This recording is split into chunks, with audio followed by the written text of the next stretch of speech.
everyone, how are we doing? Welcome, welcome. There we go, nice.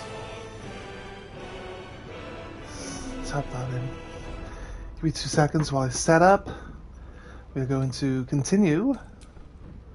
However, yes, I finished that fight that I was in the middle of at the start. Because there was only like 4 9 HP goblins left, and we can kill them one shot anyway, right? So wasn't that big a deal to finish that fight. Sadly, the whole thing about my internet just being crap for the it was only crap any time I was trying to stream. Like outside of after that, like the whole day it worked fine. Which is why it's annoying, because it only seems to kick in when... It's been a long day. Better stop to rest soon. When we are actually, you know, needing it to be normal and not like kill itself. So here we go. Nice, hide armor +2. We just bought some of that. Revival scrolls. It's looking good though. Must be said. The battle drum. Let's take this music box. And battle axe. We're taking everything. So, just stealing all his shit now. I mean, he doesn't need it anymore.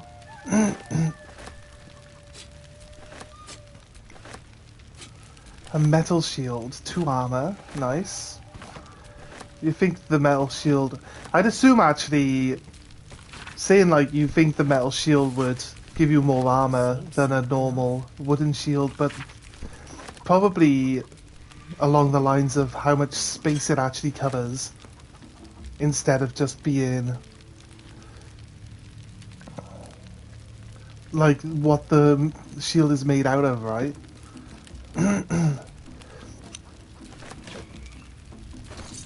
We should be able to... Anything of use? He had money on him, right? Do we not get his money?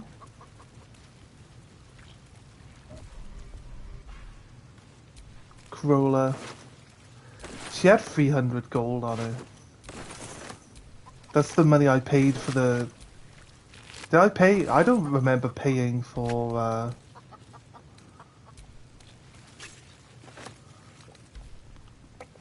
the slave though. I'll be honest with you. Right.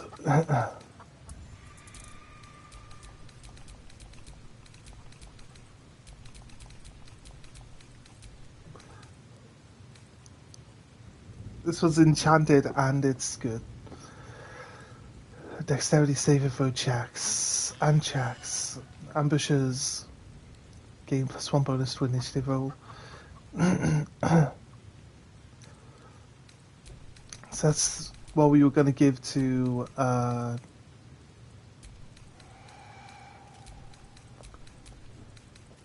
what's his face? Astarion, right? Hand drum, yeah.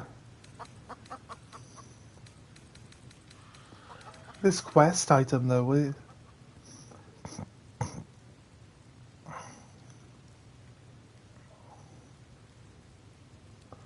not proficient in musical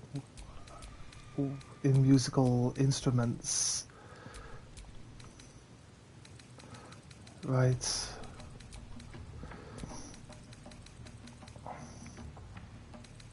If we have a quest item and someone wants it, and it's not in our inventory, it's in one of the chests at our camp, does it still go like, hey, I have this thing, and let you hand it in, or do you have to then go and find the thing?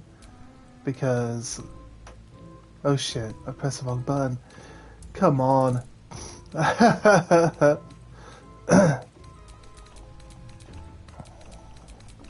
I'm gonna send those back to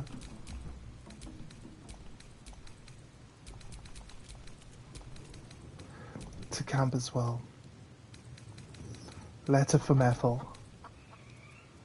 Parchment. I don't want that one gone. Water could stay. Does that look like everything? That looks like everything. Yeah, looks good. Okay, right. So, just gonna check around and loot all the people. Our zombies did some good work, to be honest with you. Improvised drumstick. We ended up making 3 zombies in that one fight. They look pretty good though.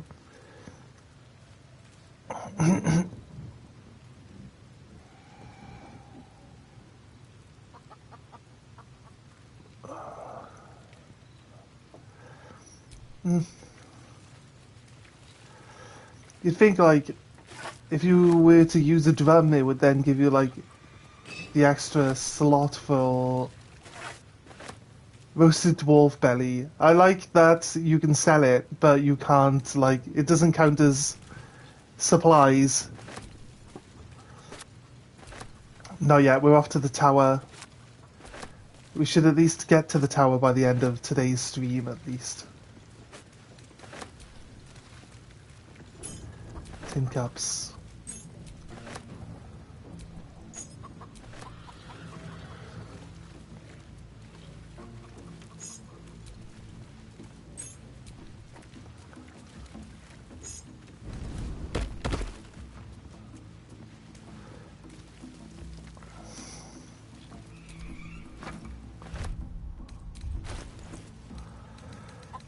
Right, send. We can always feed. Can always feed people we don't like at our camp with the bits of dead roasted dwarf, right? If they don't know, can't hurt them. Makeshift ladle. And this one and this one. And these ones. Okay, let's go.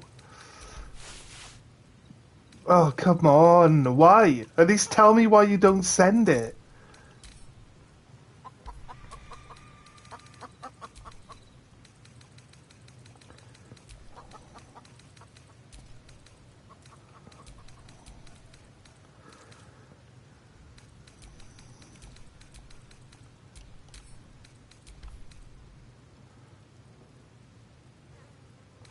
Yeah, it did go. It went the second time. Wheelbarrow. What if there's actually some paintings up here? I believe these paintings are actually worth a decent amount. Forgotten Temple. Yeah, 45 for that one. 40 for this one. See, now if you're trying to like earn some extra gold in this game, and there's like abandoned houses and stuff like that, just remember, like, you can take the paintings off the wall and sell them. They definitely work. They help a lot. These lavish chairs, I could probably take them back to base and like stick them in my camp.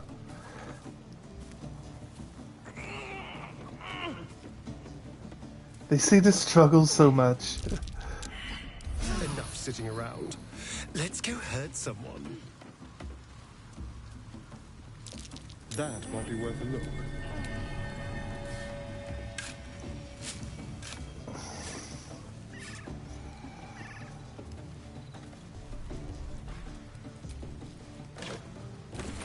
Okay, nice. Check the vase. Nothing. Fire Ember. Silk Land. What's this? Skull of Magic Weapon. Not bad.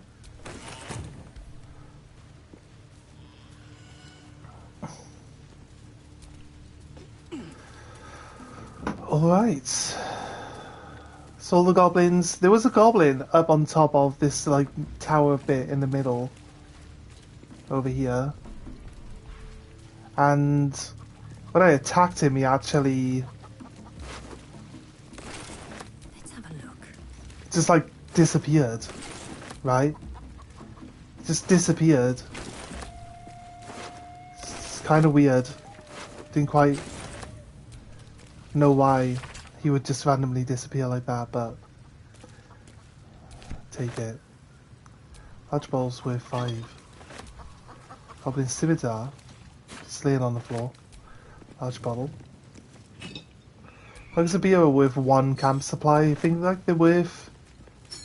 I think they're worth picking up. Because food, you know. These are roasted dwarf bellies.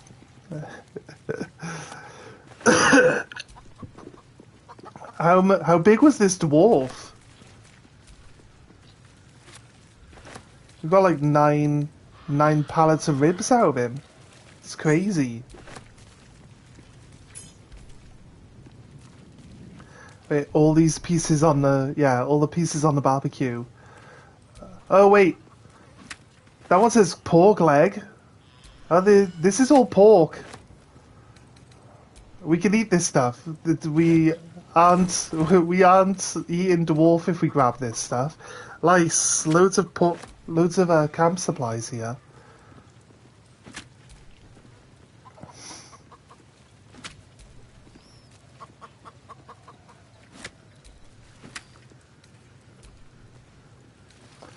Leather boots.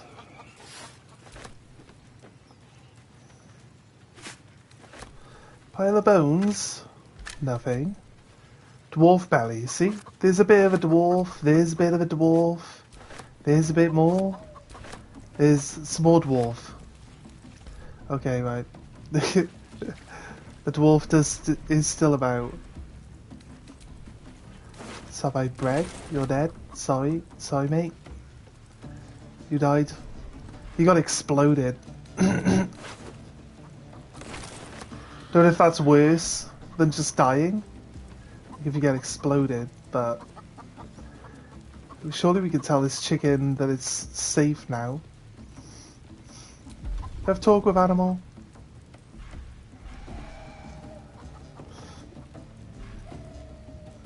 I'm not sure you get talk with animal as a scroll.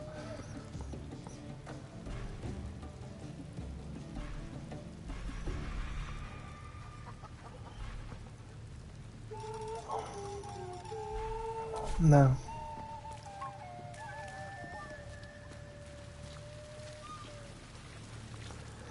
Right. Going over here. This person over here was considered saved arm like a torso skull. Okay, I don't think I need to pick up any more severed body parts. I think we have enough.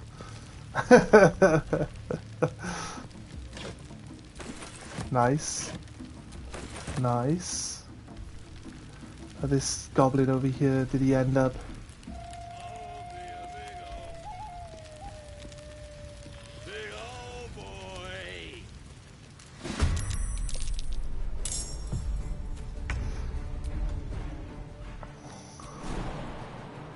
Sometimes we get into combat like faster than we would expect ourselves to get into combat. You know what I mean? Covered.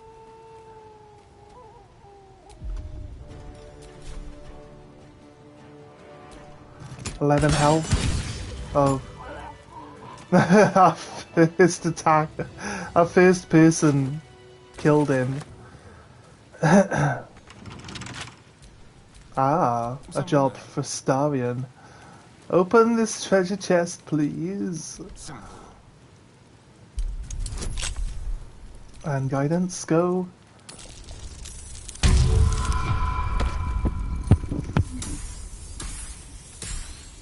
I guess we didn't actually turn guidance on. I thought we did, but let's go. Ah, 42 gold. What did you have? Go for it. I'll take that, and I'll take this. When you first get the ith back, you get it from a book. You can find some in a book, like a book that's hollowed out, with like the bottle of wine in it, and it's just like.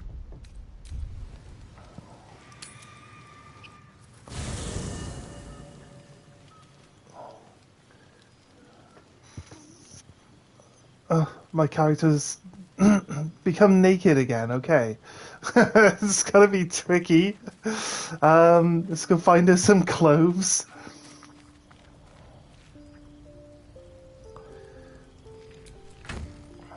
Oh god.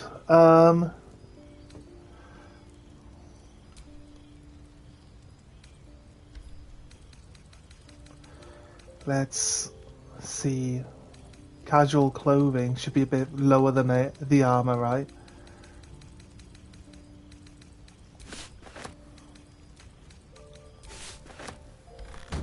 God, now to get into the into the character menu. Turn it around. There we go. Right, we caught it. We caught it.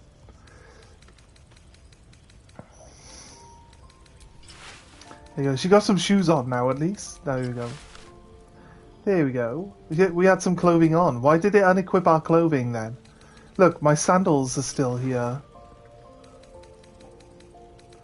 No idea why it unequipped my clothing.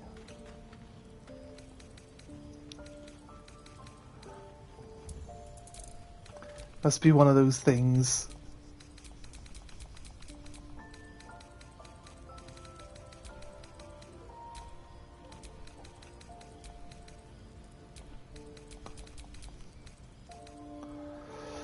A flute? Oh, okay. When did we pick up a flute? Bottle. Bronze ingots. Rags.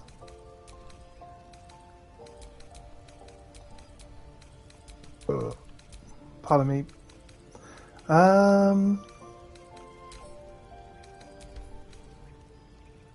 Right, nice. Okay, cool.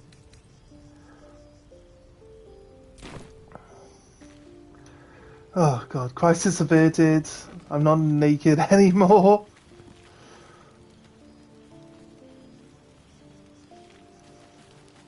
That's where this guy stands, right? Doesn't care about having a bed or anything. Right.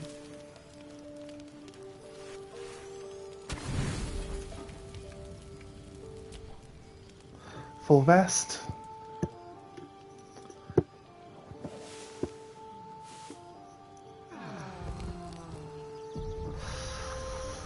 Alright, alright, alright. Okay, so. Just needed to bring my spell points back ready for the next fight because we just fought all the way into the goblin stronghold. And we have dealt with some of the people inside, so it's not like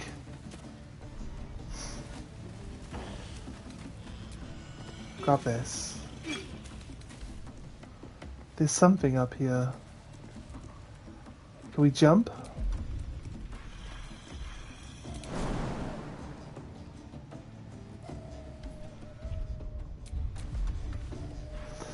I have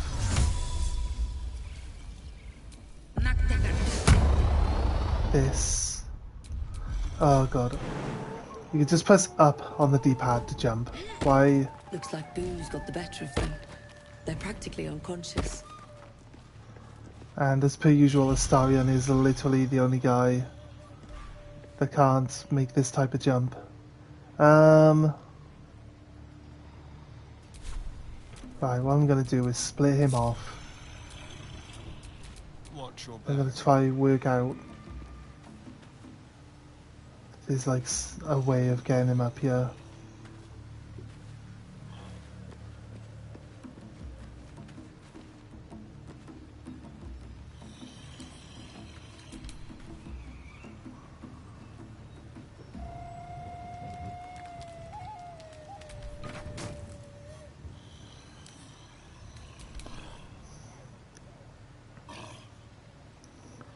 Not sure we can put a chair on top of a chair. Doesn't seem to be a thing. Probably grab some boxes and some barrels, bring them up, make a makeshift ladder of sorts. Oh god, we had to walk straight into this, didn't we? Astarion, dude, seriously? It's like, seriously, dude? Right, these boxes are empty, so we might be able to carry a few of them. Nice. We grab maybe 2 more, and he should be able to leap on top of the boxes to get up on top of the actual thing. Steal the whole box, mate. And then, yeah, barrel. Grab a barrel, maybe. Right, there's plenty of barrels down here that we could use. But I think we've got enough. So realistically, you should be able to place them on top of each other. Make a makeshift ladder. Doesn't look like there's really a easy path up on top of this part of the wall. I want to move this chair out of the way as well. Okay, right. Starion, dude. Because for some reason you're the only person in the party that can't jump.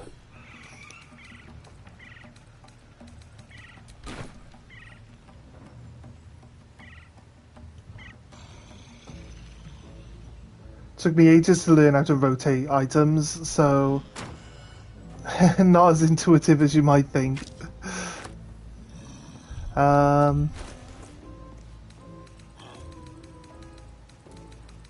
It's just the D-pad. Just use left and right on the D-pad. It's really not that. It's not rocket science, but honestly, it's just not. Really? We're not allowed to put boxes on top of each other when they're on a slant, I'm guessing.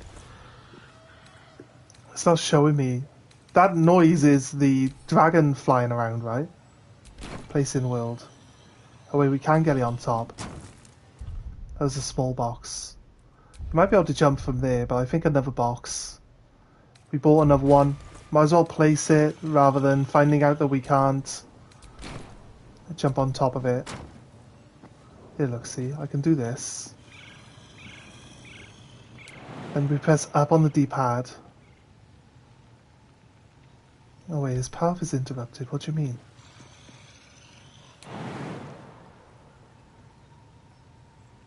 He can't jump up that high? God, you're terrible, Astarion. Yeah, we went in through a different entrance. Yeah, the spider fight was probably... The spider actually one-shot us. Or like, the spider put every single person on the team down to like 5 health immediately. And then, after that, the spider... no, not climb on, mate. Sorry, trying to think. Yeah, we also got poisoned, and then when it was our turn, luckily, poison just wore off straight away, and didn't actually do any damage, because it would have just killed our whole team. And then from that point on, it was literally like, you know, nail biting stuff. We dropped the spider off the web by attacking the web with a spell. No, we can't jump on top of this barrel.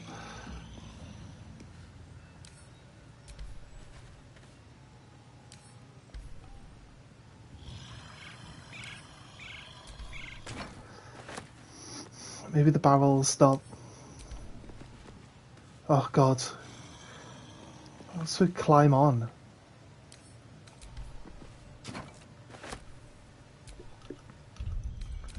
Maybe the barrel's the first thing we need to place down, and then...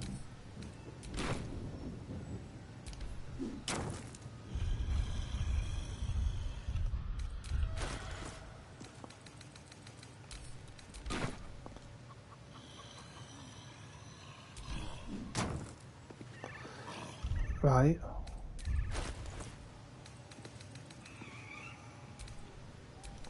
He's really bad at jumping anyway. Like, if anyone gets left behind, it's always Astarion because he can't jump on top of a box. Or can't jump over. Everyone else jumped up there, perfectly fine. Astarion, literally the only person who can't jump. He can't jump on top of a barrel. Right, so the barrel's the issue. Let's go get a box then. There are more boxes around. I need like one box I can get on top of to help me jump on top of the other box. Maybe one of these tables, if need be.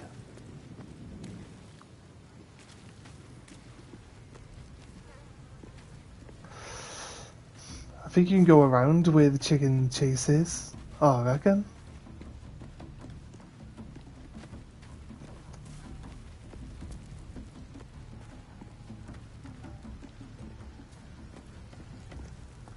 You can get to here, up above.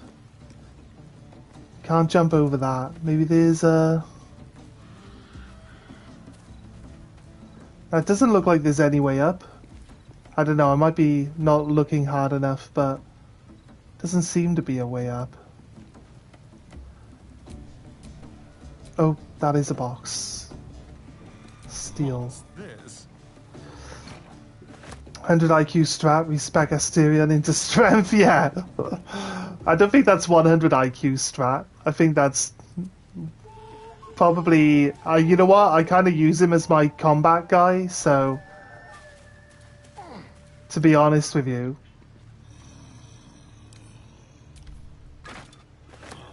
That's probably a common strat. I think 100 IQ strat is to use a box instead. Takes longer. And you know what? If it takes longer, it can't be a 100 IQ strat, can it? Oh god. I need to work out, because he has to jump. Here we go. Here we go. Look, see? Look at that. I don't have to go all the way back to camp now. Which would have definitely taken a lot less time.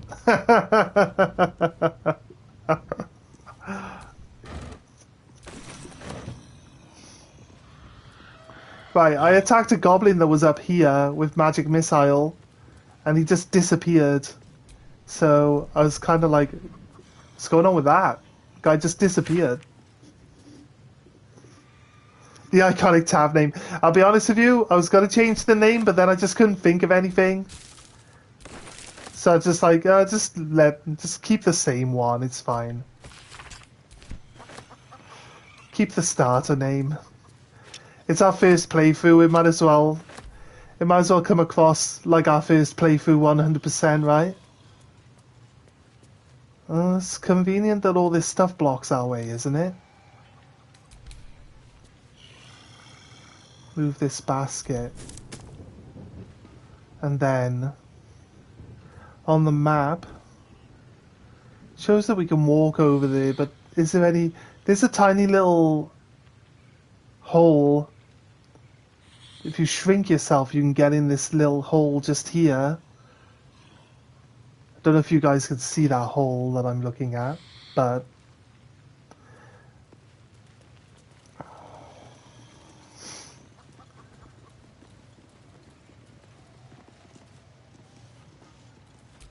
Still alive, so that's progress.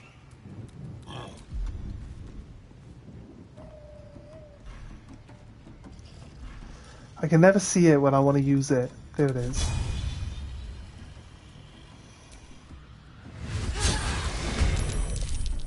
The 2 critical hits on people who were sleeping. There's blood everywhere now.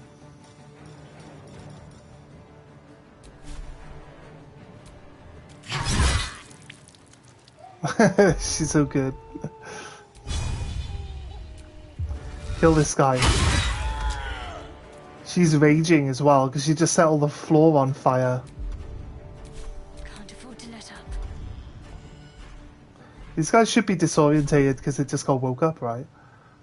Yeah, they are actually. We can cleave here as well.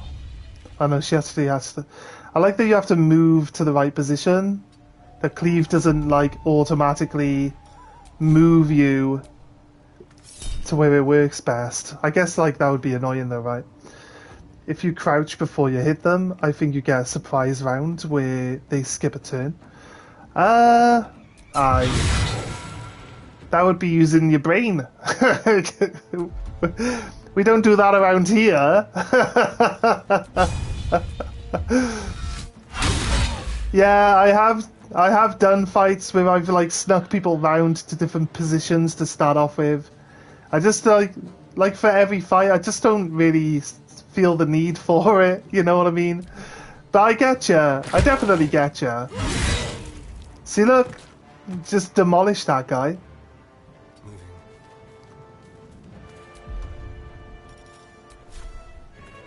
That guy was like, I don't want none of this.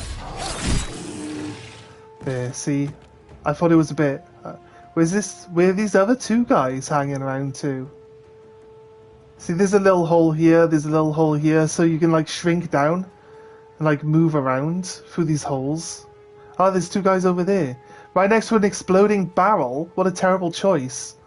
What a terrible choice these guys have made. I love that. I gave my main character the ability to snatch arrows out of the air. It's amazing. They try to shoot her and she's just like, no. Nah, that doesn't work. Sorry. Let's move here. I'm gonna use fire bolt. We could, if we're lucky, kill him. Ah, didn't quite kill him. Seriously. I like this misty step as well. I can just teleport to anywhere where I can see. That's huge. It's massive. I assume I can't teleport to somewhere behind me. But I don't know. Does your head count as being on a swivel when you use these types of spells? I'm actually collecting explosive barrels. So I'm not going to blow this barrel up. I could have blown the barrel up to kill him, but be honest with you, it's not necessary. We definitely prefer to capture these barrels. Knees high. She can't reach him, so I'm gonna have to shoot him in the face. There, gotta kill anyway. To focus.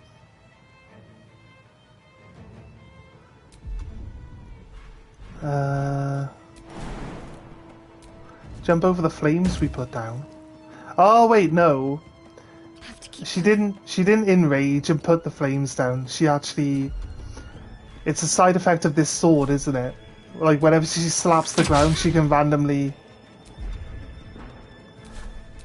Whenever she like slams the sword down, she can randomly set the ground on fire, which is pretty useful actually. And she's probably the best person for it, since... Don't linger.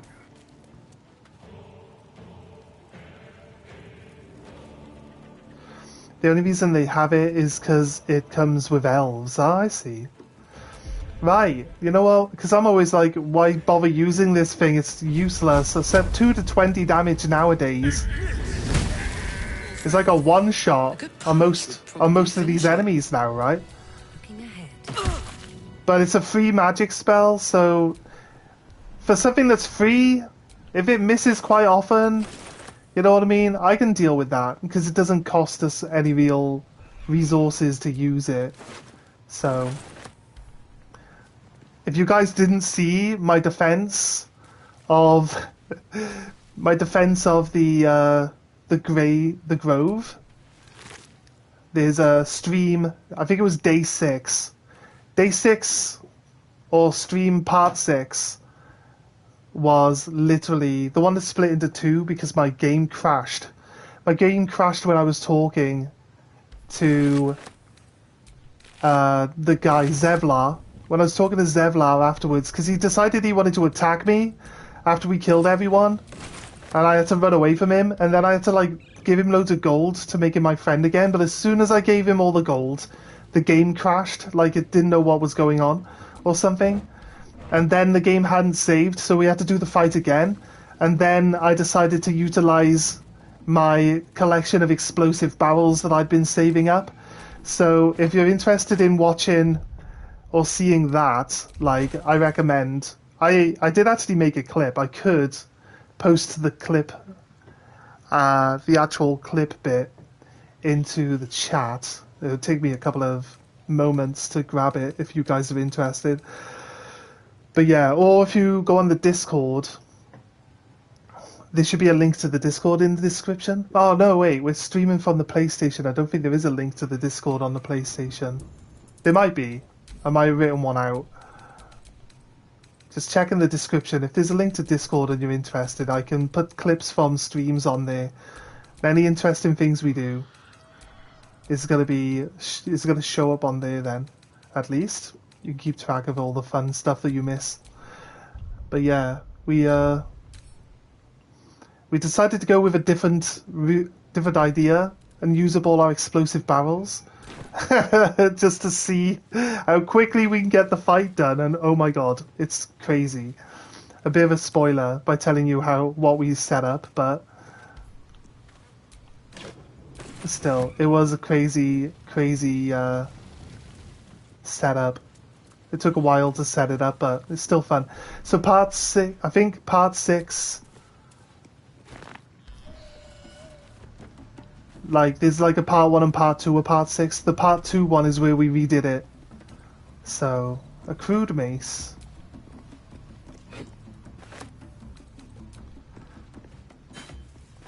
Another one of us. It's a meme that Shadowheart misses every firebolt known to man. Because she's a dumb bitch. That's not very nice. That's not very nice. I think she's had her memories removed, so I assume intellect is something that would be lowered because of I'll take that. what has been done to her, rather than her actually just being stupid, though, right?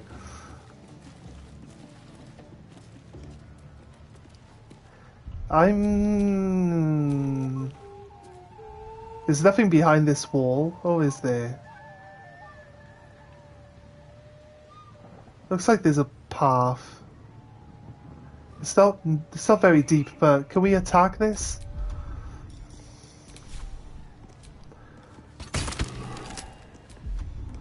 Sturdy. What a charmer. Move over here, guys.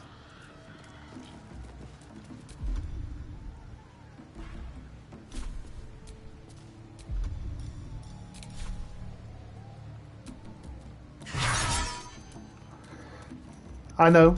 Before you guys say it, I have an explosive barrel. It's fine. I just wanted to make sure that we couldn't attack it first. So...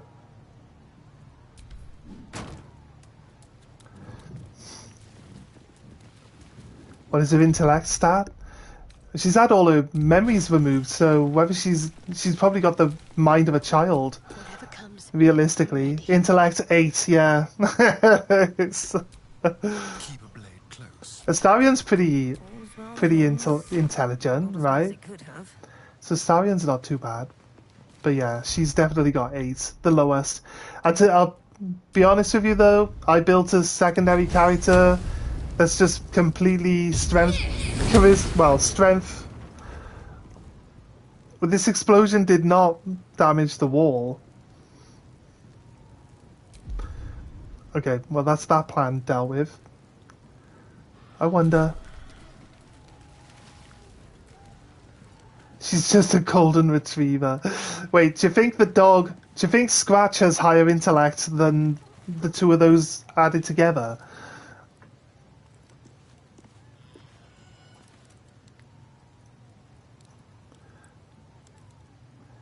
Need the oh, I got Shatter. I got the Shatter spell on someone. Think, well, I might have it as a scroll. Should I use it as a scroll if I've got it as a spell? Or should I not? I think I've got it as a scroll.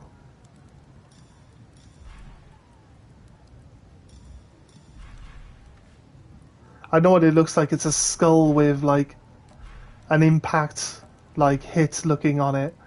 I got puppetry apparently. When did I get a score for puppetry? That's crazy. No I time think to dally. she has the ability to use it because we gave her necromancy. What's it look like? I can't see it here. Maybe Astarion has it.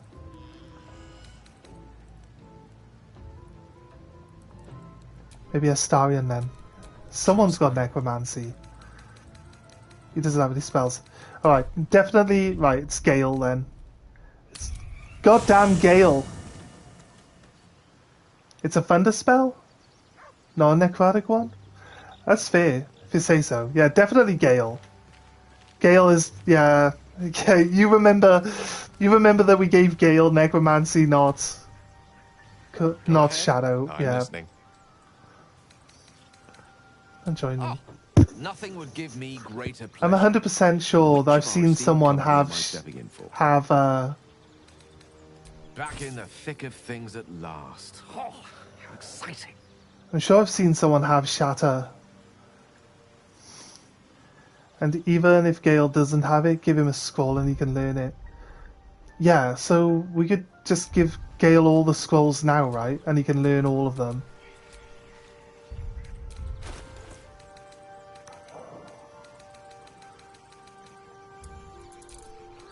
Might as well just see which ones he'll learn, right?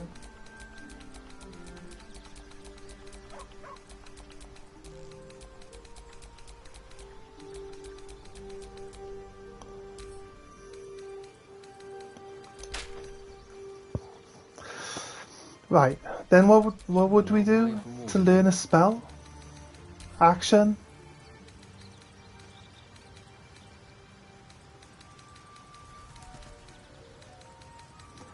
I like... The game explains that you can learn spells, but it doesn't explain how you do it. You need to spend those tadpoles. You are giving up such an advantage, saving 3 whole perks up. I'm not saving any perks up, I just read the perks and I just don't know if I care about what they give me. So you say I'm wasting them, but I don't know... I don't know really how...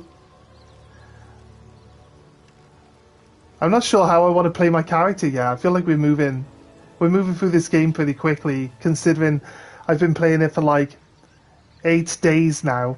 At like 7 hours, and we haven't even done Act 1 yet. I assume out of like, what, 4 acts? 4 acts or something? I have no idea how he learns spells.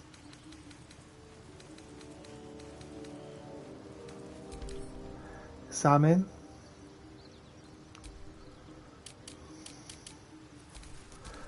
How does he learn spells?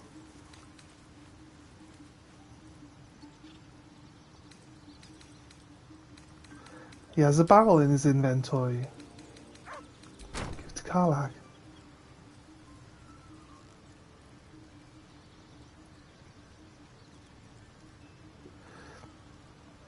You got...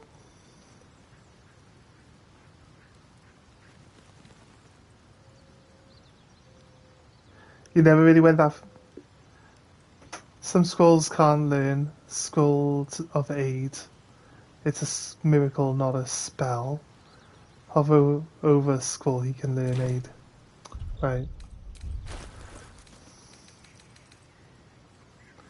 Hover over.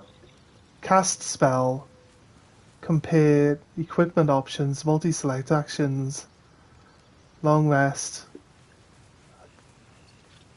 You say, wait, you mean he can't learn Scroll of Aid? Animate dead. You're having an aneurysm.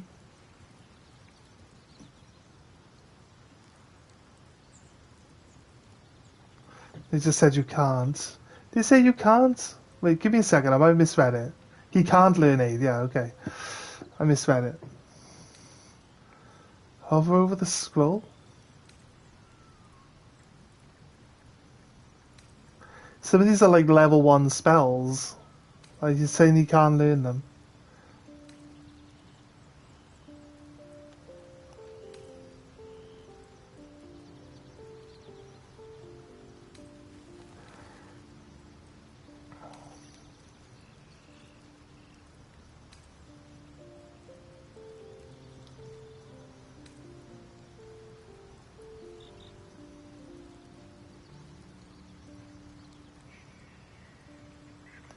What do you mean press it?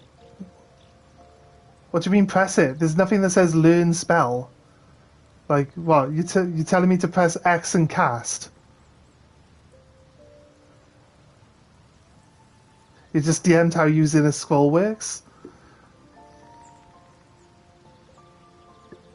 Yeah? Oh, you just private messaged me here. Give me a second. Let me read the private message. It might be a long explanation. Pull up the context menu on the scroll miracle and priest spells can't be learned by magic because they aren't magic. They are divine. Also, you can't learn spells you already have. I guess that. Context. So, you mean examine? Is this context? More detail? There's no more detail.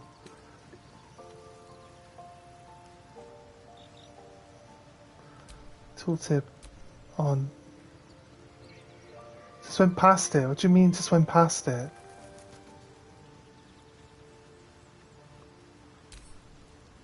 Oh, right.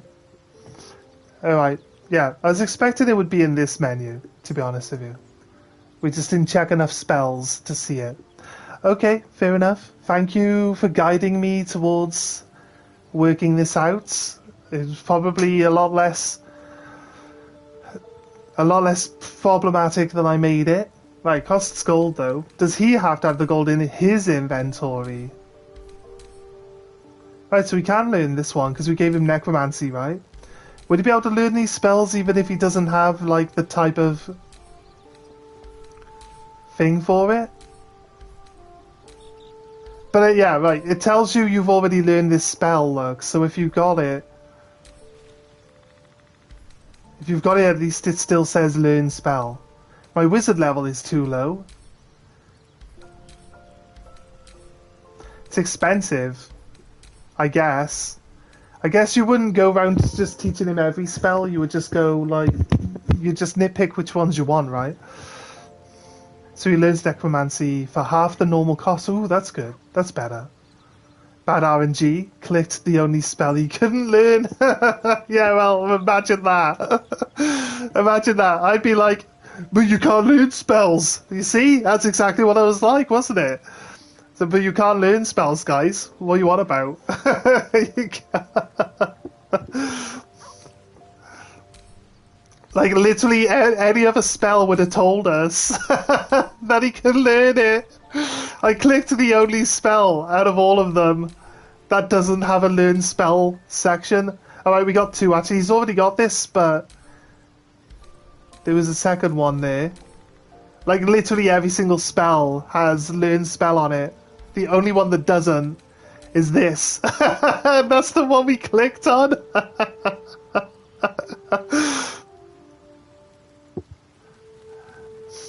Watching me scroll past learn spell to hit examine. I wasn't looking at the top bit. I'm sorry. Doesn't matter who has the gold. Okay, that's fair. I thought we had like what? When we went to the save menu, it said we had 1,900 gold. Where's the rest of it? Oh. Why has Karlak got all my gold? Karlak, give it back. She's just holding on to it for me, it's fine.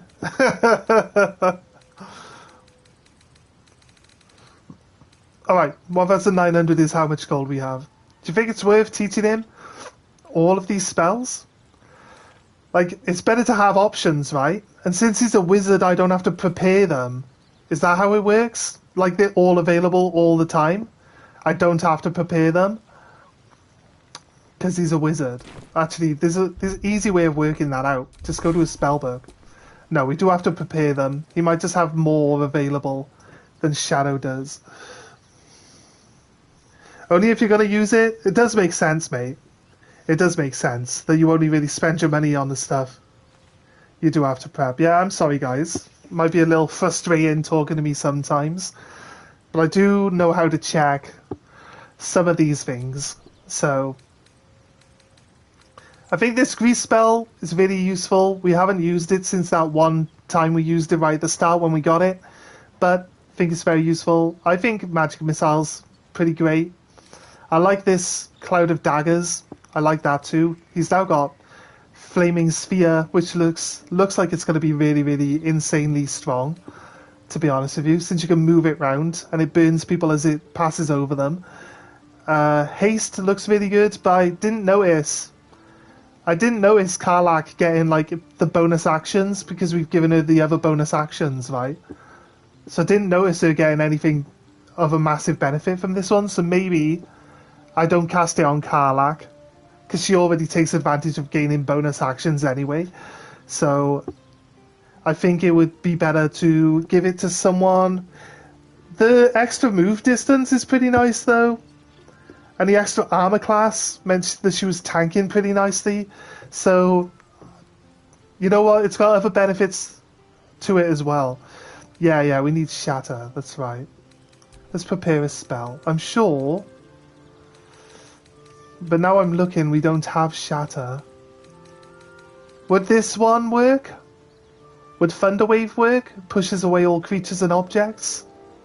Would that break through a wall? Just Shatter. I don't have a Shatter scroll. I thought I did, but I don't have it, do I? It's like a picture of a skull getting caved in, isn't it? Not for strong objects, yeah. I understand that. I do? Wait. There it is. Oh yeah, you're right. You're right, of course. As always, you guys are right. And I am dumb. Right, that's fine. Learned it. Prepare spell. We got Shrink, so we could go down those little holes as well. You know what? I was thinking like False Life, we just use it outside of combat. Just gives us 7 temporary health for whenever we get into combat. But, to be honest, we don't really keep Gale with us. I feel like Gale has got some good spells and would be pretty helpful in fights. But we got so many mages. We just really need like that strong like actual attack type person. I only dealt 12 health, but it still dealt damage to it, so yeah. Bang, there we go. Perfect. I'm assuming this would just be like another sneaky way into the area where the boss is, right?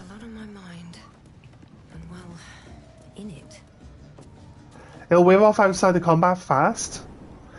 No, it says that you keep the temporary health until a long rest. That's what it says on it, anyway. Unless that's just like you can only cast it once until a long rest.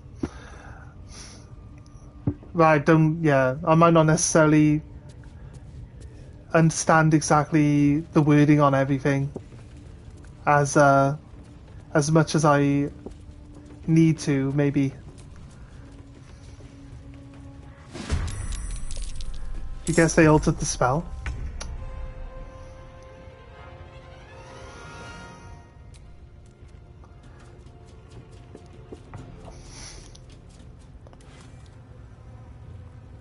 Yeah, from what I can tell, it says that the health should stay. Oh, this guy that got beaten up by this guy in this room. Wait, Sazza's here. Can we choose not to fight Sazza? Does she have to get killed now? The guy that was here... Oh, there he is. Is he a bad guy? He's not in the fight, is he? No, he's not involved in this fight, so... Is Sazza... Do we really want to kill Sazza? Let's see, I'm getting my bonus action anyway. Where's the other goblin that he's talking about? Oh, he's over here. There he is. soldier.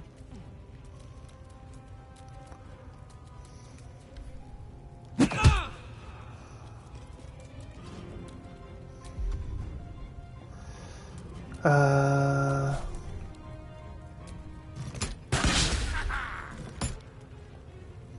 to concentrate. No. They can't do this to me? Wait. Back in 2nd edition, temporary HP wasn't really a normal thing. False life type spells just stabilize you from death, not keeping you from... Yeah. Purple Worm has been shut down? What's Purple Worm? He's like... He's having a... He said he was going to have an existential crisis. He's having one right now.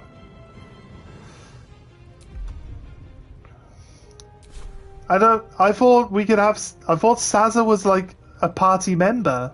On the move. Is Saza not a party member? It's an old school website. Every 2nd edition book on it was... Oh.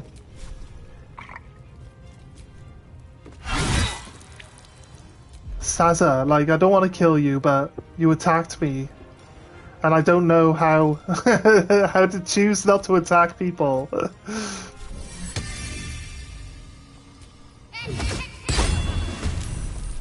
Summoning a bonus weapon is so overpowered. Victory is assured. Alright, Gale, you nerd. Let's go, mate. Let's go.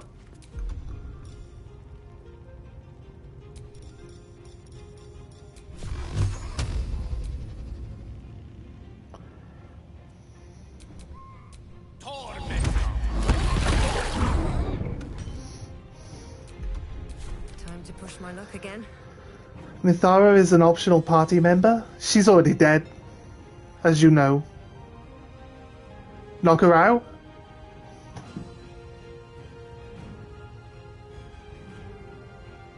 You can knock her out? Oh, she's dead now. Oh well.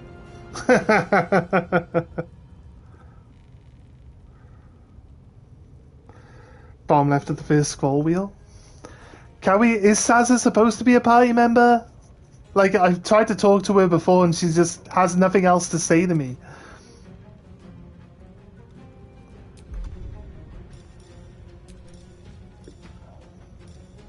I feel like wasting my spells now is kind of pointless.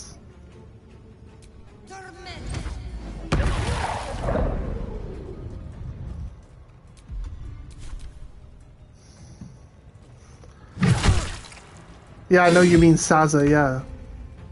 There's an achievement with her? Oh, just to leave her alive and kill all the others. Slap! Oh, okay. I say summoning a big sword is OP.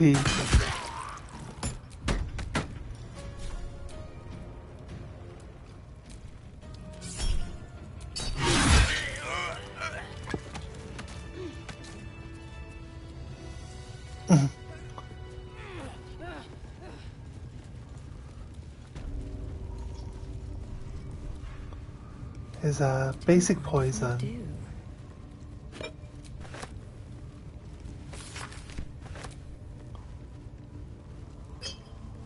It's a cup of water.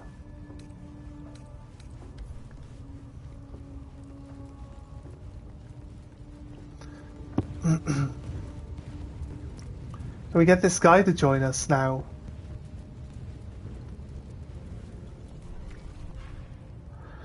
I prefer the original version of Chill Touch too. That thing was a bitch, even if you would get you executed for being used openly. It was worth it. What happened there?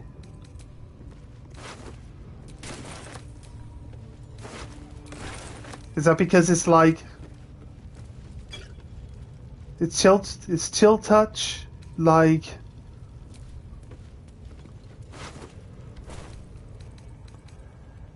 necromancy, or is it just ice? Which one is it?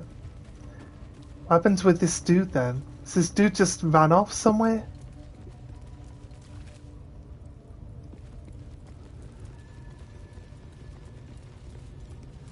Oh, that guy is now out of the cage.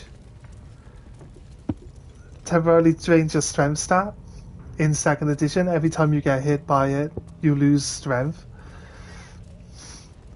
And yeah, it's necromancy, not ice magic. It's just chill of death touch. What time zone are you in, by the way, when you usually stream? I'm in the UK, and I usually start at 8:30 in the morning, in the AM. I usually work night shifts, so I finish my shift and then I come and stream if I'm not too tired. But they don't give me night shift. They don't give me shifts very often. I'm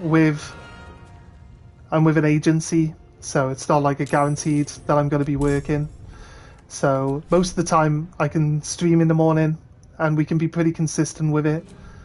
So yeah.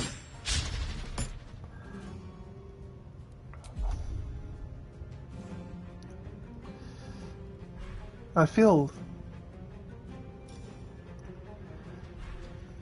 like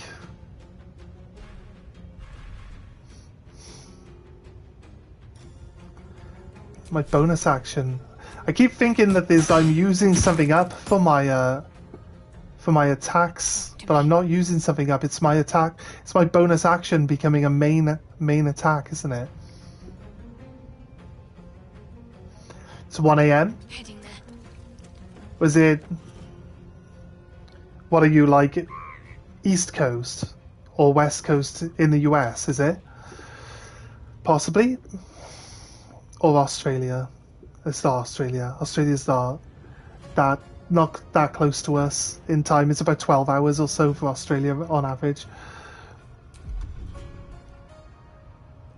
West Coast, Canada. Is it Canada? Well, yeah, I'm sorry if I didn't get the right country, but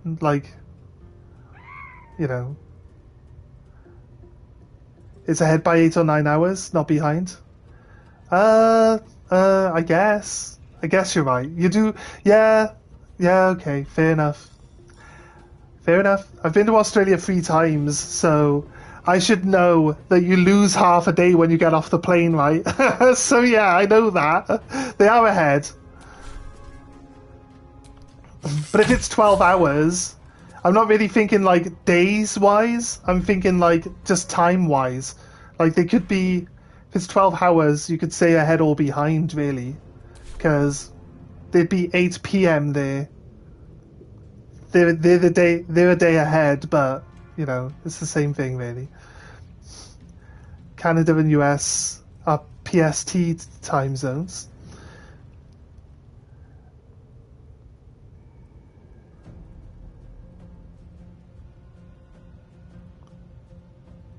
Yeah.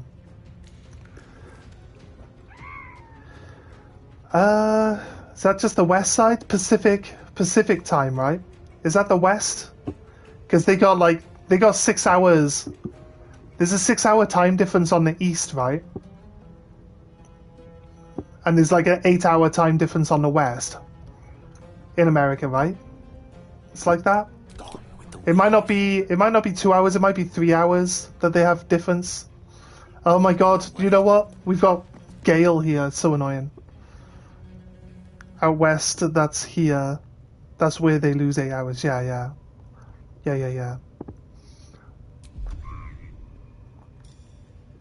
I've gamed with a lot of Americans in my time.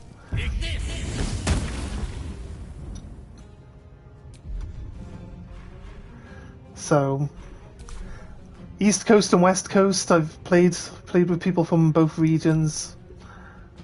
Back in my Destiny days.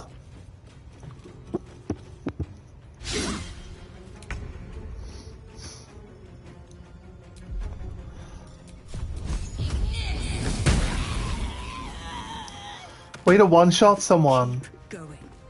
I know he got hit twice, but she actually did enough damage to have killed him with the one-shot.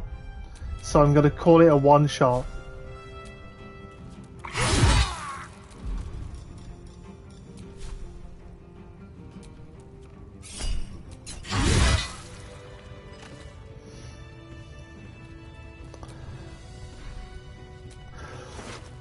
We still have Gale on our team. We'll keep Gale on our team for now.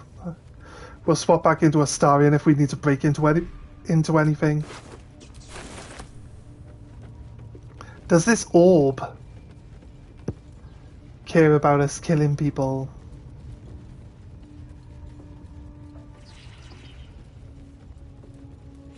The eye doesn't seem to notice your presence.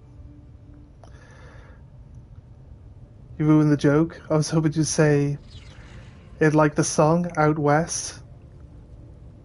That's where they make it. I'm not sure I know the song. If you have Gale, he can knock any and all locks. Wait, do I have knock? That's the argument. He's like such a powerful wizard, he can just break all the locks open anyway. Do I even have knock on Gale? One with the weave.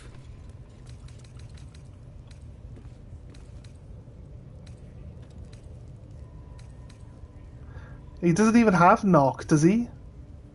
Hold person's the only spell I'm not using in level 2, and I don't have it in level 1. Like, are you sure it's a spell that everyone gets? Because I don't see it, dude.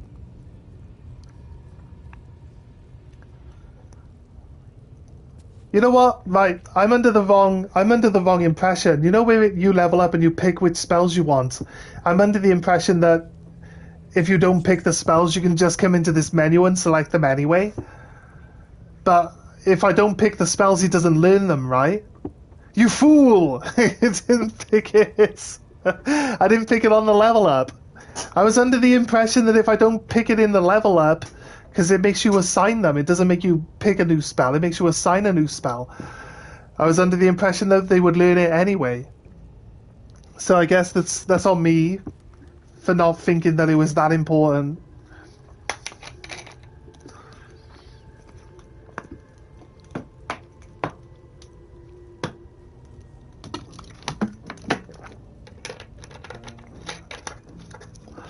It's impossible to get until later without levels? Yeah, okay. Fair enough. I'll consider it.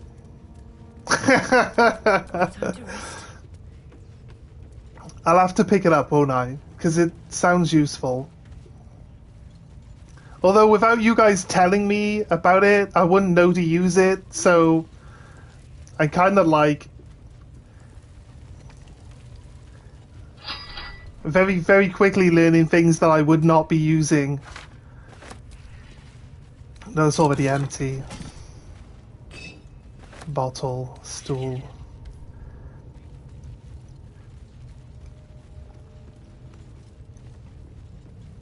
Everyone's like, oh yeah, you can use this thing on this thing coming up. And it's like, oh yeah, thanks. And now I know that. I can't, there's no point getting angry about it. Or mad. It doesn't bother me really. But, like, yeah, you know what I mean? You're not even given a chance to learn something. I thought the reason why we put... Your desire. Oh yeah, we don't have a... I don't have a stallion in our team. I can't go through the other door, I just want to lockpick this one. I sent you the song for whenever you want it. Ah, cool man, cool. We'll check it out. I'm not complaining, guys. I'm not complaining at all. Continue talking to me. I prefer it. But it's like, sometimes people come in, and even though I've put, like, my first time playing in the title, I guess, I don't say, like, no backseating, please, in my title. I guess people just come in and they're, like, trying to help you out, you know what I mean? Giving you tips and helping you. So, I understand the sentiment. I'm not complaining at all. A lot of the stuff I tell you feels like common sense to me. I play so much D&D. Yeah, I guess I'm not really well versed in like these types of things that you should be looking for with D&D. Like, you don't have a detect trap like ability in this game, but you would detect trap on everything in D&D, right? If someone they offer you a chest, the first thing you should be is suspicious rather than like just opening it, right? So you should always be suspicious of everything in D&D as far as I can tell. Depending on who your DM is, really. If they're pretty What can I nice to do you or for you, not. my friend? Perhaps if you I need you in the party. a follower or two. I prefer to travel in smaller groups. It's more It's a nuance. intimate. It's too nuanced for the magic. Maybe like you would just say, but it would be like part of your perception, right? It wouldn't be like a magic spell roll. It would be a perception roll, right? But you would say that you're going to you would detect traps. So I guess like you get automatic rolls in this game that says whether your character does it or not.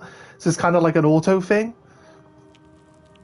What defines a trap? An ambush, a mechanism, a magical glyph, an undead. It's been dormant for 80 years. Well, you would be like, yeah, okay, I guess I understand what you're getting at. Maybe my reasoning was too broad a spectrum. Let me explain. Let me explain the context then. Like I said, they offer you a chest, and you say that you're gonna check it for traps, right? Or you could say that you're gonna detect traps on it, but you're just basically only checking that box for the trap. That's it. So like the trap would then be defined by the DM, right? There's too much you can apply to for a spell to actually work. Yeah, I get you though. I get you. Detect evil is simple.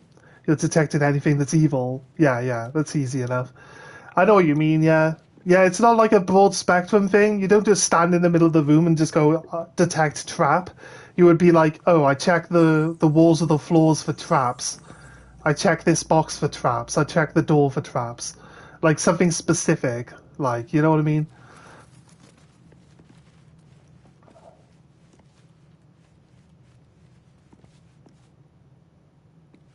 Yeah. Yeah, I getcha. I getcha.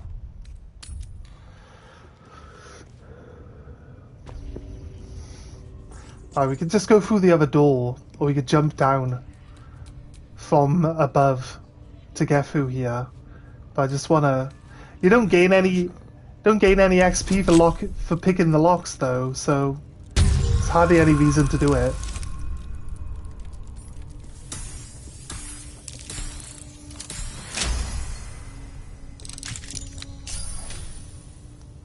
Use a table to roll for encounters, so the traps will randomly appear because they roll, and it turns out the room is trapped. Yeah, I guess. Yeah, but once you've seen the room, if you say like, oh, I look for traps, then he'll roll to see if there are any traps, right? So it doesn't really matter whether he's pre-planned a trap or not. Like, if you say that you're going to look for traps, he just checks if there are any. I don't know how it works, mate. I'm just speculating here. That's if I was doing it, that's how I would assume that I would be doing it. No one back home will ever believe this.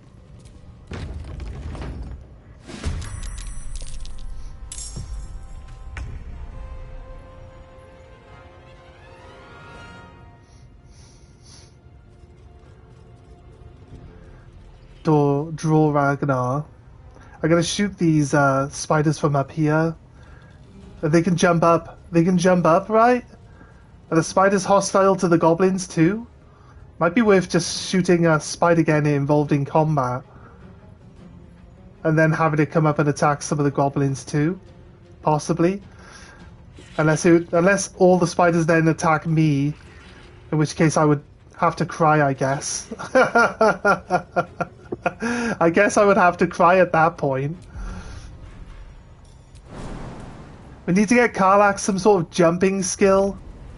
Or she needs to sprout wings at some point in time. I think I'm going to just move her to the side here. Moving. Or she decides to run off over there for some reason. Wasting all my move. Save the game?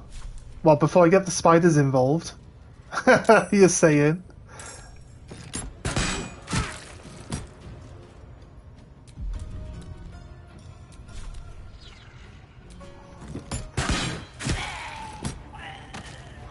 That guy didn't last long.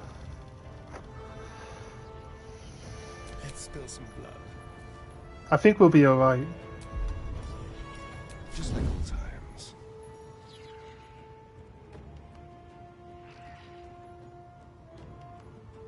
On the way.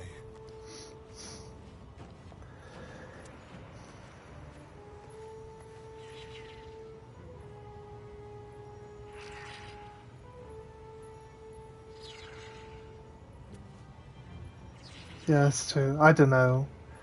It sounds like you're overcomplicating something that's really simple.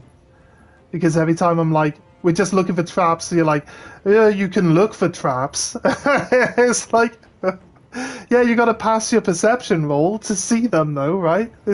Rolling is still involved. We're just assuming. We're not just saying that you got to roll. It's just assumed that rolling is always involved, right? I don't know what we're. I feel like we're saying the same things, but using different words. Dead mind flayer. Wait, he's not gonna be dead for long. Shall I make a zombie out of him?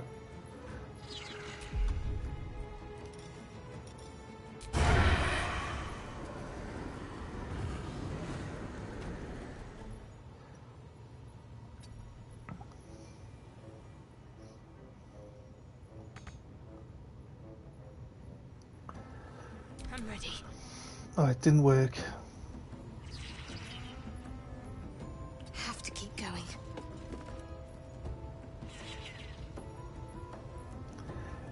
Yeah. I've not been talking about spells like at all.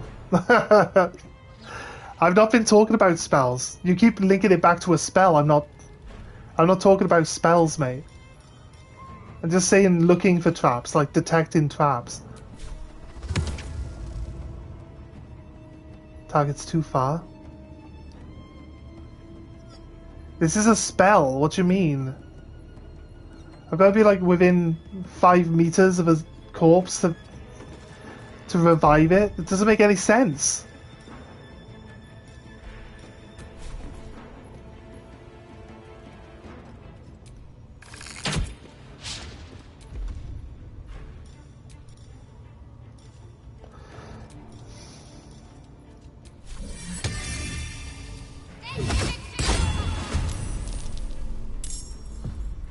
I like that they rolled an initiative 4 roll.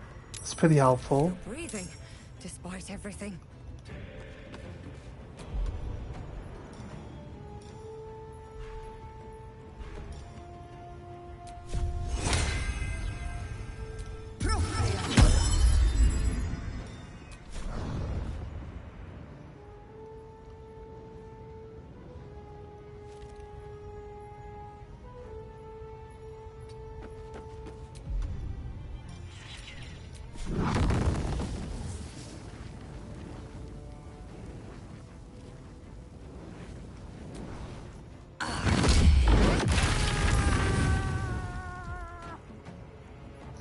Oh, I feel like that really helped.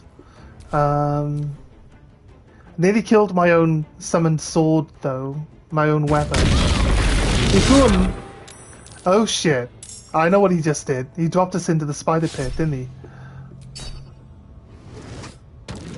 Or he at least did with Shadow. He threw a massive rock. The fuck, like? All the little goblins here died. We killed at least 3 goblins with that one spell. That's crazy good. There's shit in there.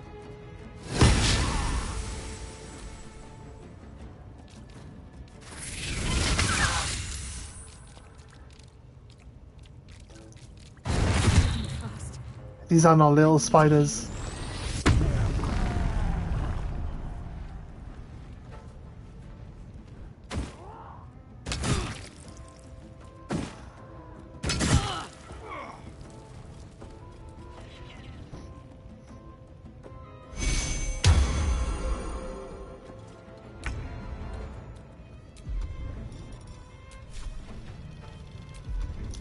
Do I have to frenzy first?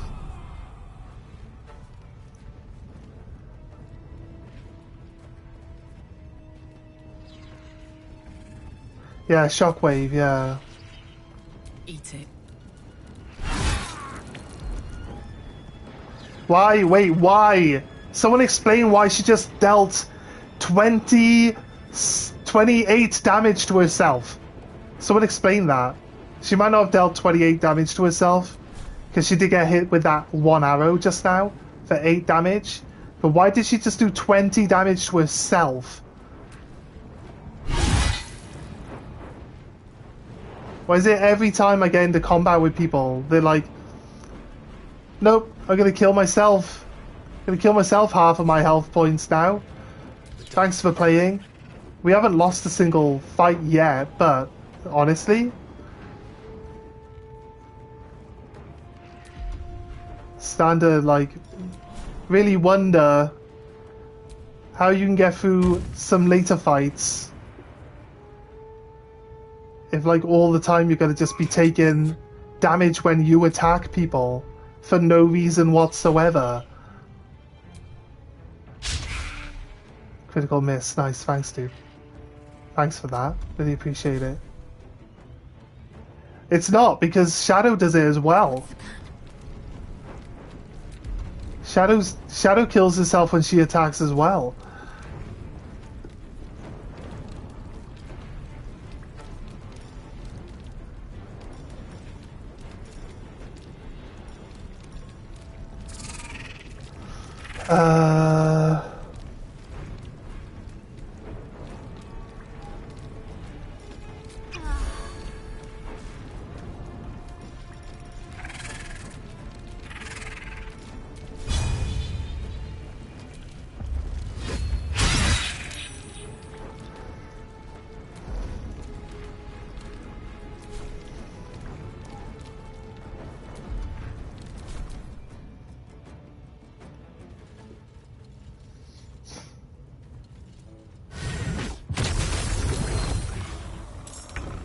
Right, I need to kill that guy.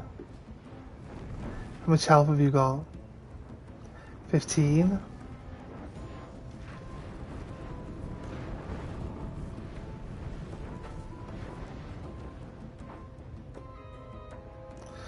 Okay, I'm already in range.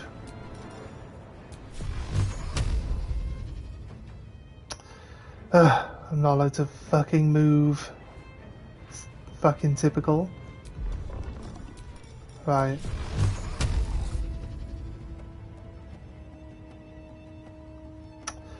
Nice. Anyway, I can get closer? Or getting attacked? So if I kill this person... Like, oh god, my ranged attacks can hit it, but my spell can't. Guess I just get disadvantage on my ranged spell. Guess I just take a hit from the Warg.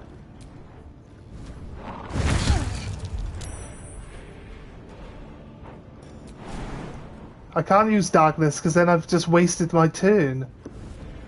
Unless darkness is a second... No. Why would I waste my turn?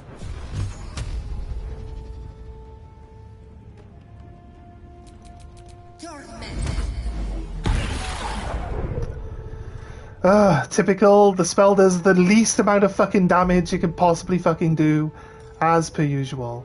Oh, I got a secondary skill. I got 2 action points, don't I? I guess I could use darkness, you're right. But then, this guy's not dead, so... I would have failed to kill this person. There.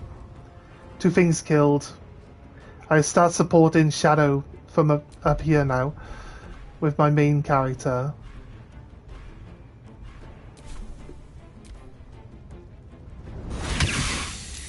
A little help, please. I'm surprised she's still alive, oh my god.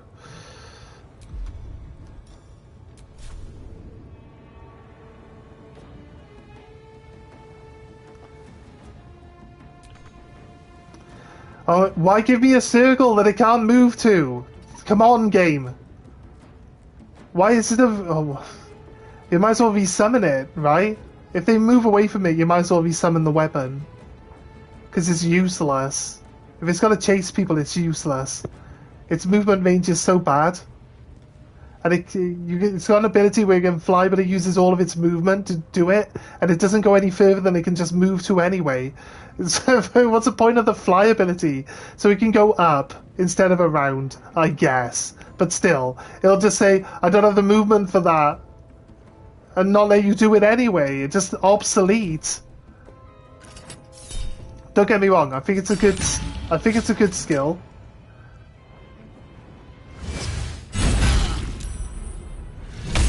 Much longer like this.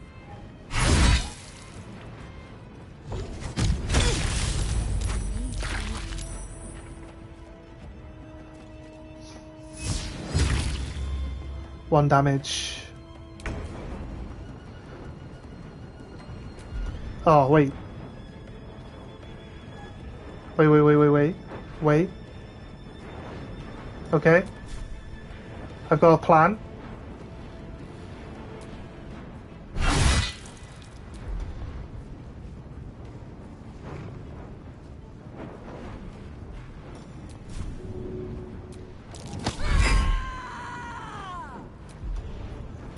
Says she could. Says I've got advantage. It's 88% chance to happen, and she fails to do the one thing I wanted to do, which is push this guy down the hole for a laugh. There's blood in the air.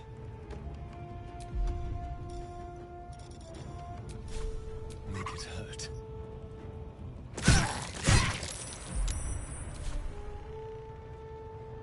Need to act fast.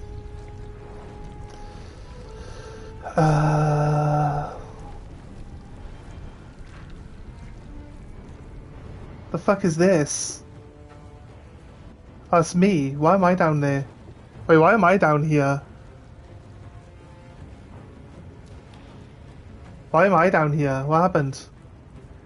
Did he do something to push me down here?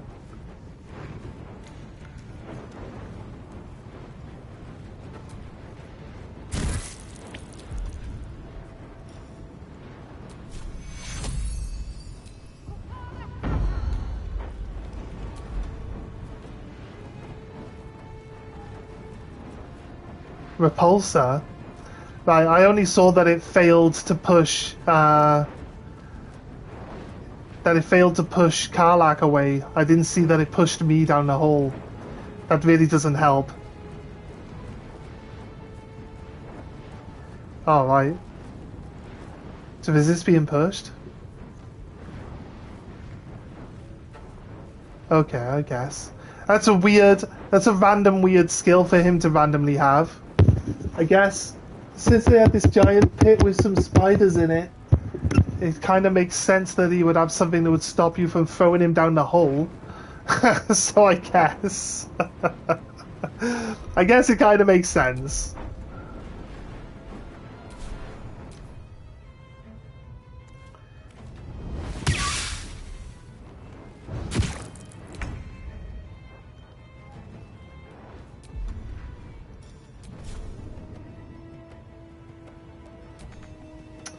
What are you on about?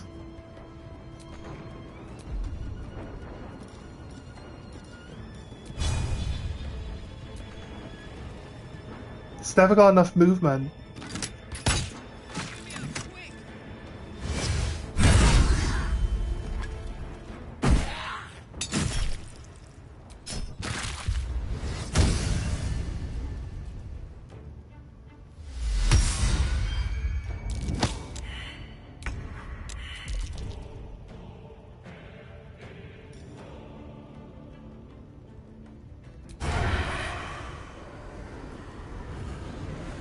She's got full health again for some reason.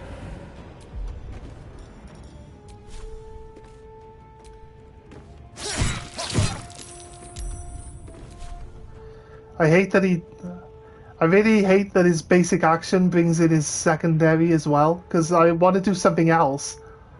Yeah, here I am now stuck, because he wastes his bonus action doing fuck all damage with his secondary weapon. Whereas I could do a lot more if I just attack with the offhand attack separately. Why does it? It always does 2 in this, and it can do up to 16 if I attack with it separately. So why is it linked to my main attack to automatically do my secondary? I would say we're 100% fucked in this fight. I have no... I can throw some potions at people, which is what I'm gonna have to do. But I've got nothing. Got to keep fighting. Didn't Tav get killed?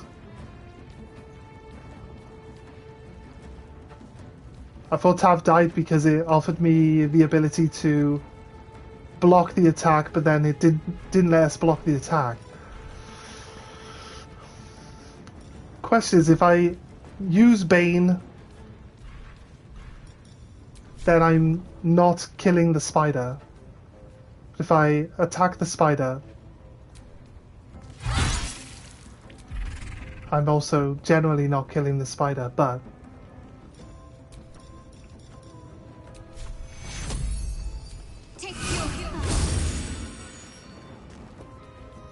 don't think she'll survive this turn, to be honest with you. Blood comes easy these days. I gotta use... I can do a lot of damage to this spider, but I also have to heal myself, so... Big heal here. I think the fireball has a chance of killing it. Oh, it's got 2 health. Shit. If only.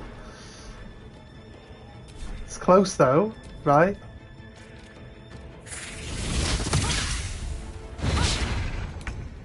Oh, she just dodged both attacks, that's great.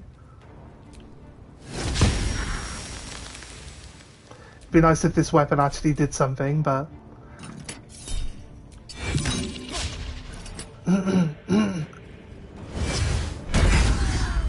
Don't attack my girl when she's down, mate. Is she a corpse now? That's actually easier.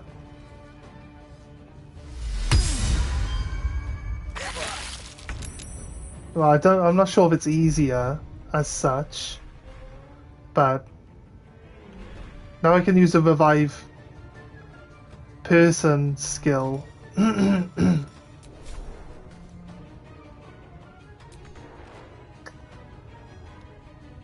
Yes, here.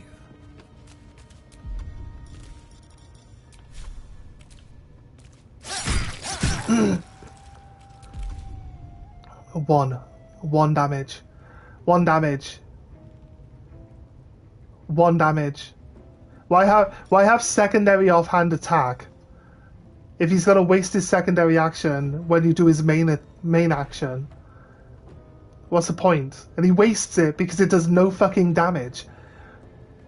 So useless, like, dual wielding is useless in this sense. Like, I don't know. Just an observation, guys. Like...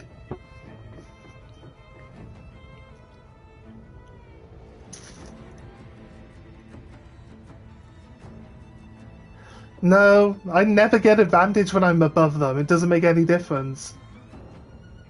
Advantage is like one of the most obscure systems that I still haven't managed to work out yet.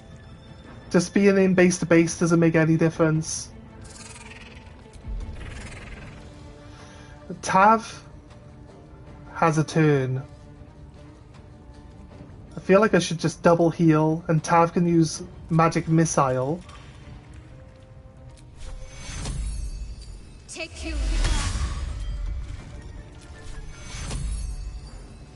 Take you. Nothing will stand in my way.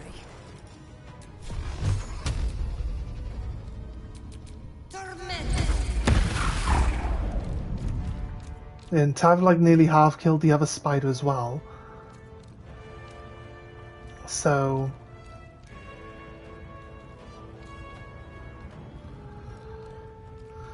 it's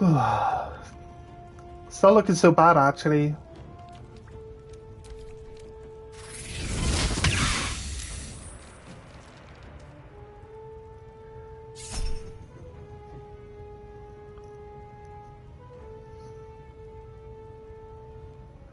he went down, and then False Life brought him back up on the temp HP.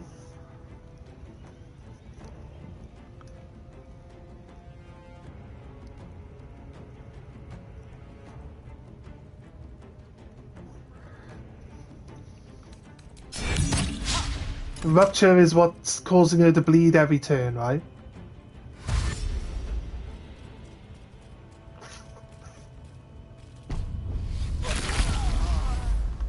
Yeah.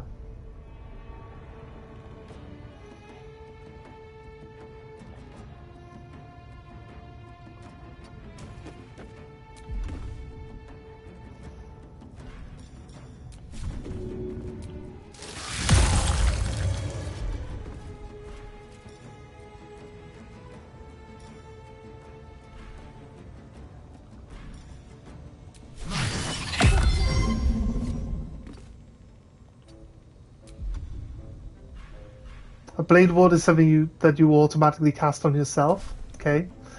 Never used it before, so good to know. That's the amount of actions though, right?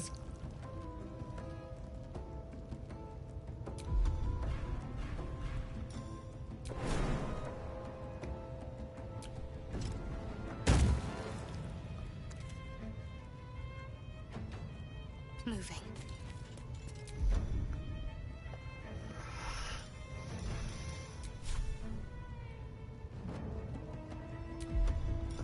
Says not enough movement, but Cleave will hit it. Not a lot of damage, but Still on my feet.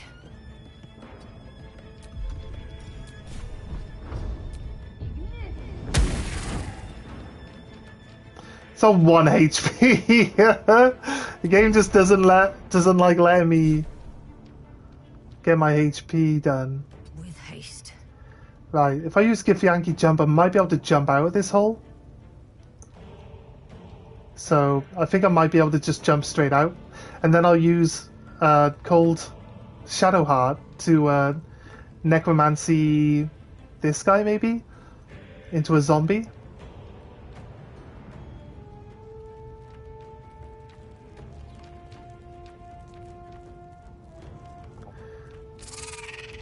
I don't really use Chill Touch, to be honest with you. Every turn she takes damage until she resists it, and she'll have to resist it 3 times now to clear it because of its... Sorry, I had an itchy ear. It's still itchy actually. Very deep itch. Oh god.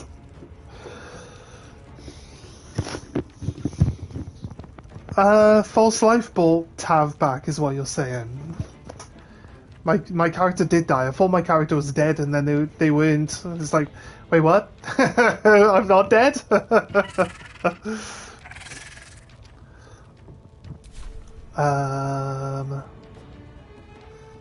that's it. That's it for my turn, right?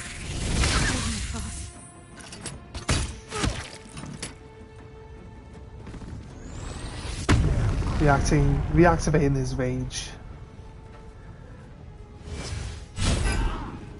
With Blade Ward now, if I was to cast like the double HP, no, the +2 armor class on Astarion, he would actually do really well, right? And do Gaping Wound on you.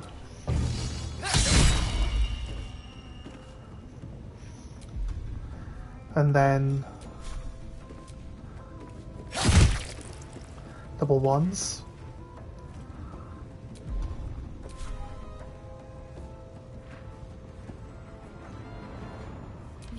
Right.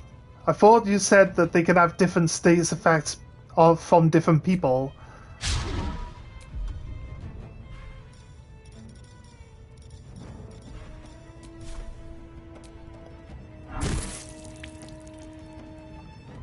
Moving. But not multiple status effects from the same person. Sometimes the only way out is through. Can't use my Githyanki jump to get out. Really gonna have to go around? I disengage. Does that get me out of turn-based mode? It doesn't. Are there more spiders down here? I don't think there are there? What's our route out? These boots have seen everything.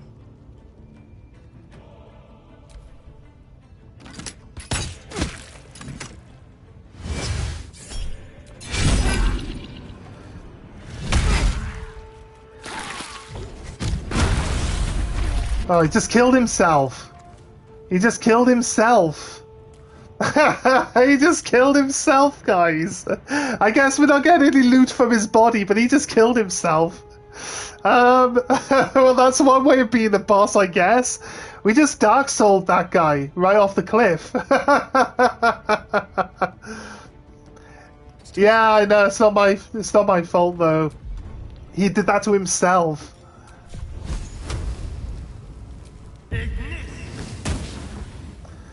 Nice. Thanks for missing, dude. Really appreciate that.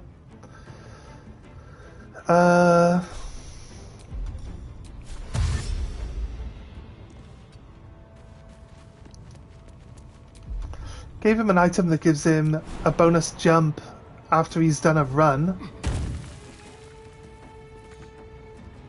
Can't give up. On my way.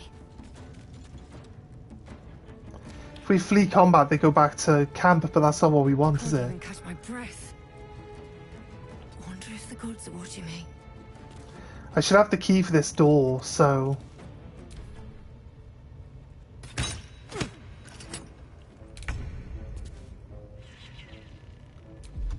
I can dash as we go here.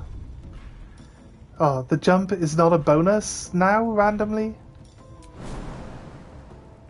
God, that Starion is so bad at jumping, dude.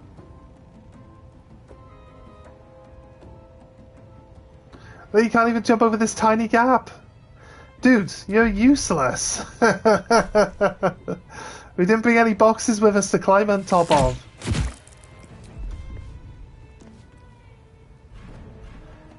I thought this bunch of skills... Yeah, I know it's based on strength, but honestly, the circle's tiny. The circle isn't even the 3 meters it costs to jump. Like, honestly. How big is the gap? Yeah, the gap's about 3 meters, look. That's how much it costs to jump. And he can't even jump that distance. It's mind-blowing, mate. Mind-blowing. I would have thought this would have been like some sort of momentum thing, since it's a bonus jump that you get for activating your dash. It's supposed to be a bonus action and not a main action. I can still do it even though I've used my thing. So clearly it's a bonus action, but why is it green? It being green confuses me into making me think that it's an actual action, but it's not. But hey, you can't do it. Take a 3 meter standing leap and tell me if you took your more physical force and energy than it would to walk 3 meters. Well, I guess, but the point is it's a dash into a jump. It's supposed to be like a momentum thing. Or at least that's how it sounds. You run and then you jump. Like, it's not a standing jump. Ready. I mean, we can argue the standing jump point, and you've got a very, like, I can't argue with it. I can't argue against it. I mean, like, yeah, of course you exert more effort to do a standing jump than you do. We got a key, don't we? Stuck in this fucking hole. With a flick of the wrist.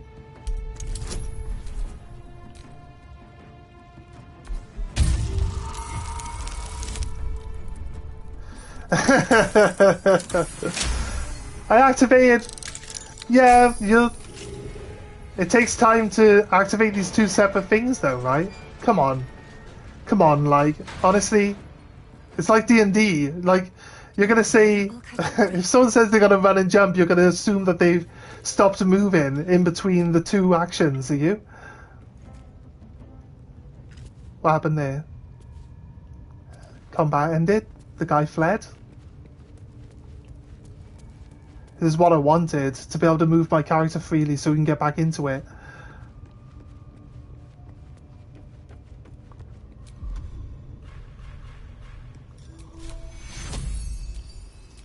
Won't last much longer like this.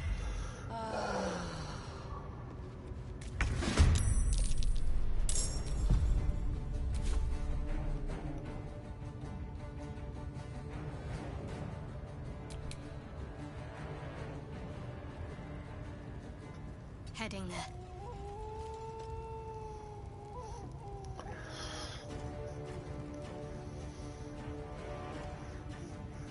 You're trying to get a bonus, I'll make it harder.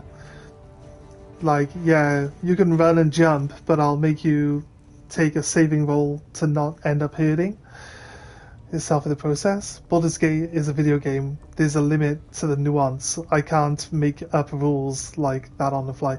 Well, I'm not expecting... Wait. You know, I'm not expecting you to explain why it's not working, you know what I mean? I'm not like looking at... Unless you're a game dev for Baldur's Gate, right? Like, I'm not expecting you to explain why it's not working. That's fine. Don't worry, mate. It doesn't work. It doesn't work. It's fine. But the actual relic that I'm using says that you get a free jump if you activate your dash. So it would... You would assume that it's supposed to be played off like a running jump. Obviously, your character's got to stand still for you to change the action to jump. It's not classed as one action or one solid movement. But you would assume that the relic is allowing him to run and jump, right? That's all I'm saying. I think that assumption would be pretty correct. I don't think you'd be misplaying in thinking that assumption.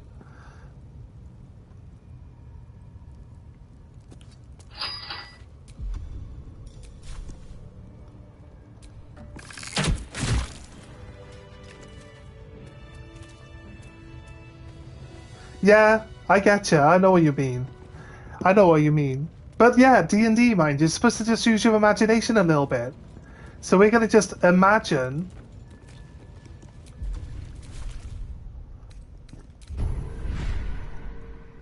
I did fill these in.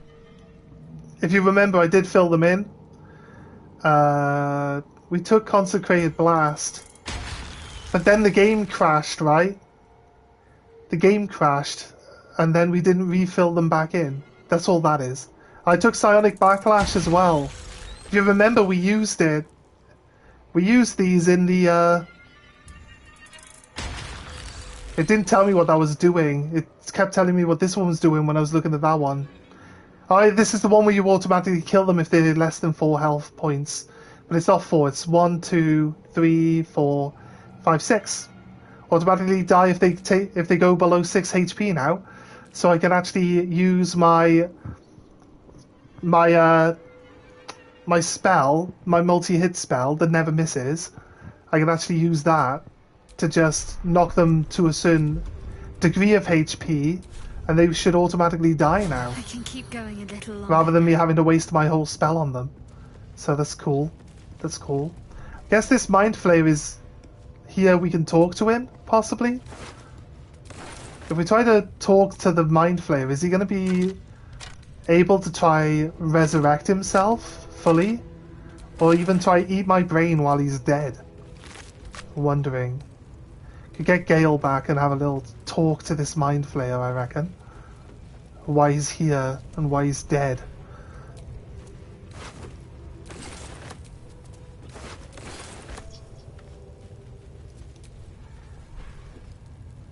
So yeah, I get what you're saying, but I think rather than... Yeah, there's a scroll to speak to dead here on purpose. Definitely wants us to talk to this Mind Flayer.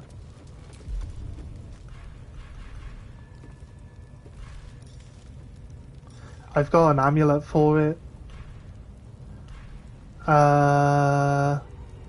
Seems to have unequipped itself.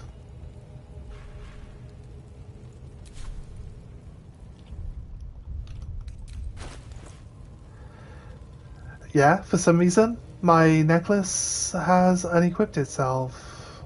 Where is that gone? Did I accidentally send it back to camp?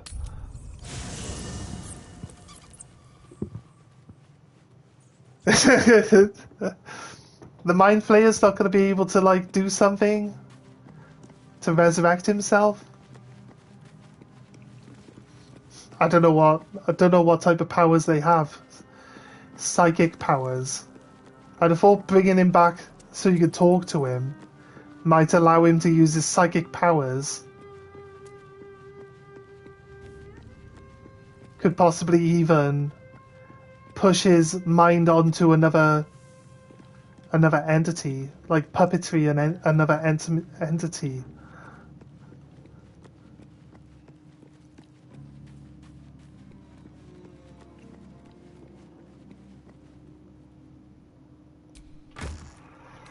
There.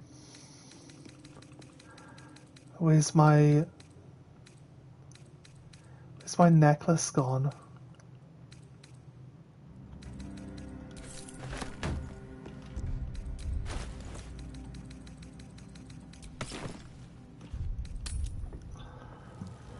He's not back. Okay, fair enough. No, fair enough.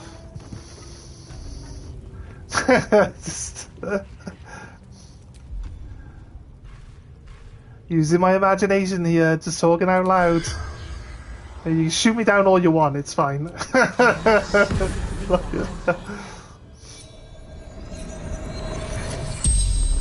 the corpse rises, your parasite squirms in recognition. The necromancy finds the soul of the body and enforces truth to make them answer. And the necromancy part of the spell puppets the body so that it can talk based on what it's learned from its soul. Ah, fair enough though. More of your kind nearby. How do I get rid of the parasite? I feel like this narrative that they're following is going to just drop off. Like, at the end of the game, they're going to just embrace it rather than actually trying to get rid of it anyway. Unless they still give you the choice. And then, again, it's like KOTOR. You just get all the way to the end and then you're like, get rid of it or keep it. And that depends on which ending you get. Let's go with this one then. The creature's eyes as it curses. Yeah, you get to choose, yeah, of course. I know, I get it. Darkness and sun barely contained. Ah, wait. So he doesn't actually talk to you. So there's no actual semblance of, like, reanimation involved in this. Yeah, you're just, like, interrogating his thoughts, his brain hole. You see dark tunnels lit by noxious pools of brine. The darkness spreads through the earth. The skies Get a lot of choices that affect the end. Pour out of a void that consumes the stars. I'll tell you right now, I'm gonna follow the remove the parasite ending because that's the whole point of the game. Getting to the end and keeping it seems pointless. So my initial playthrough is going to be we get rid of the parasite. Whatever other ones it adds on to extend the ending, we'll find those out as we get there. But we're definitely going for the get rid of the parasite option. You see the tadpole in the Mind Flayer's hand. Not a parasite. Perfection. Rebirth is sloughing flesh. A new skull housing cold, sharp intellect.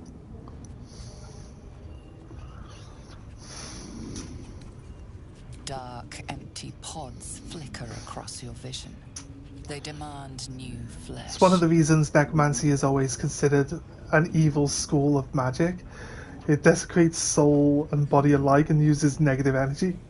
Negative energy can occur naturally from extreme hatred, rage, and malice. That's fair. Images Oh fill shit. your mind.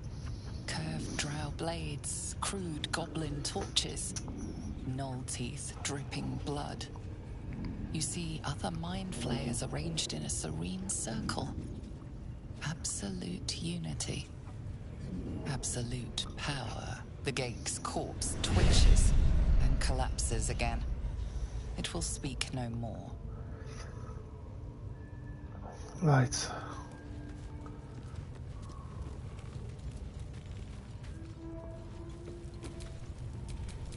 Wonder if we can see the guy's corpse down the hole. And if we can see his... did his body just, like, disappear?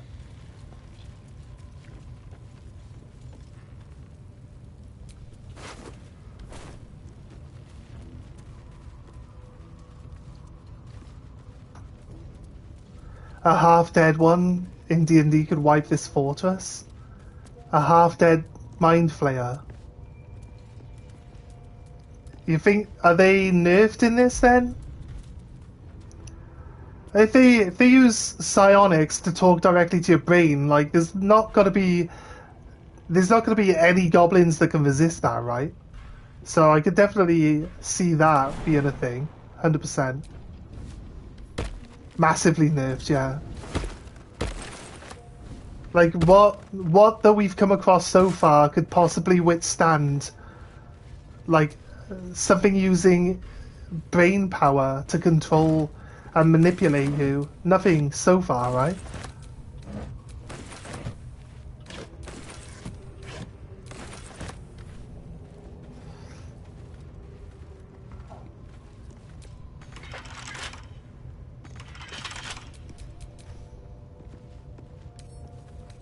For a skeleton king. They fly, can consume things and regenerate and take over hosts. Yeah, exactly. They're super strong and insane armor class and can read your thoughts too.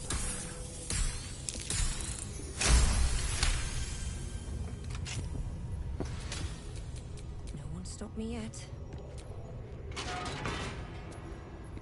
Treasure! There's no treasure, what do you mean?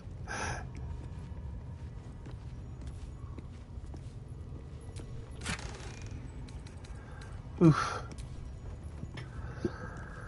Saloon's Dream, I'm gonna make I'm gonna make Shadow wear it. Infernal Metal, Yes. nice. Damon can use this to fix me. Because of the glowing underdog. Underdog's bravery. The wearer gains advantage on melee attack rolls while surrounded by two or more foes. Sounds like that could be good on Astarion, right?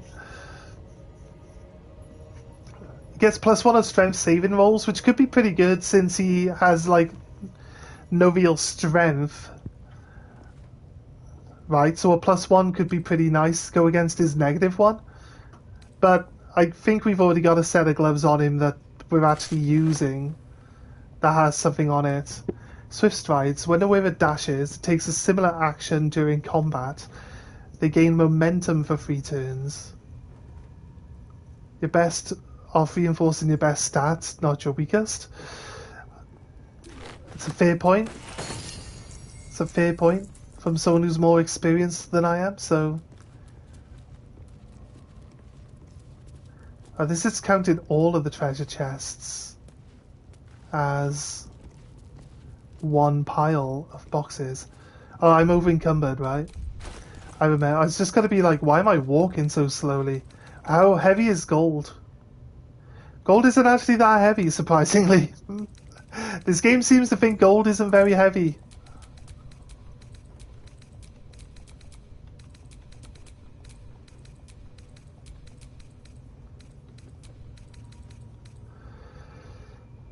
Yeah. The Invocation Cantrap, Saloon's Dream. I'm gonna I'm gonna make Shadow wear it. She'll probably leave. Because we keep the Infernal Iron on us, but I think until we get to Act 2 it's not gonna let us upgrade.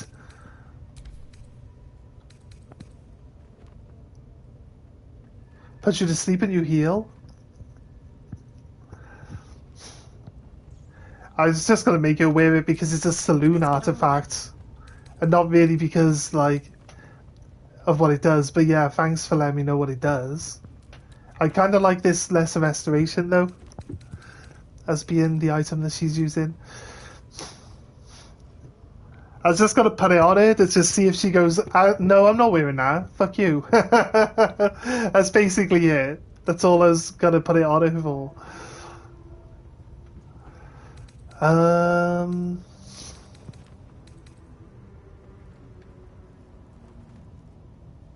Yeah, it's good if you don't have other options because it just puts you to sleep. But if you have other options, it's not great. Yeah, I guess. Right, we've got gloves that give +2 armor class on. I get +2 armor class. So, +1 to strength saves. And advantage in melee if surrounded. I mean, it would be good, but like the +2 armor class is what's making it really tanky at the moment, right? So I don't think I want to lose the +2 armor class there. I made as a DM was probably the Chaos to Bear Crown of Thorns. The Cross to Bear Crown of Thorns. Yeah, what did you have it do?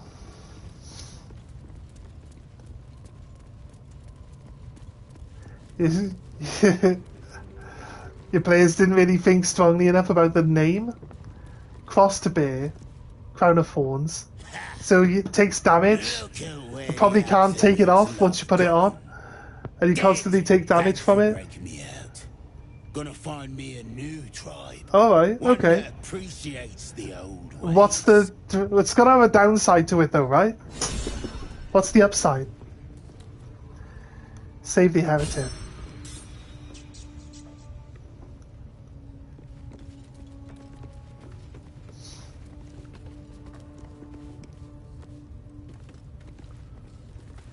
When you take it off, it releases all that magic back in one go. Yeah,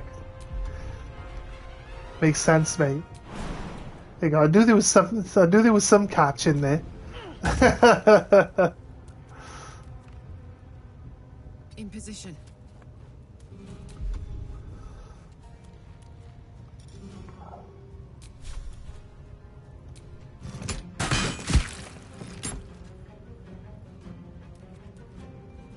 Let's turn someone inside out. Let's move.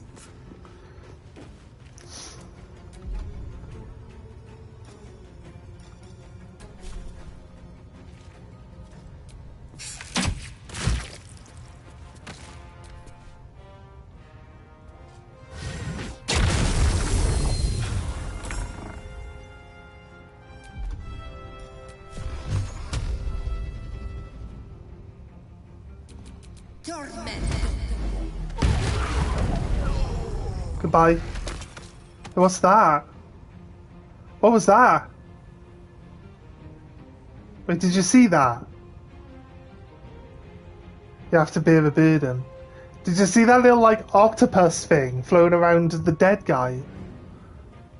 What was that? I had a player let another player borrow it after using it for nearly a year, and the town city was vaporized instantly.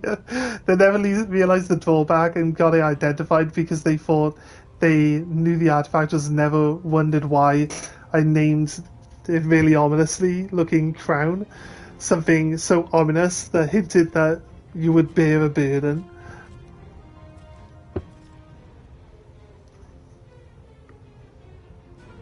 Oh, when I killed this guy, there was like a red, like, octopus thing floating above his corpse.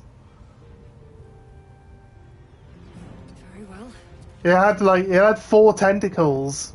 It wasn't like 8 tentacles, it's only 4, but it was weird. My faith will protect me. On my way.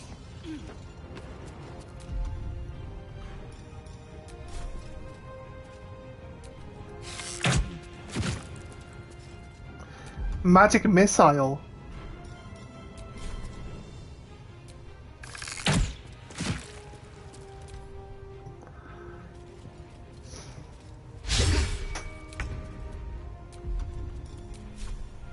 This is how you swing a weapon, mate.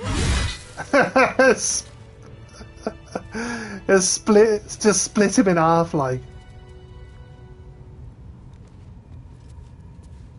Hover over the corpse. Sharp-eyed Crub. Novice of the Absolute.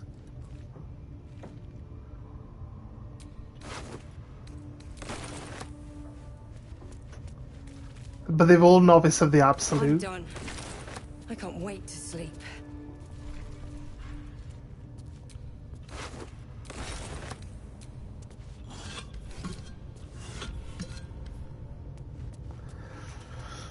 Sharp-eyed Crub. Level 2.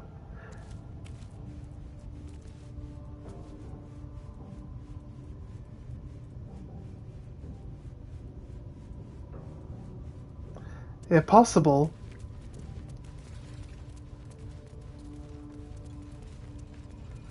It's possible all of his blood exploding out of him just didn't animate properly as well, right?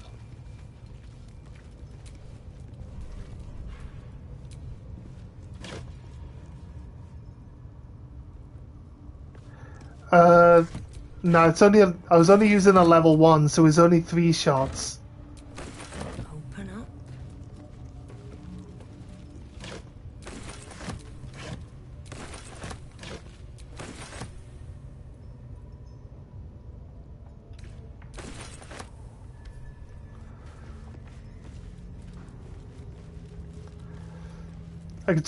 I'll try clip it later. What time is it right now? In game, I mean. How long have I streamed for? It says 2 hours, but how long exactly does it say? It says 2 hours and 7 minutes. So, throw up in my DM, 2 hours and 7 minutes, mate. And then when we're done with the stream, I'll go back and I'll clip the area where I see it. And I'll send you the link for the clip and you can see what I saw. If you're interested.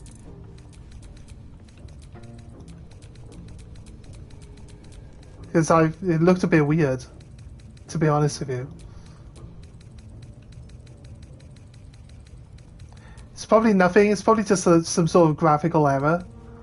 But, you know, if it is actually something, it might be interesting to see it.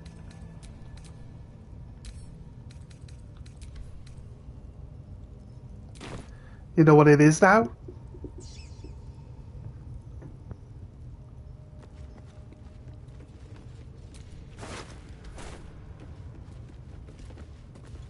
Yeah, we killed these guys, we checked everything. Is that everything that can... We got like we got an ogre girl to kill as well, right?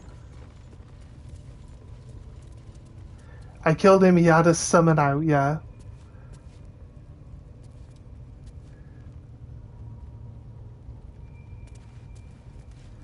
Alright.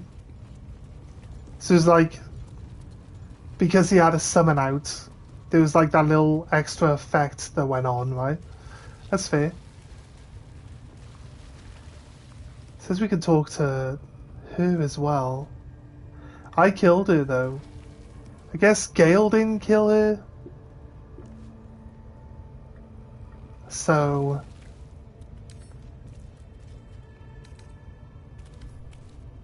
too heavy to pick up. A barrel of water weighs a lot? Why are we at 85? What are we carrying now that's really, really weighing me down?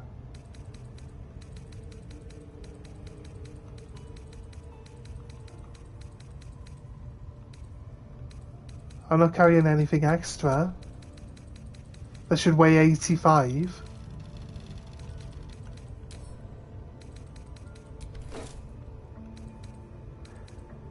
Is there something here in my inventory that weighs a lot? That I have now, which I wasn't holding earlier? It didn't remove anything that I literally just told it to remove. But it makes it look like your inventory gets smaller because it rearranges it. What are we holding? Is it all the food? It is all the food, holy shit. It is all the food.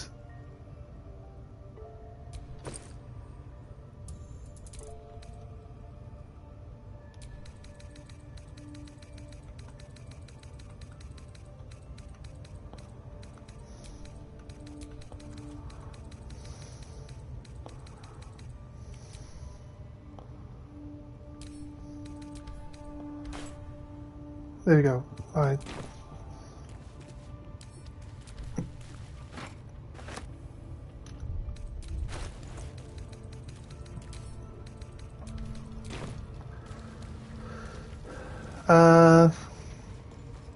Should probably use a long rest, you reckon? Got one more fight to do, I guess, in this room. Then we'll do it. Yeah, we got some heavy meats and stuff in there. She doesn't want to actually purposely fight me. You not supposed to be here. Leave. She's not attacking me.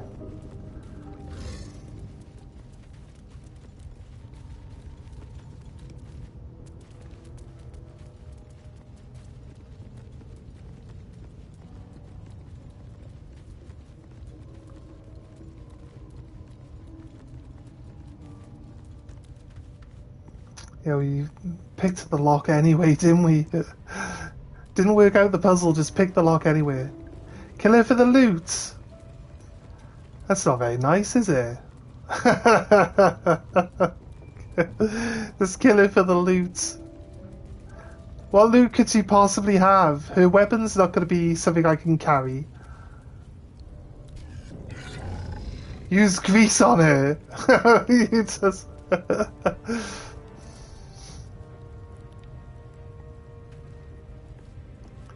Is this some sort of, like, thing that people do where they use grease on this one?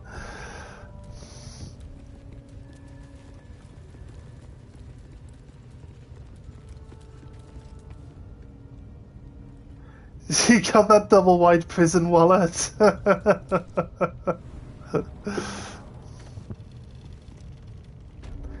No. I don't feel like murdering people just for the sake of murdering people, so... What we got, though? That's the makeshift ladle.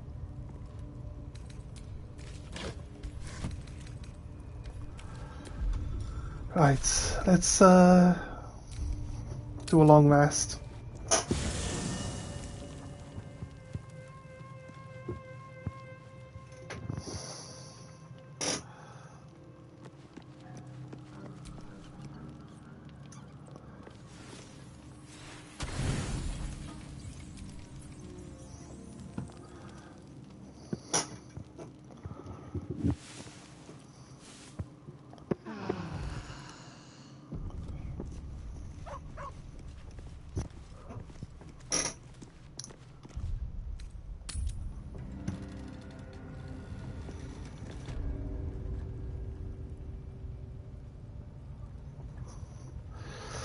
Right.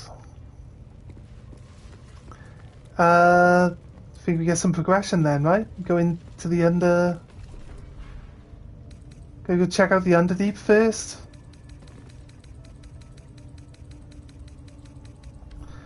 It does say, when you get to a point where you can't, where you go past the point of no return, it does say, like, if you go any further, you won't be able to come back, right?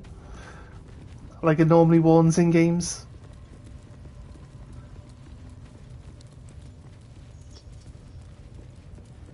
It tells you, yes, that's good. That's all we want, is a little bit of heads up. There is probably some, maybe, I don't know if there's actually decent loot down here, but...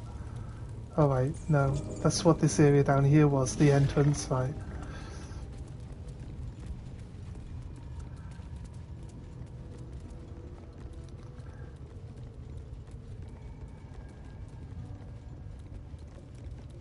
Yes. Yes, I did get the Book of Necromancy. I'm supposed to make... It says I've got to make a choice of what to do with it, but Astarion wanted to read it, and he hasn't mentioned it since. Am I supposed to just, like... The book refuses to open. For you, at least. See, if I change to Astarion, am I supposed to just interact with it while being Astarion? feel its connection, its longing to be opened, to share its secrets. I failed the To the rolls. first page. I've never its shifting attempted to open the strange book with my whispers. main character before. We just gave it to Asterion because he asked for it. No, I haven't done anything with the book. Like the saving throws. It's asking now for the saving throws, right?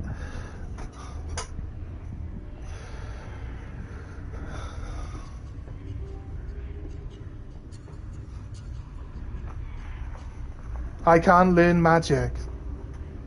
I'm a sorcerer. Yeah. Fair enough. There we go. It doesn't interact with me. This is why I wanted to be a bard, because I can give +1 to 6 being a bard.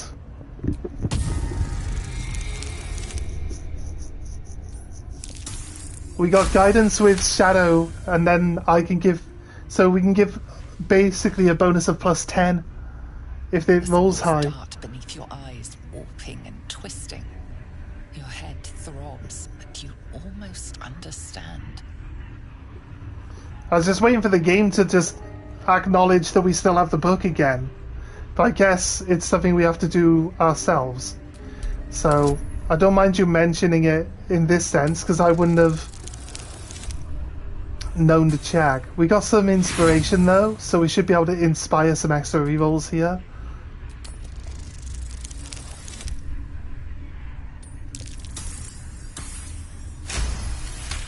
An evil bard? Yeah, possibly. The world around you is gone. You can only see those glyphs, only hear those voices. What happens if we fail this? Claws moving in the shadows. They pull at you, dragging you closer.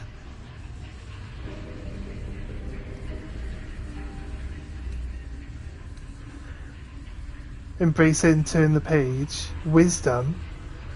Is he a high wisdom character? I'm gonna hit the gritty on your skull.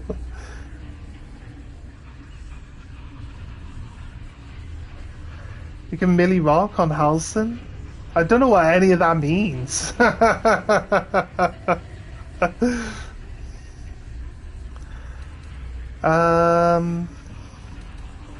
I don't know what his wisdom is like.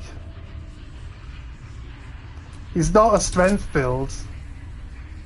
He's got +1 from wisdom. No. No, I've never heard it before. Never heard anyone ever say that ever. Mate, I don't do the internet. So if it's an internet thing, I don't do the internet. I told you this.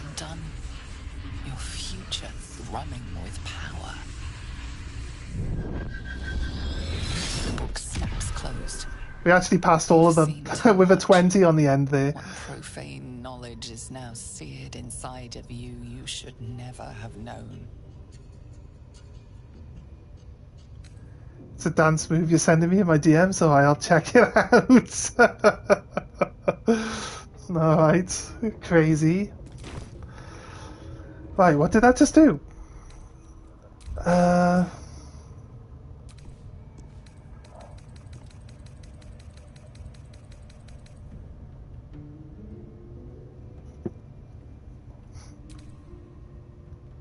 We got Liffid Persuasion. Does that mean everyone in the party could use it? Or does that mean only my main character can use it once per long rest? So if the whole thing is just talk to people with someone else, that could be kind of interesting, right? Sleight of hand is a +9 and stealth is a +9. That's crazy.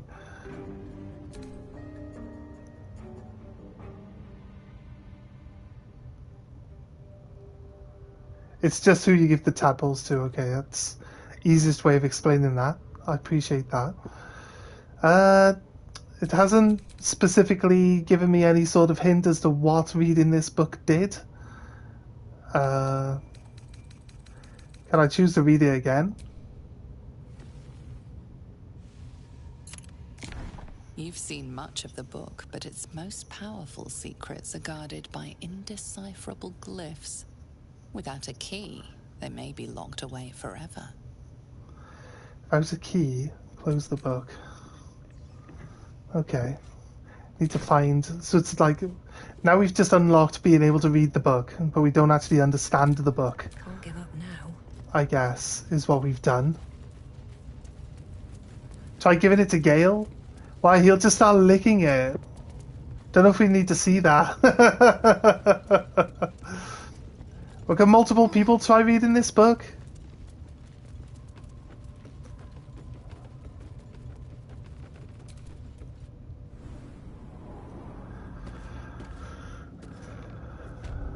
Oh, multiple people can read the book.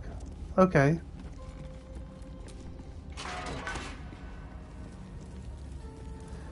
We've already done this start area, right? So...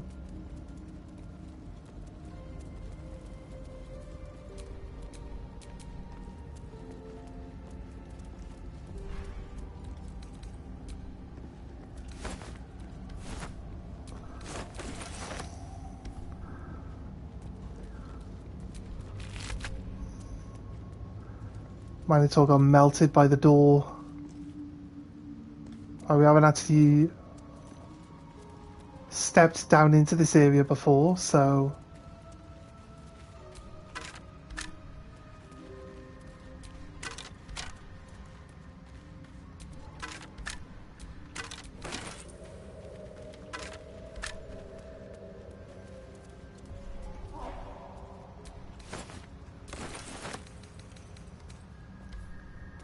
Right.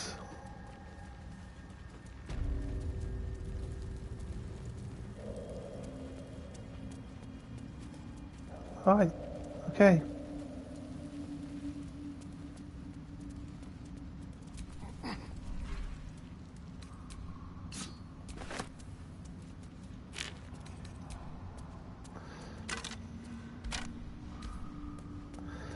I haven't been into a D&D Underdark in so long. My party's learned to stop letting me go there eventually. Big sad. Your people, everyone that you play with is like, nope. Like, maybe we should go, no.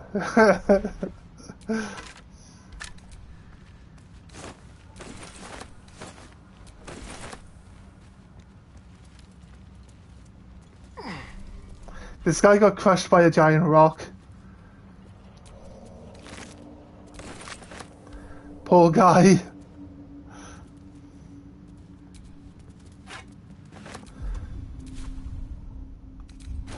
Right. You have one. Oh, I could go for a good meal. You don't have one, so we grab. How you do? Automatically lets you see in the dark, right? Despite everything.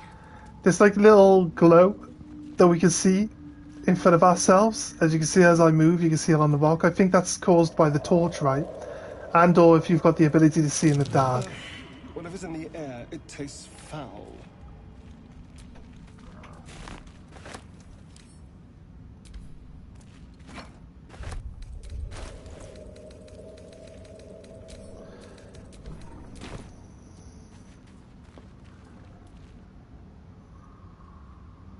A Minotaur. We probably don't want to,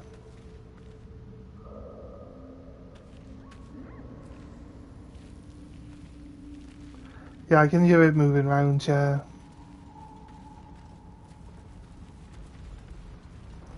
Kill it! Gods, what's happening?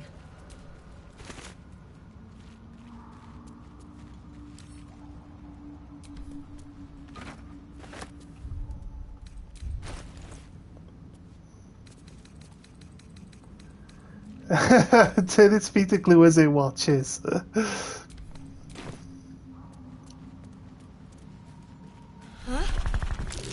bullet. Those things are vicious.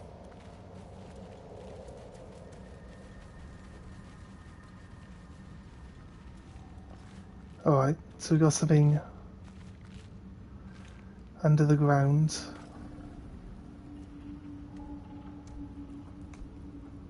Run away.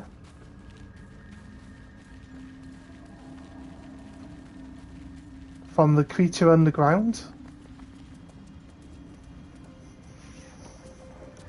Is it a hard creature to deal with? You're telling me to run away, so I'd assume so.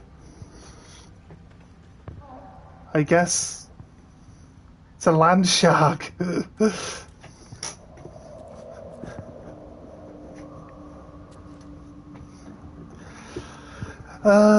So what? The plan to keep moving?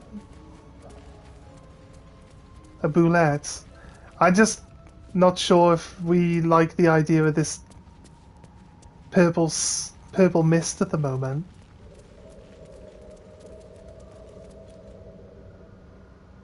Swim through the earth. Two masks. Known to cause confusion. Let's not get too close. It's Excalibur.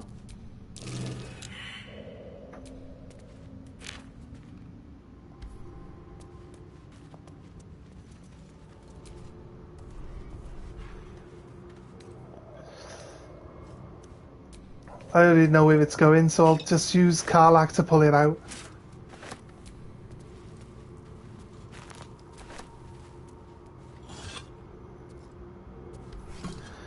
It has a drawback.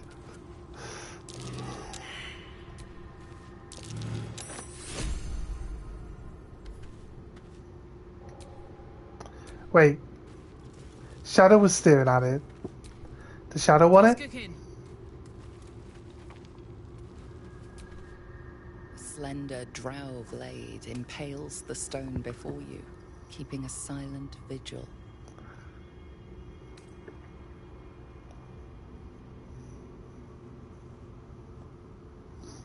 Okay. I'm not sure my demon girl is going to know the answers to this one. Yes, -1 for intellect. Yeah. It wasn't going to happen, was it?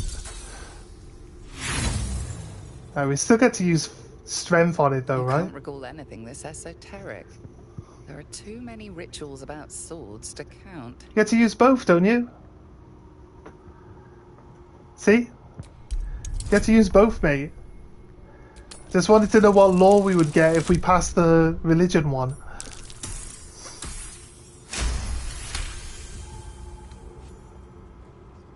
It feels like you're warring with 10 people for the blade.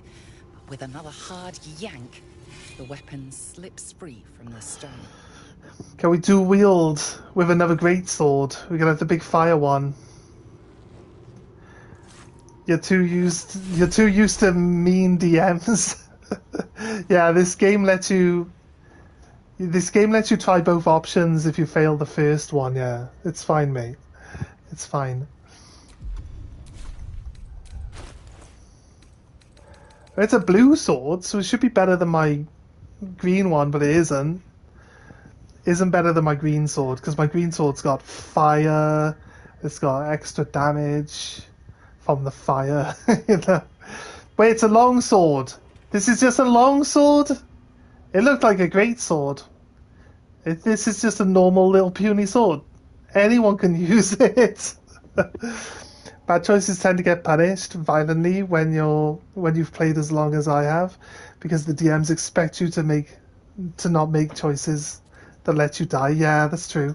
But what if you just like playing for fun?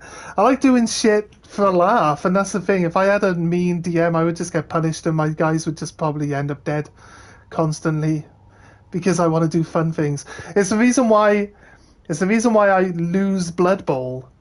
The reason why I lose Blood Bowl is because playing a team the way a team is supposed to be played is what everyone does. And what I like to do is just try to just play doing stupid shit. And if I can pull off like a whole string of like high dice rolls to get the same thing, to get like a really, really impressive play out, that's what I always try to do.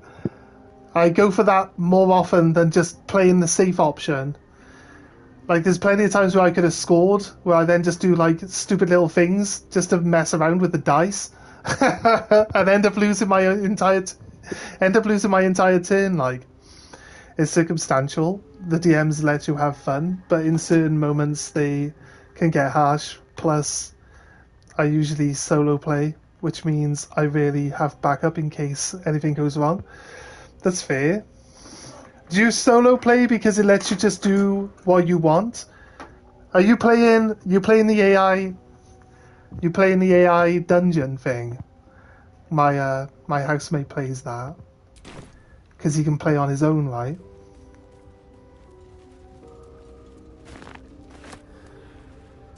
Right, we got this sword, but I'm not sure anyone's going to be using it anytime soon. You say it's got a drawback, but I don't see anything written on it. More are coming. Okay. What in the hells are you? Yeah, you mean you're going to play it properly with a DM, just solo. That's fair. Could you not play like an entire party though, rather than just one person? Or is it just one, like, there are options though, right? You mean you're playing on your own, but you don't necessarily mean that you're playing as one character. You could play as multiples, right? Karlach wouldn't get that option. The DM would be like, oh, okay, why would Karlach know something relevant to this? Well, she didn't. She didn't know anything relevant to it.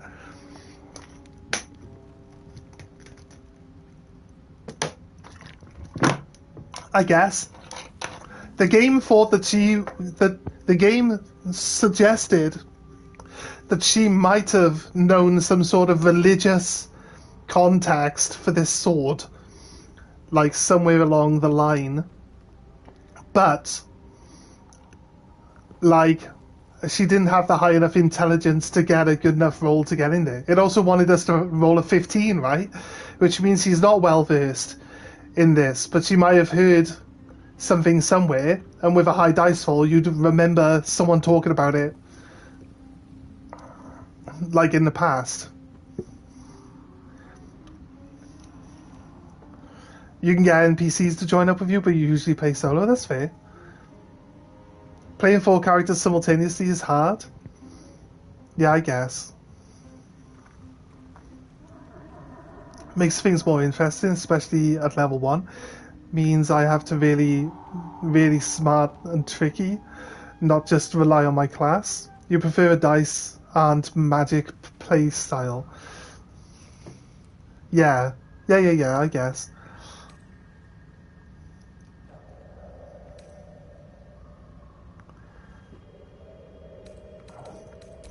This might be some devil's ploy.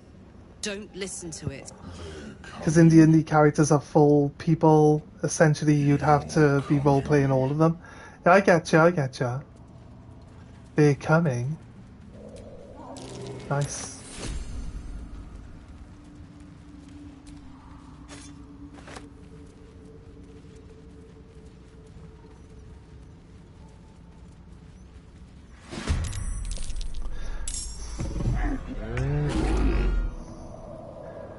Right, I saw this thing hanging down between its legs, and I was like, "Wait, does it have its dick out?"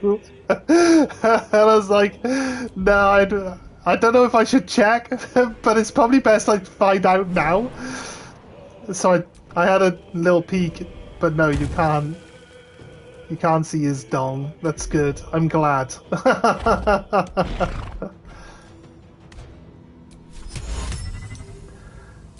You know, is a Minotaur not a beast? Like, is a Minotaur not a beast? Is that what we're saying?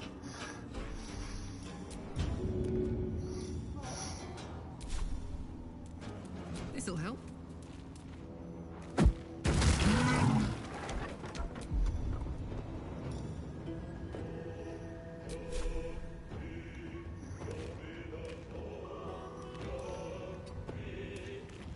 Let's have some courage.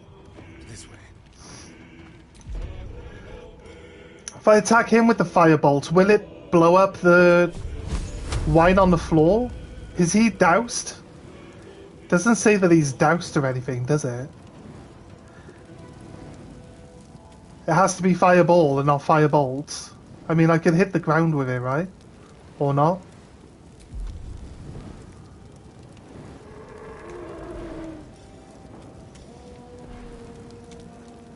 Wait, can I use the laughter on him? Do it? On him, yeah?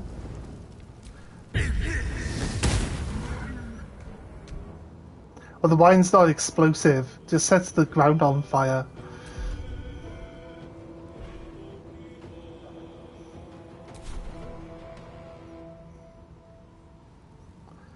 I guess if we would have left it in the barrel, it would have exploded. But since we threw it on the floor, maybe the wine doesn't explode. Like the gunpowder would, and the grease possibly would. The grease definitely does, but the gunpowder would. We've had the wine barrel explode on us earlier though, so... Is it just pulling him back?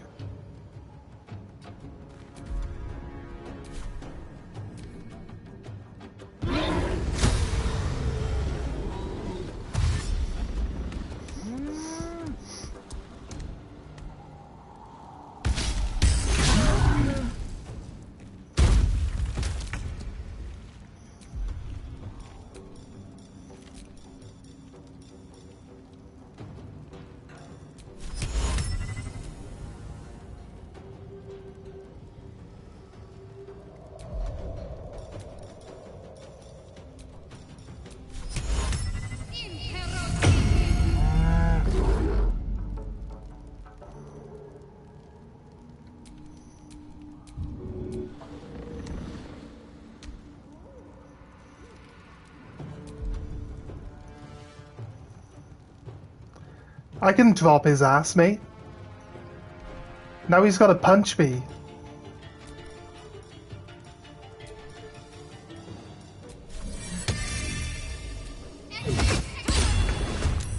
I should save, yeah. Maybe not while I'm in combat, but... Yeah, you're right. Definitely would be...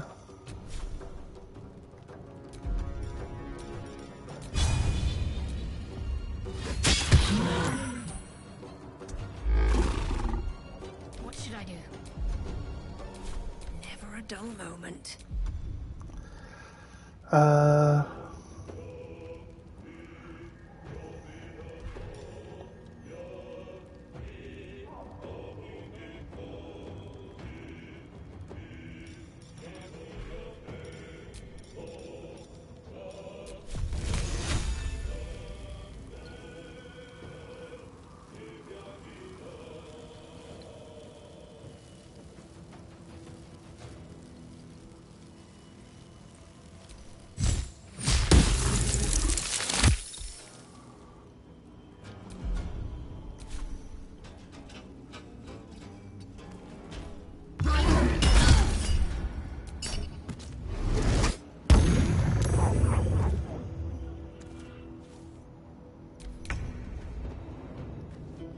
She could actually just melt all the fire.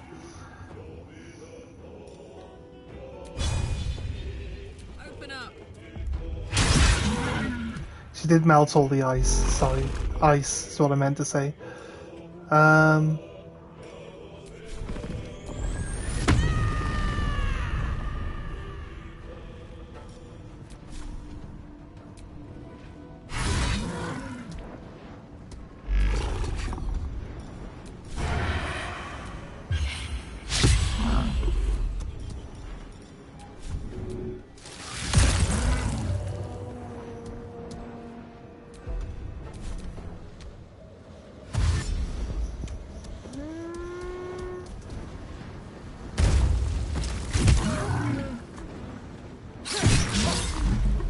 Nice counter. Oh man. Every time he tries to move, he takes bleed damage. It's crazy.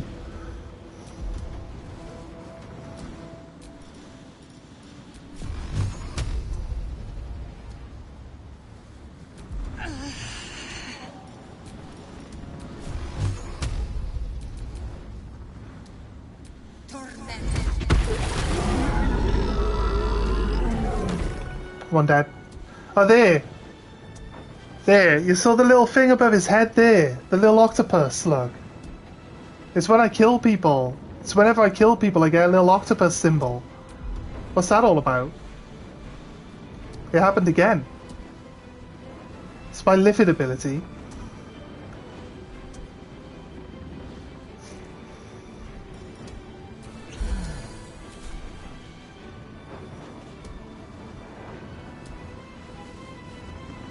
I dropped him through my backlash skill. Oh, Cull the Weak, yeah, that's right. Right, that's what it is. Yeah, that's right. Finished him off because I took him down below the 7 threshold, right?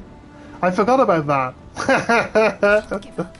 Good job you're here. I didn't forget all that shit. That was a nice crit. Spiritual weapon dealt 5 damage to itself. Don't know how. Don't know why. But it did. It's a thing.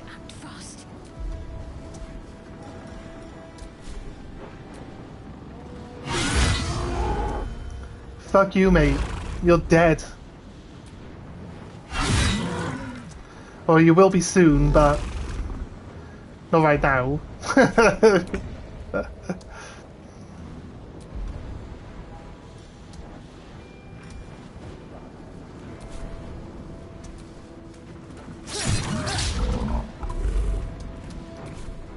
heating up.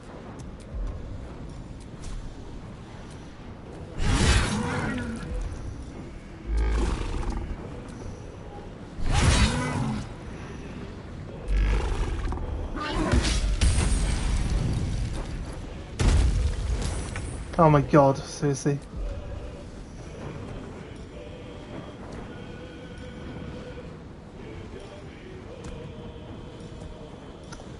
I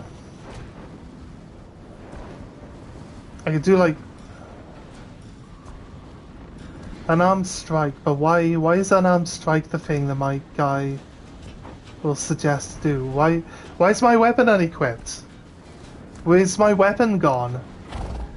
This is stupid. Why has my weapon disappeared?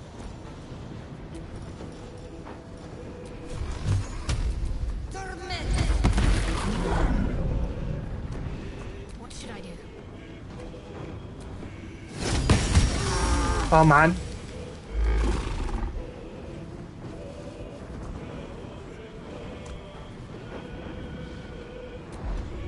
Talk to me.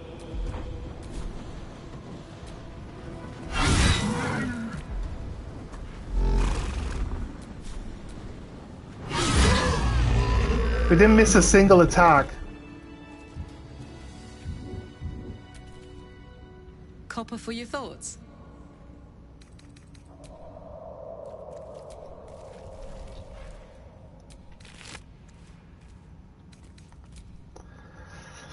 Amulet of the Unworthy grants resistance to slashing damage. Grants vulnerability to bludgeoning damage.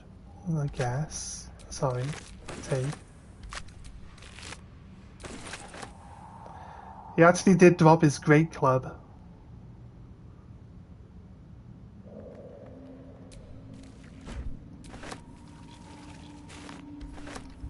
Find out where my weapons disappeared to.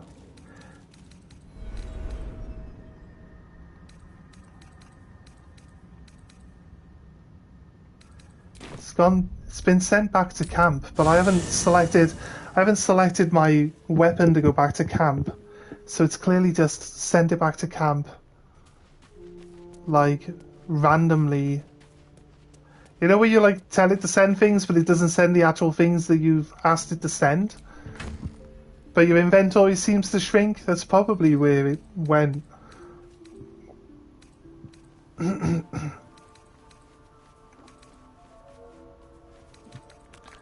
Which one was it? Sorrow, no.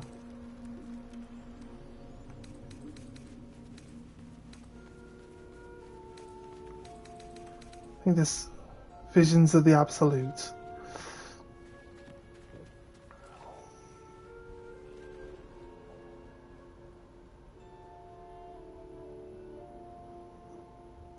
Oh, that's the one that deals damage to things with more than one set of eyes. Wait a minute. It's probably down the bottom. If we went in recently. Is that it? Yeah. That's it.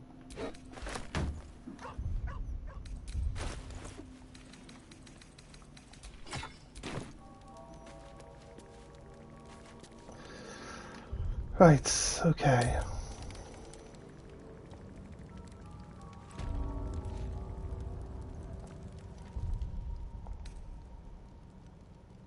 Luck on my Minotaurs has been crazy. I'm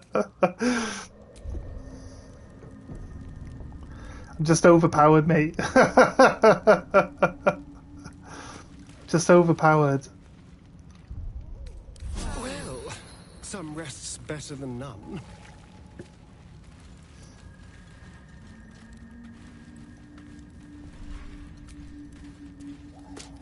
Might be useful.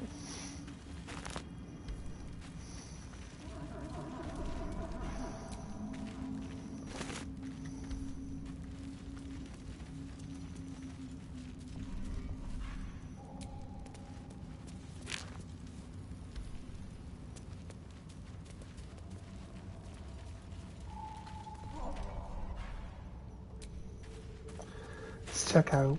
I'd like to grab all the resources. I keep saying we're going to try see what we can get through alchemy. We haven't yet checked it out, so yeah, these are working tools. Oh, it's a weapon. They're actually weapons. Crazy.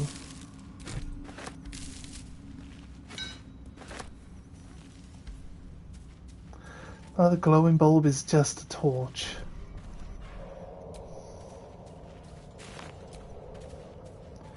Ah, Rogue's Marshal makes potions of healing.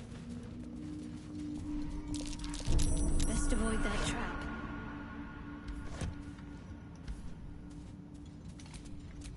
Don't touch me.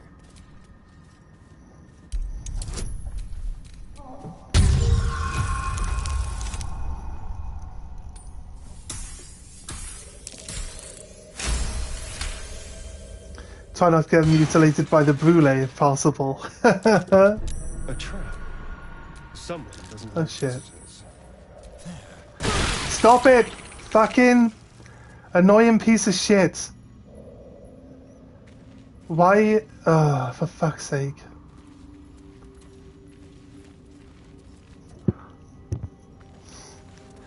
I kept targeting the...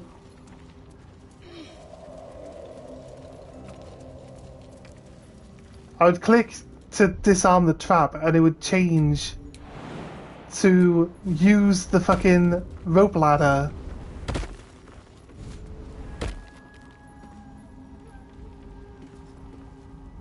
The game doesn't tell me the mechanic properly and it's easy to get locked out of it completely. Okay, cool. If that helps, yes. If it's something that you can just easily mess up. I have played a lot of games like this previously though. I'm not perfect in my... I don't know a lot of D&D knowledge. So I don't know if like, you know, using D&D knowledge really helps in this game. But I've played a lot of these types of games before. So sometimes I might already know like how it works because I've used like the system somewhere else, but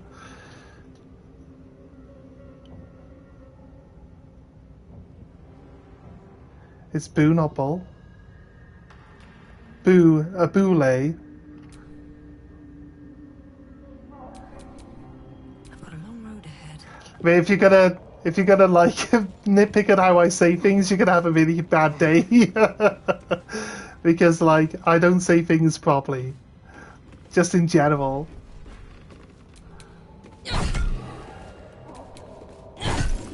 And it's not to annoy people. It's just like how I've always said things. Pronounce the T, just not with the same harshness of bullet.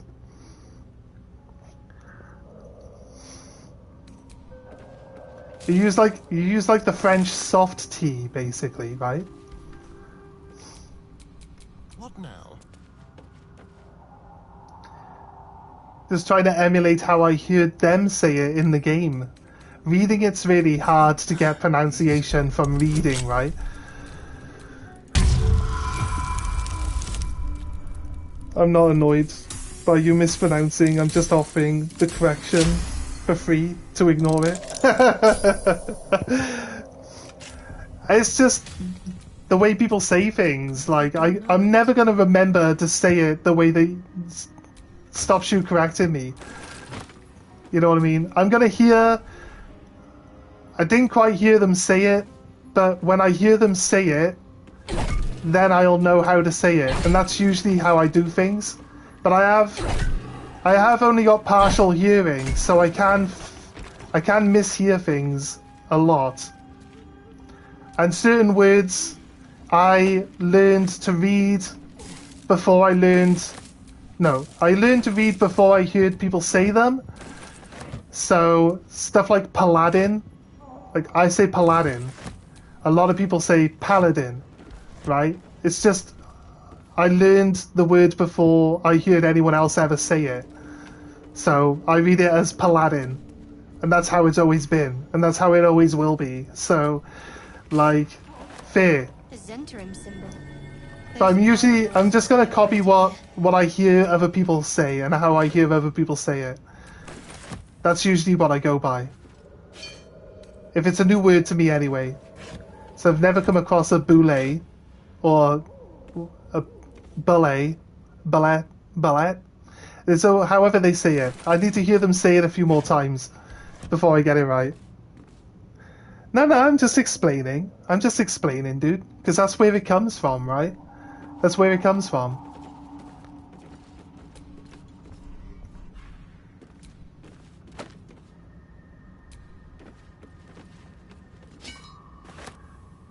That's fair, mate.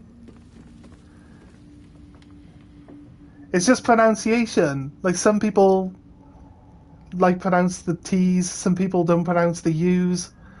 Like, you know what I mean? It's different places you'll get different ways of people saying things. And it's just based on how they experience the word in the first place. If they're just reading it, they're going to come up with, like, how they would normally pronounce something. Which is where different pronunciations of words come from. They're still saying the same word. You know what I mean? I don't think we're arguing about this point. We're just talking. You know what I mean? Just talking.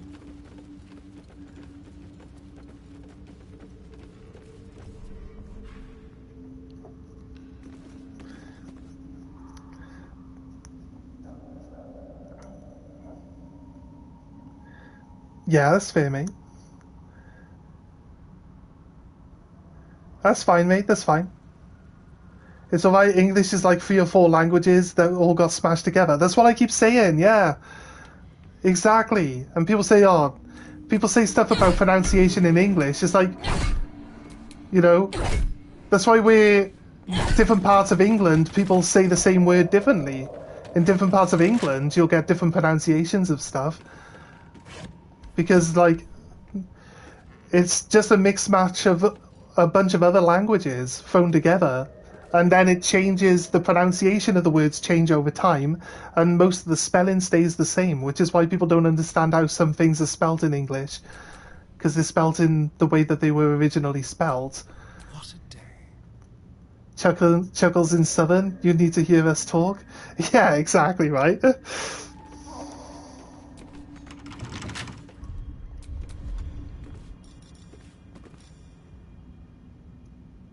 I'm from Wales. I'm not going to say that English isn't my first language because both my parents were English. So, like, and I don't speak Welsh fluently either. So, English is definitely my first language. But, like, we pronounce things differently in Wales. So, it's just the way it is. It's the way of the world, mate. It's an effort you've made to get rid of your original accent, the dialect, because like you cannot understand it. Other Americans can't understand us. Well, yeah. Well, I'm under the impression that most Americans can't understand basic English because, like, nearly every single TV show has subtitles in America so that other Americans can understand other Americans. It doesn't make any sense. As a British person being used to loads of different accents, hearing them all day, every day, loads of different people that you interact with, you get used to hearing different dialects, and then you end up, like, you know, you're like, why is this subtitled? I know what this guy's talking perfectly fine. Not dissing Americans in any way, shape or form. I'm just saying, because the TV shows always have, if anyone has like a slight accent, the TV show like puts on subtitles like automatically. It's like, no one can understand you, mate. Learn to talk properly. And that's not really the case, is it?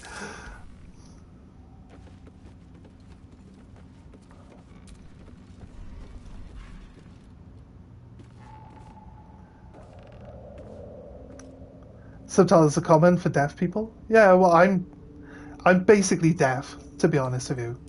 I'm like 20% hearing. So, but I'm usually pretty fine with listening to stuff. I can usually pick up what people are saying pretty well. The TV is on maximum volume though. People have commented about how loud the TV is, and I'm like, I'm deaf, mate. Of course the TV's loud. How delicious. Let's crack it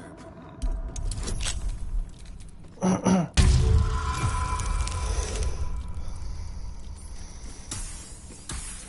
No, I mean the TV show won't have subtitles on it.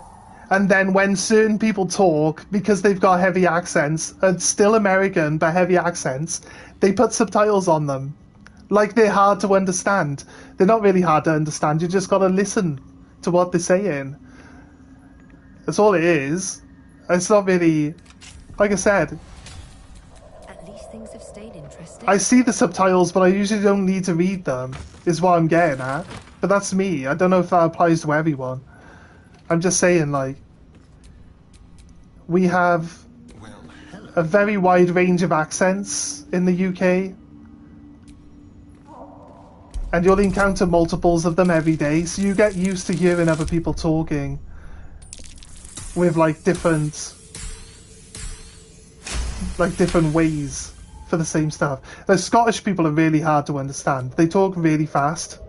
So but if you usually ask a Scottish person to slow down a little bit, you can usually understand them really well. But they can talk really fast, which can be... Oh, I didn't unlock it. I was wondering why I still needed a Starion there.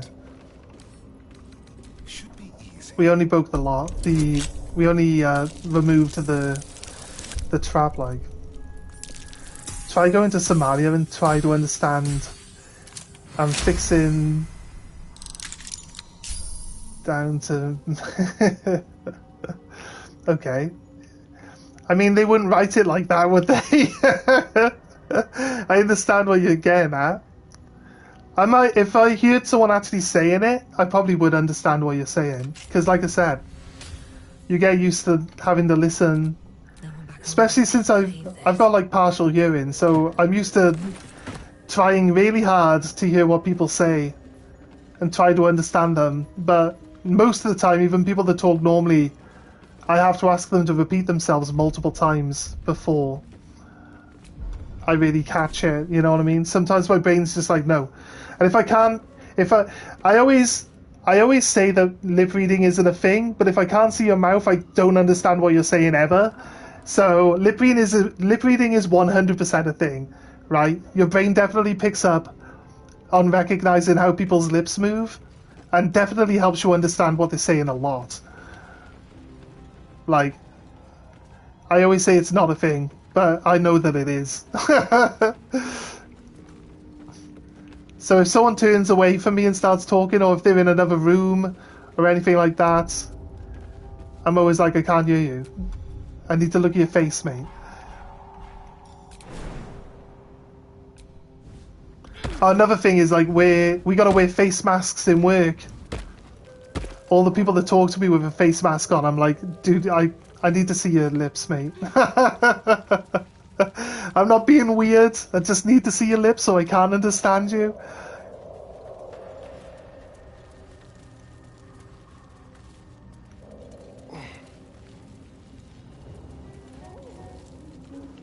Where are we?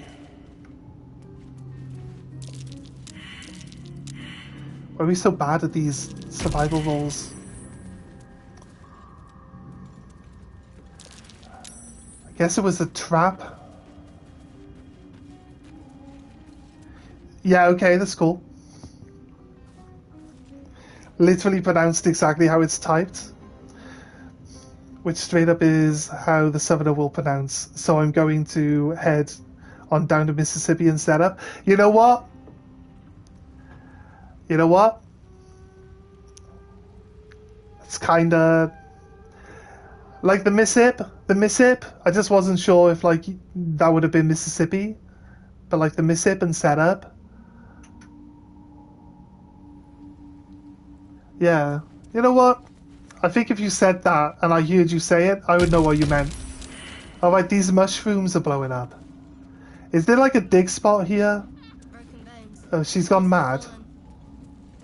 She's gone mad, right? Why did she run off?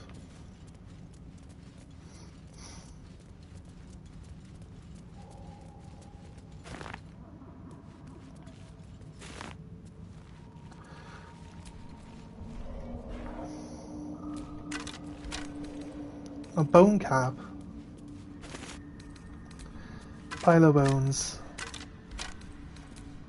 Try to get as many of these as we can. Have we got a nature person?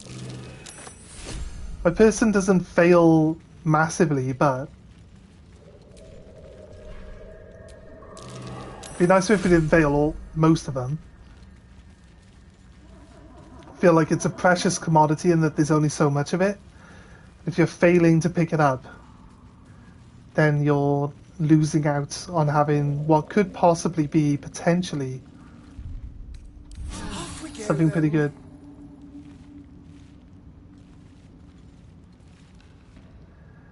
You want part Dawa Sai? Not sure what the Sai means. You want it parted down the side? Yeah.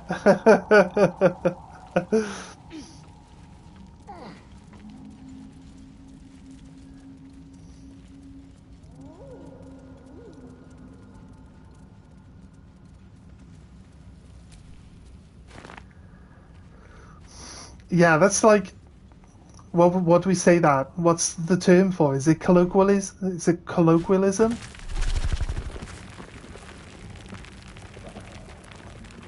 What will determine when it pops out? Is it supposed to pop out at a certain point? Is it just harassing us for now? Or is it like, if we get unlucky, it'll come out and attack us?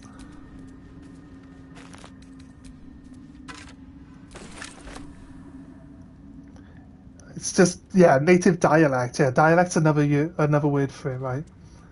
And might. I feel like this is probably where a fight would start. These mushrooms are gonna blow up, aren't they? Hell of a combination. Get confused by one, blown up by the other. Oh yeah, wait. So we should probably shoot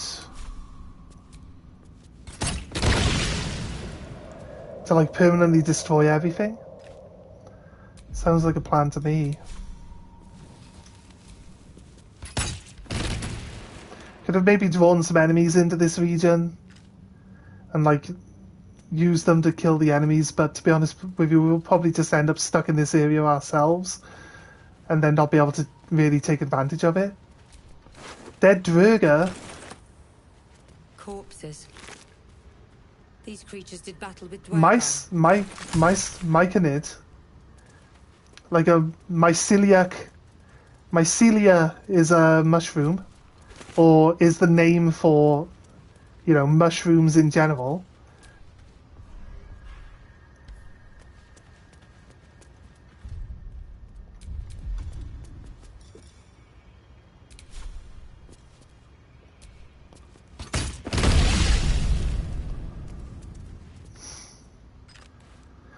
Myconids.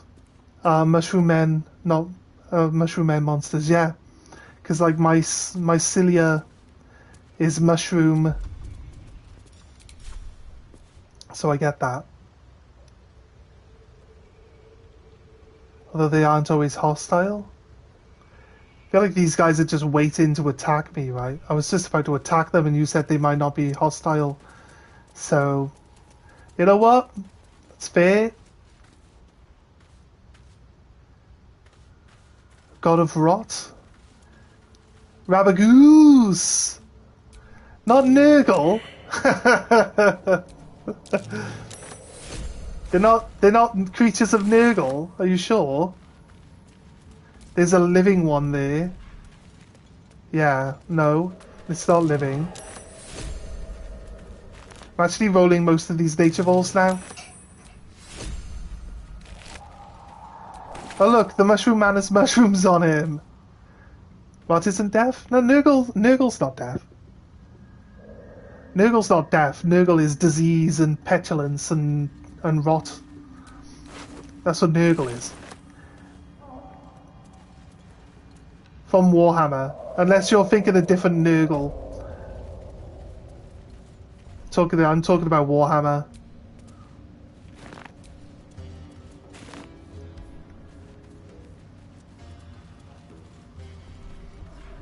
Always room for more.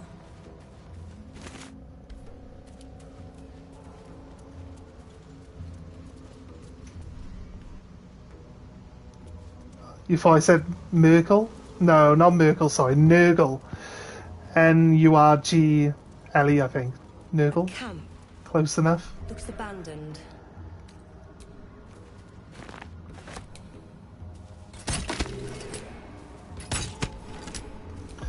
No, our staff definitely does better damage than that.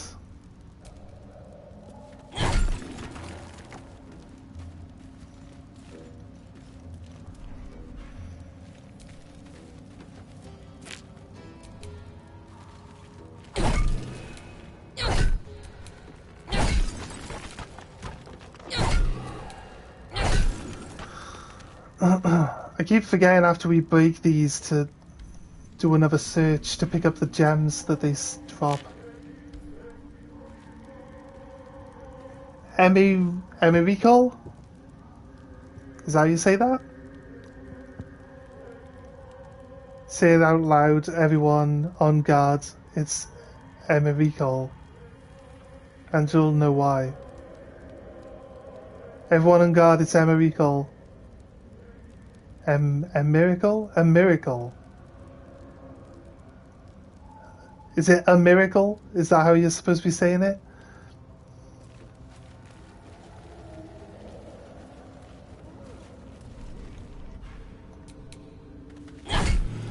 Okay. I was saying it wrong to start off with, but saying it in a sentence... Yeah. Saying it in a sentence made it definitely... like, easier to work out how it was supposed to be pronounced.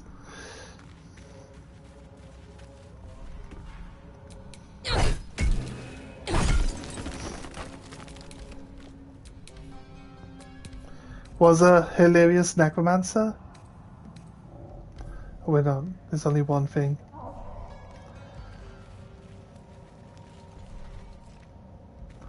I'm gonna go, oof. I feel like we're not being very systematic with our searching of these areas at all.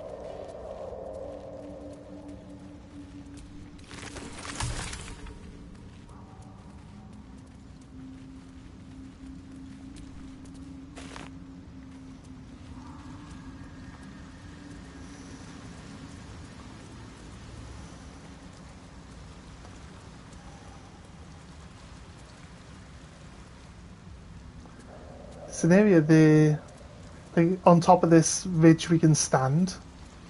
Not sure how we would get up there though. Oh shit. Was swallowed by a chorus of turbulent music. Start a conversation with a mushroom. Many voices. Yeah. The harmony of an entire collective. Druga Deep Dwarves. That's just the actual name for Underdark Dwarves. That's fair. I think I've encountered the word Druga before.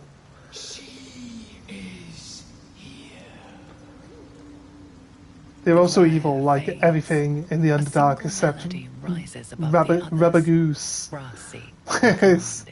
He's just a rubber goose. Sovereign. You see a vision. Your lifeless body wrapped in fungal tendrils. Can I embrace the Can I embrace the fungicide? Can I get a giant mushroom on my head?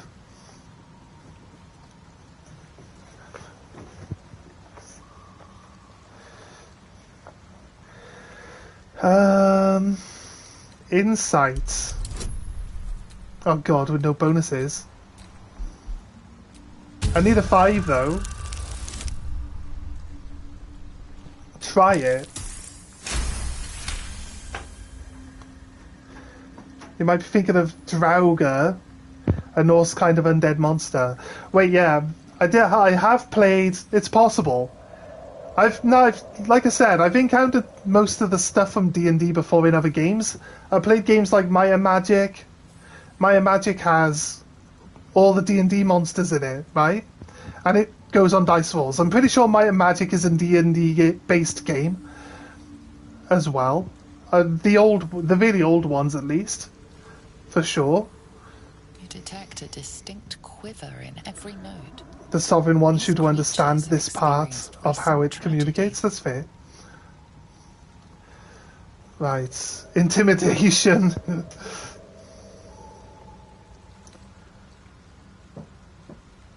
I sense your fear. I come to aid you. Fungal roots weave through your mind, seeking your true intent. Then the Sovereign drones a new melody, cautious but welcoming. Descend to me.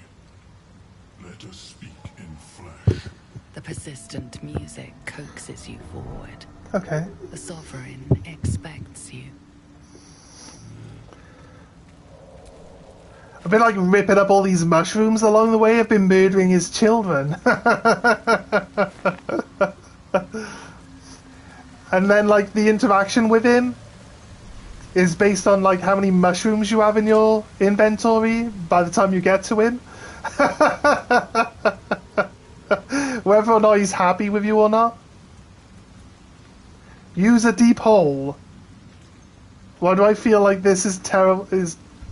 Why do I feel like we should save before we jump into this deep hole?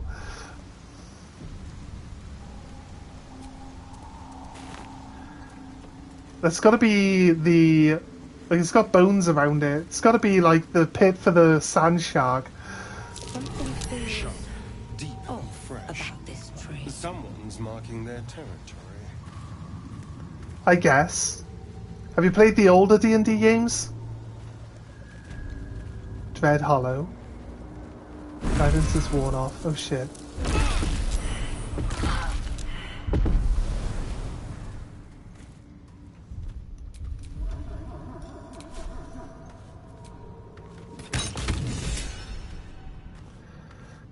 That's what you play? I got some of the really early sets from the 90s. I'll send you some pictures of the D&D sets I have after the stream, yeah?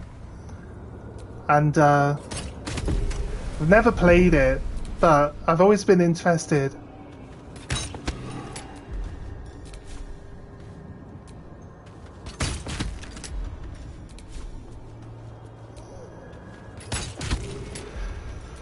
A little bit of due diligence, so I don't have to worry about when I come running past this area later, getting poisoned again, fucking around. Just easier to remove it. And then I believe that this poison dust should dissipate on its own, right? It's flammable.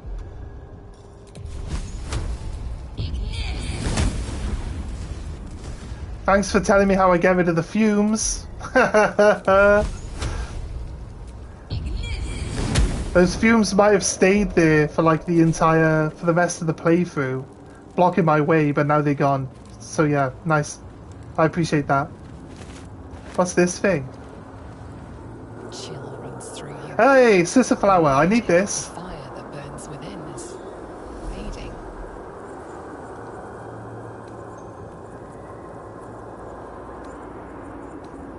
Your magic gently and effortlessly flows from you and into the Susa flower. You look drained, and I know it wasn't me. Is the plant bothering you?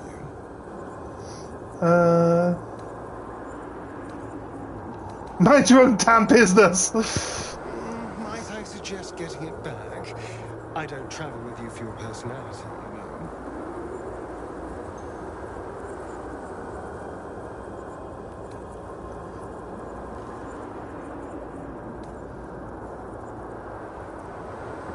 Just my good looks then. It took your power and your sense of humor. How wretched. Yeah, he was hoping that I would like sass him. The sooner you can get your magic back, the safer you'll be. Until then, try not to die.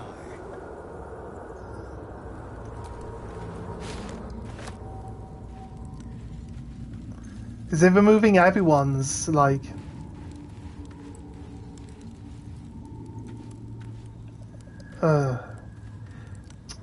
I get the impression that we would need to carry this to deal with a certain possible enemy that's coming up, but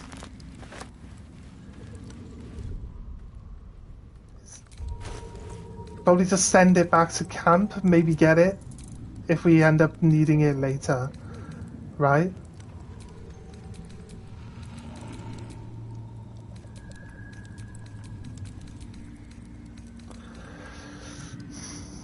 Right, drain levels from every successful attack permanently.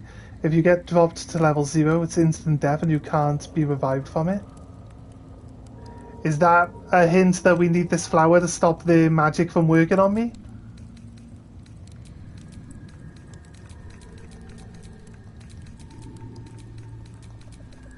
I mean, we don't really need magic to win fights, right? Outside of healing and stuff. Don't really use it all that much.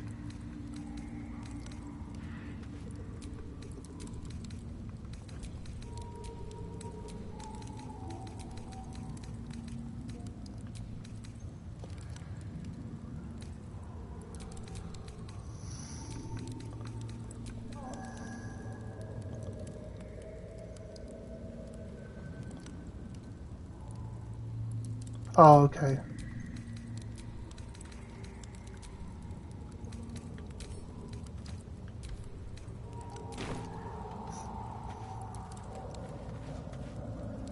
Like, maybe we would need it to, like, negate this thing.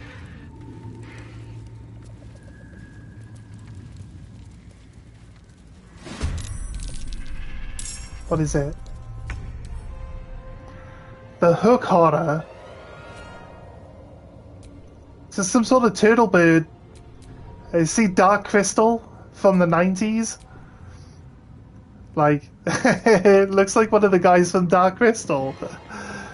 It's got dark vision, multi-attack, prone. If the target is prone. Has it got a way of knocking you prone then? Guessing it's got to jump and knock us over. And then attack us twice. It's a monstrosity.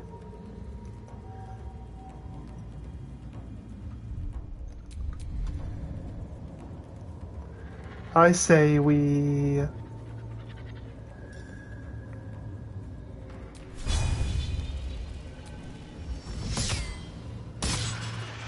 The crossbow C.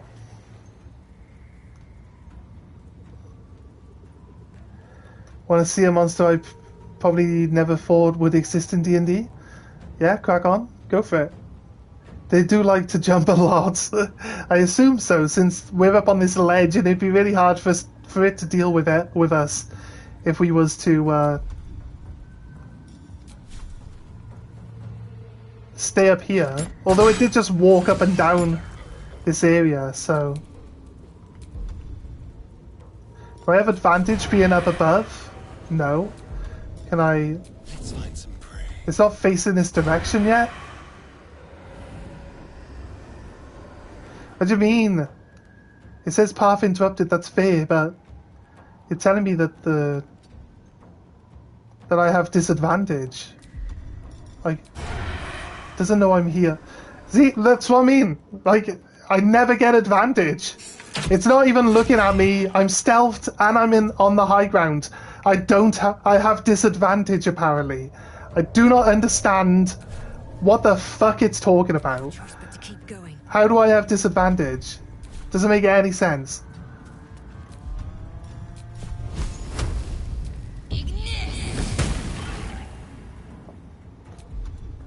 Can't afford to let up. Onward. Yeah, I went into look. He's in stealth mode. Look, because it's not facing me, so I thought I might as well. Gonna just distract it with a secondary weapon. Then hopefully it just gets distracted by this weapon instead of coming after us. It's half dead now, actually. After those arrows. No, it doesn't seem interested in attacking the weapon. Which means this weapon won't actually be able to reach it now. Look, what's the point of fly? What's the point of fly when it uses up all its movement to go the same distance? The fly hasn't even helped it progress upwards. This weapon is terrible. Must be said. The range, like, I placed it down and then the enemy moved away from it. Yes, I probably should have placed the weapon, like, in between me and the enemy. Yes, probably. I'll learn to do that better in the future, but Need to learn the hard way. as it stands, I was hoping that it would get used as a distraction. So putting it where the enemy can see it kind of makes more sense for me on that. The world's slowest floating axe. Yeah, I mean, I understand, but everybody's got like double the attack range. Everybody's got like double the attack movement.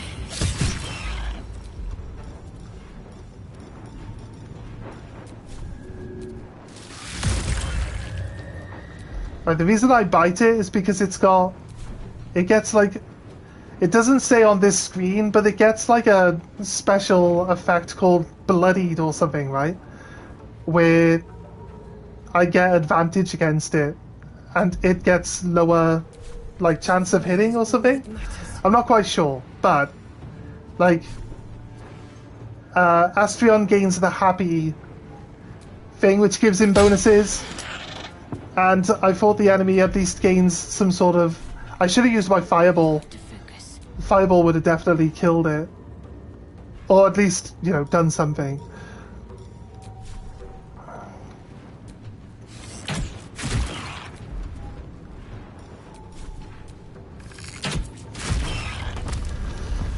Nice. Wasn't too bad, was it?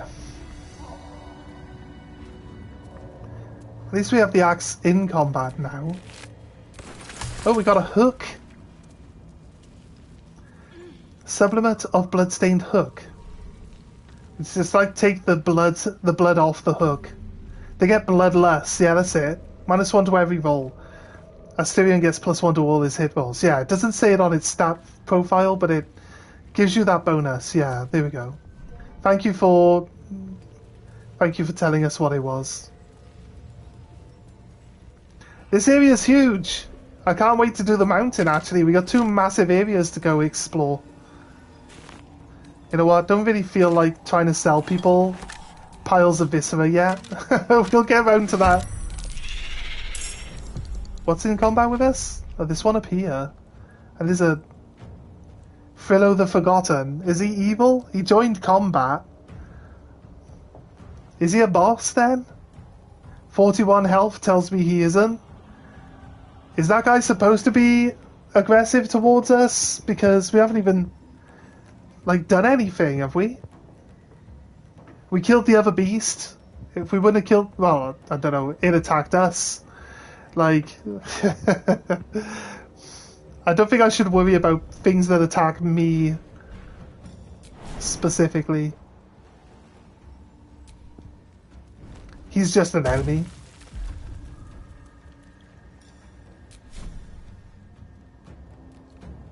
Ready for this?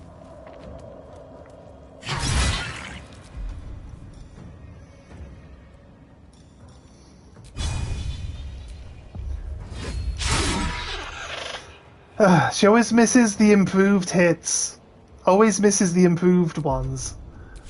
I'm ready.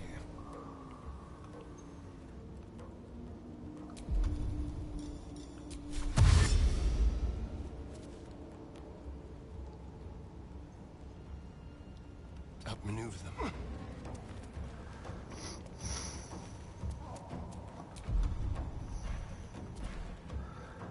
If I was to use my jump now, I'm actually in provoke range, aren't I? It's gonna jump past it.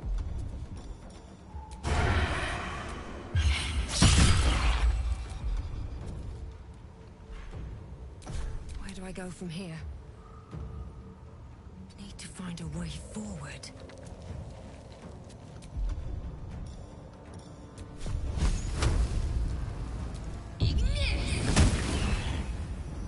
I'm liking this firebolt now. It's actually increased its damage output. Stay focused. It's really helpful.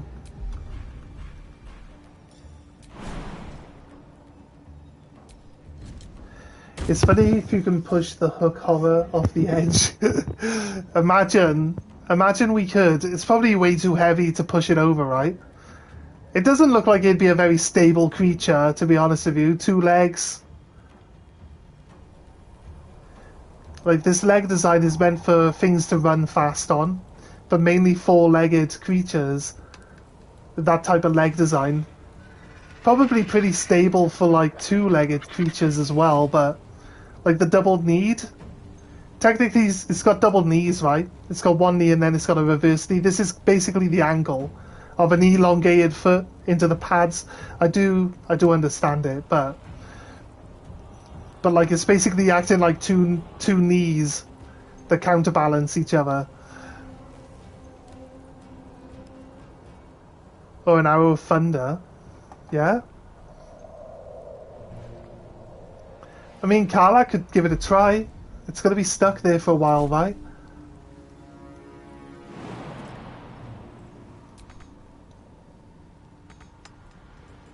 Got to move.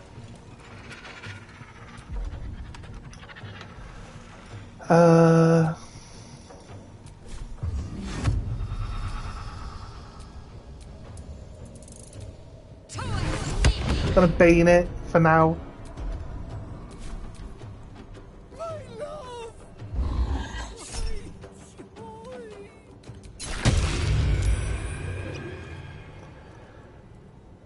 Oh, he's gonna jump off the cliff now.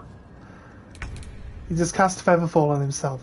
His love is joy. So this creature is his wife or something? There's another one just running around down there.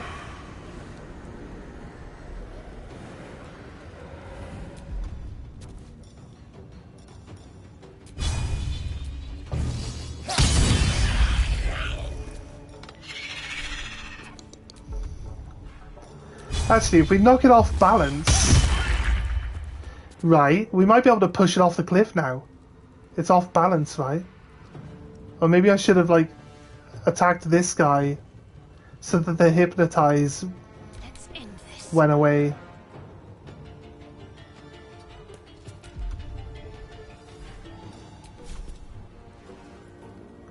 Try break his concentration.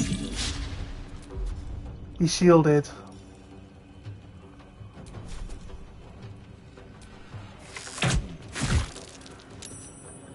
Of course he saves his throw, like they always do.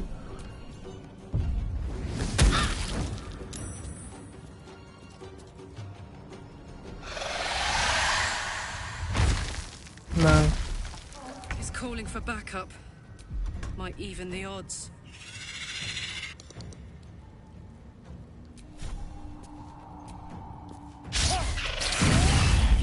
Oh my god, huge hit.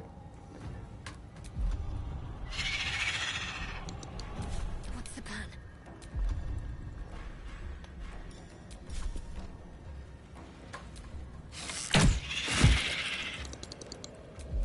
Broke the hypnosis. Nice.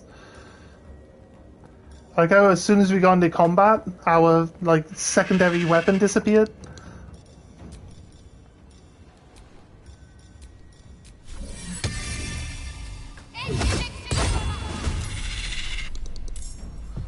I saved after we killed... I saved before...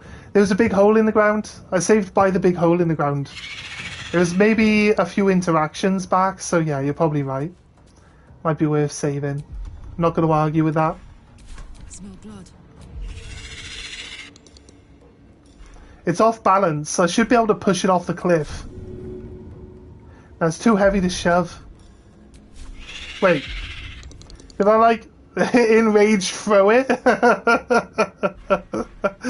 I pick it up as a melee weapon and then in rage throw it?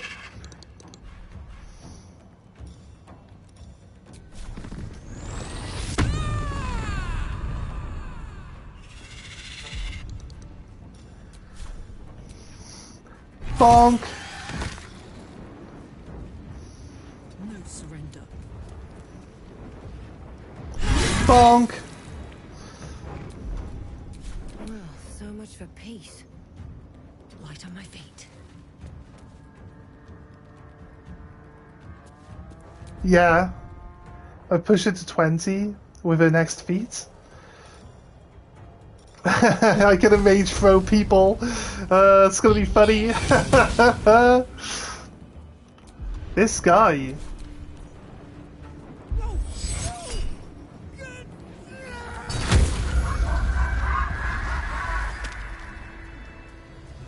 This guy sounded like he didn't want to fight us, so why did he engage? He's pretty big to throw around.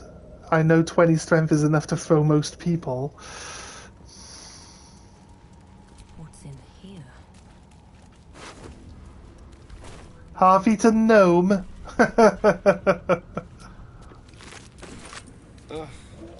There better be a soft bedroll in my near future. He's an asshole, that's why. Wait, I haven't got... I just realised I don't have all chat on. And I'm only seeing the ones that it's not, like, censoring. Don't know why it would censor the chat from me, the person running the stream. But... that's why I'm seeing it pop up on my PlayStation. That you're writing things like he's an asshole, but I'm not seeing it on my actual other one. So if I've missed anything you guys have been saying, it's because it hasn't been showing me them. So I apologise. It looks like I've read most of the stuff that's on the screen currently. Skiren Ixen Flag. Magma, magma, magma, magma, magma. I saw a video a while ago talking about how men who play D&D are good things, and those are the kinds of men who will take joy in the simple things in life. I think, and this is, I don't, you can take any advice that I give, like, with a pinch of salt, if you disagree, but I think the key to being happy in life is to allow yourself to laugh at stuff. Maybe I need more pockets. Like, laugh at yourself, laugh at stupid shit that happens around you. Laugh out loud.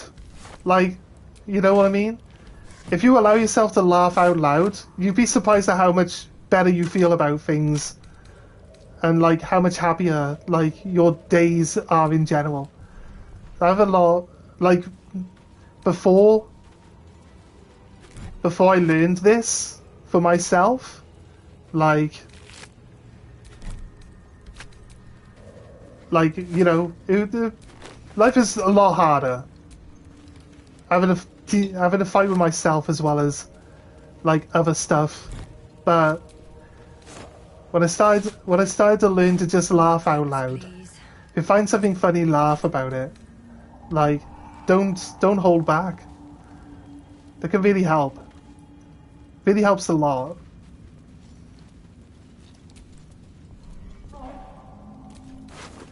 Philo the Forgotten, scribbled notes. Scattered notes scrawled by a chaotic hand, protector guardian of the adamantine forge. From Magma Rose, only in Magma, destroy hot hammer, where?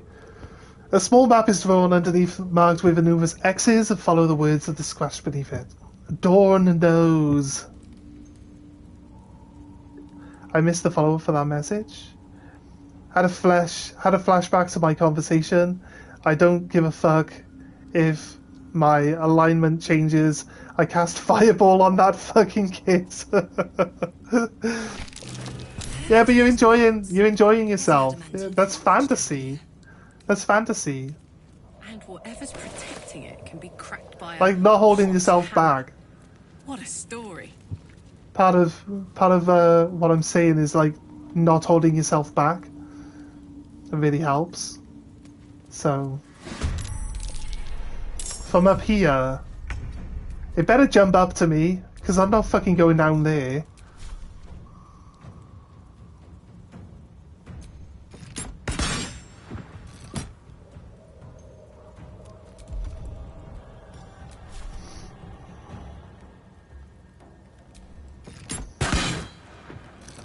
It's taken 21 damage already.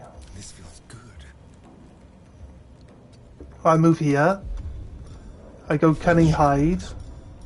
I go ranged attack. It says that I have disadvantage. And I'm not allowed to do it. Turns out the orphanage's burlap sack doesn't protect from a 3rd level spell being empowered by the souls of the damned. In my defense, he was talking mad shit, and he also had a low defense. Isn't that the answer to everything? Just cast fireball, damn the consequences. Isn't that the whole thing? I seem to recall that that's actually a whole thing, where you just completely ignore the consequences of casting fireball and just cast it anyway. Watch me throw this down here and watch it jump up onto the branch.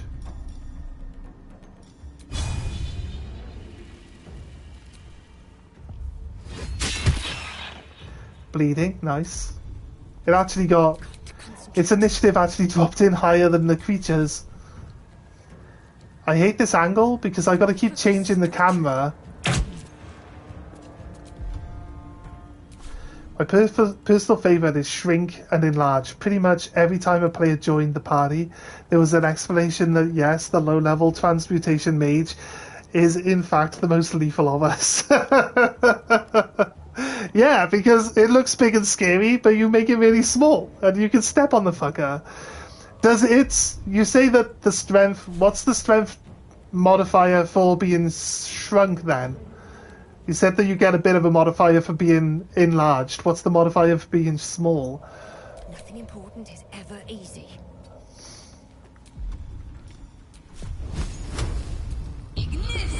Boom! Oh, it's half dead. Misunderstand how you use shrink? You mean you're the most deadly to the party and not the enemies? I get it. I get it. I just thought of a different question and asked that instead. Okay, you just, yeah.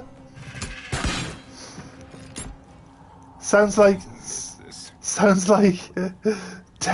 you're deadly to both, yeah. Sounds like something my housemate would come up with, to be honest with you. He's always talking about doing stuff like that to people. Let's finish this. It's standing on the edge of a chasm. If only we could push it. I'm ready.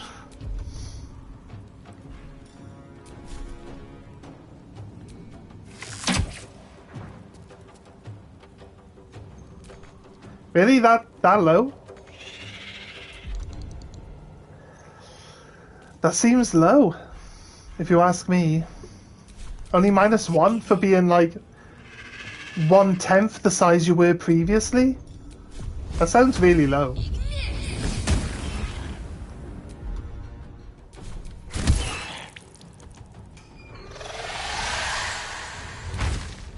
Why does this thing not want to move? I could kill it with... I could kill it with Karlach, but I want my my celestial weapon to actually finally do something in combat.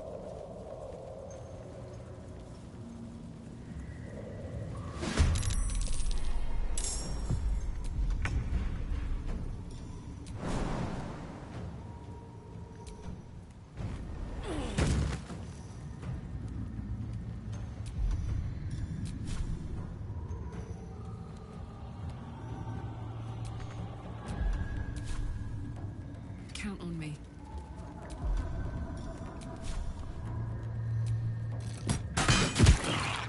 $11. She does have a heavy crossbow though, so it does make sense that she does a lot of damage with it. My faith will protect me. No, it won't. Your faith won't do shit, love.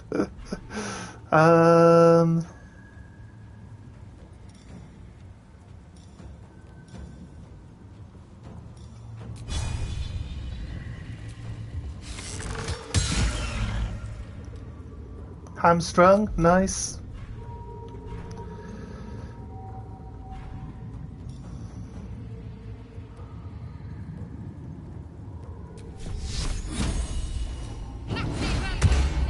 You Shield of Faith.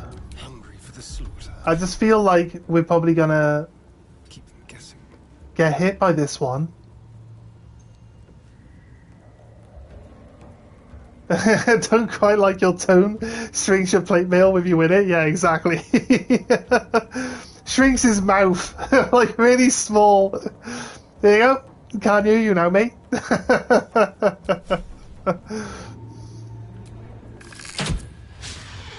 What now?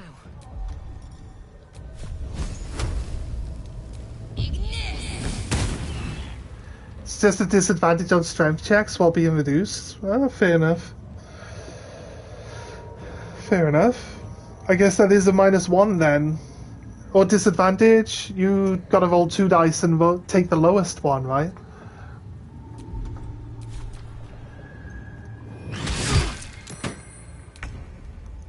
She's saved from the damage there, just randomly. Wait, my magical weapon can go through the field of magic blocking? That's crazy. I should probably recast it, if anything.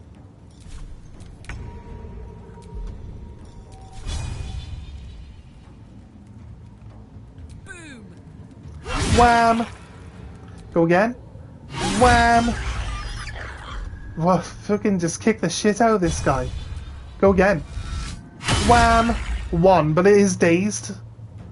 So I guess it's not gonna really do a lot this turn. I think Shadow's close enough to run in. Time to meet your Smack it as well, come on. Wham!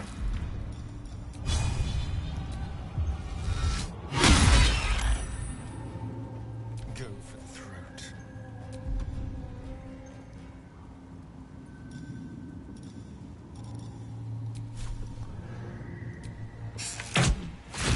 Oh my god. Okay, Astarion just did 20 damage with a single shot from his bow. With a maximum damage output of 15.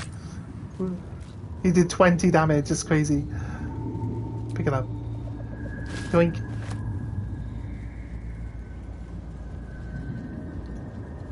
When we let this thing suck our power off, did we actually empower it? Did we enhance its power? I feel like there's got to be an enemy somewhere along the way that's going to require us to actually have this flower on us.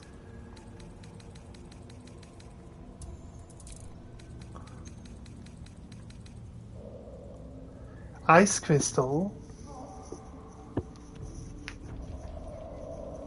It's worth a lot. Oh, it's just a crystal, but it's made of ice. Okay.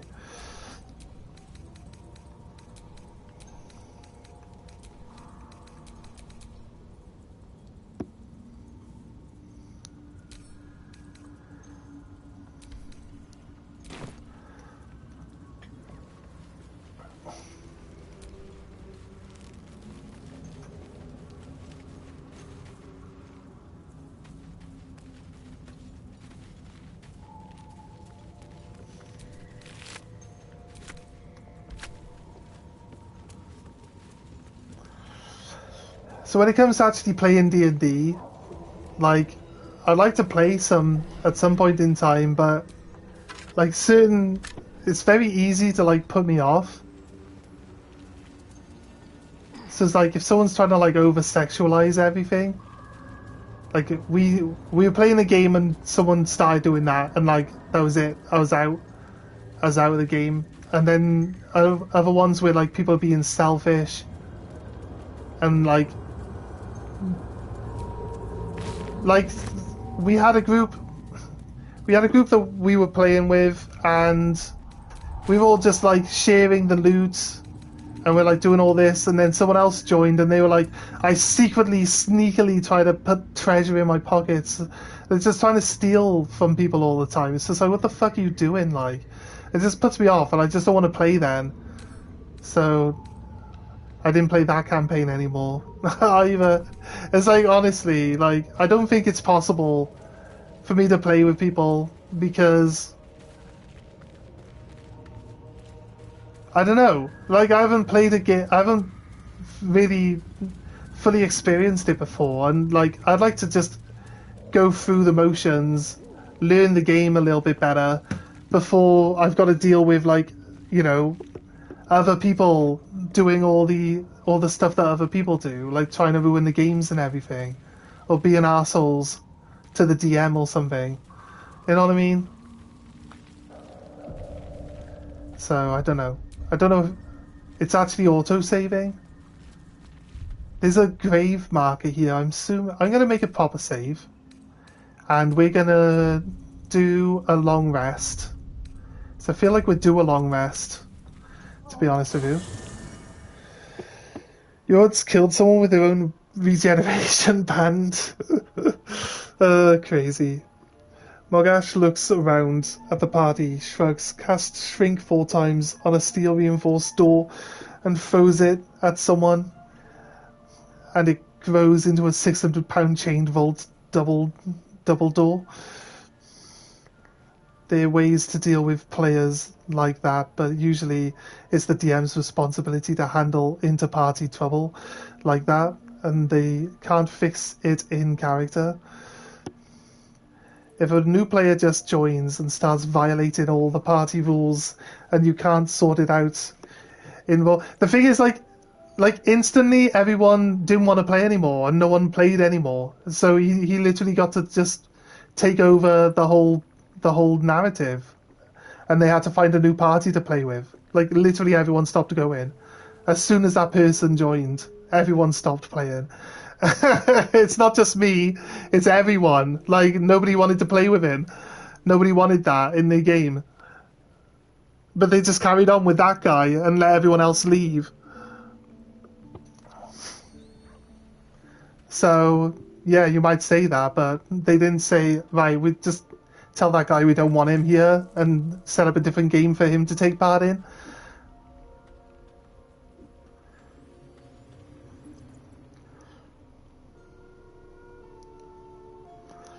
Although I was generally a problem fixer in that because I'm so paranoid, I wear magical rings on my toes, replicas on my hands. Got murdered in a tavern by a rogue. He stole all my rings to stop me from coming back. Regeneration toe ring brought me back, and I eviscerated him and kept his head around to cast spells on to mock him with it until he quit.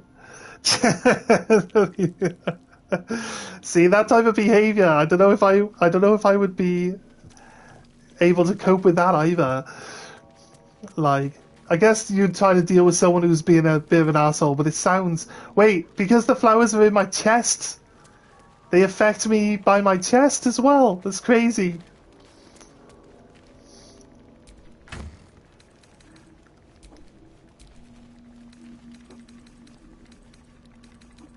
don't think we need to do anything other than just take a rest.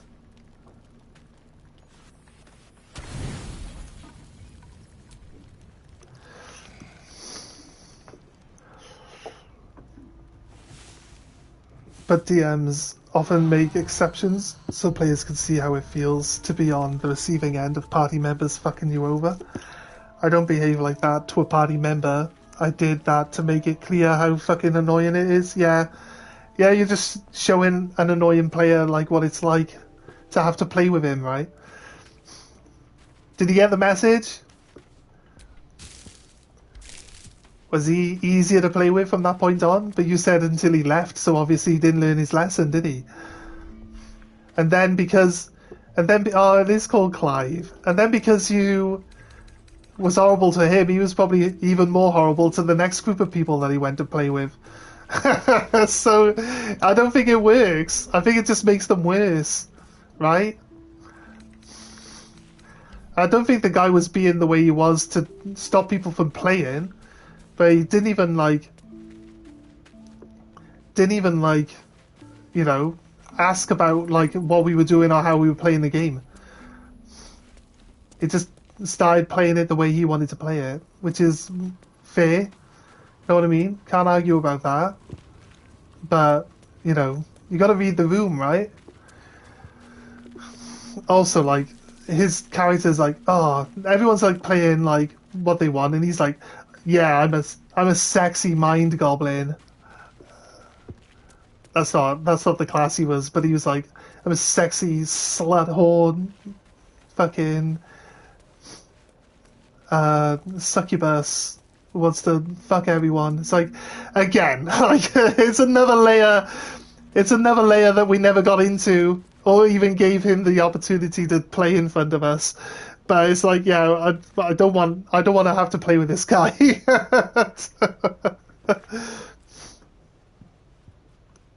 You try to sort out problematic characters in roleplay.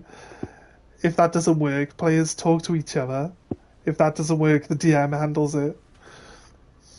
Or says, alright, Jin or someone who plays like me, do whatever you want. I'm not moderating your behaviour towards him. Oh yeah? Right. We keep getting inspired while we still have inspiration points, because we keep passing all our rolls. Or at least none of them seem important. The ones we fail don't seem important enough to fail.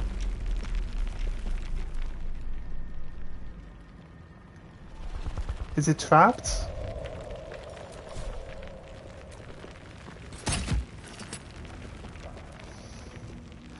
It says I'm in combat. What is it?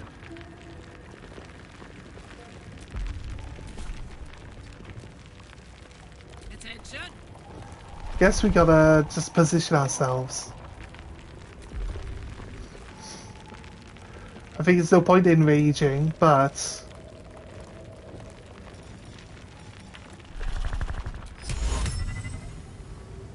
no target.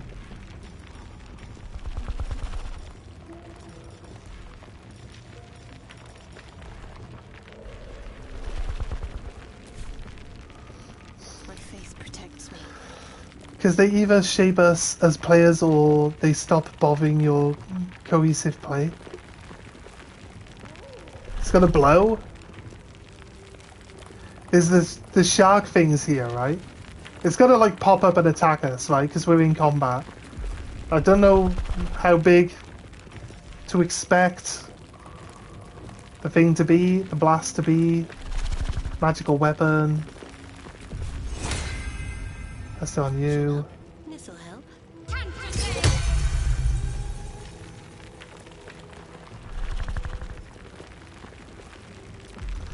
And then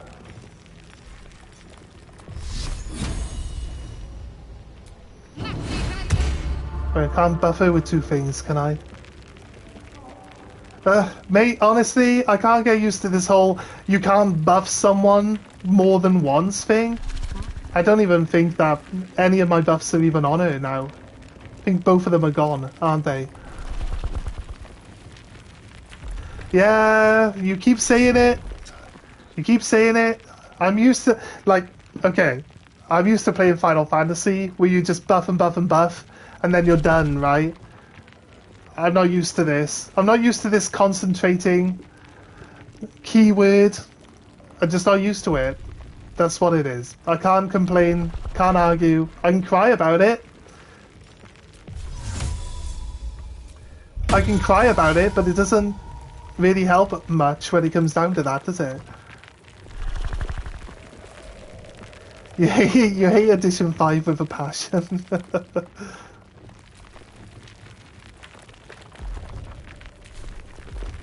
What are you doing, game?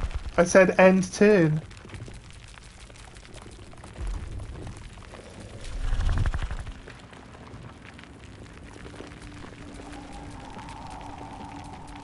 We broke the game, guys. We placed we placed an illusion within the shockwave area, and it got knocked down, and then the game just broke.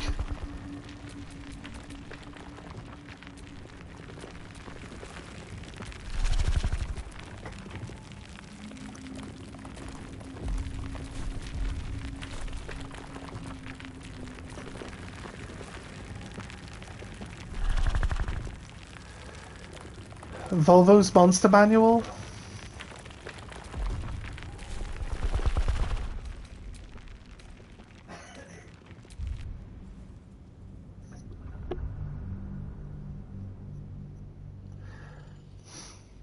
I missed a message? Okay. From you?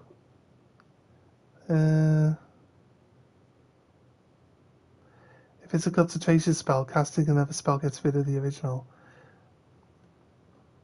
Don't warn him, Kurt. That's no fun.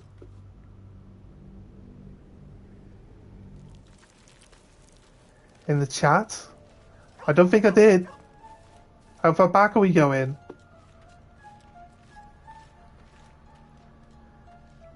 They either get the message that it's a co-op game for everyone and they leave. I don't think they would have left. I think they would have just enjoyed watching everyone be uncomfortable with him, to be honest with you.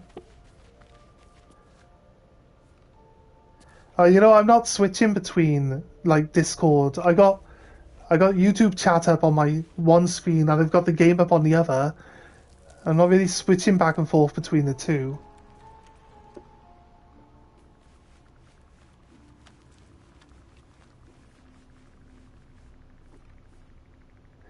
If there were no consequences to it, I would personally track down everyone who contributed to the 5th edition creation, and everyone who ever had an idea that contributed to it, beat them to death. I think because you wrote beat them to death in your comments, like, for one, YouTube must have blocked it, right? And also the PlayStation didn't even show it, so obviously, like, YouTube must have blocked it immediately, like, on its own. Yeah, no worries, mate.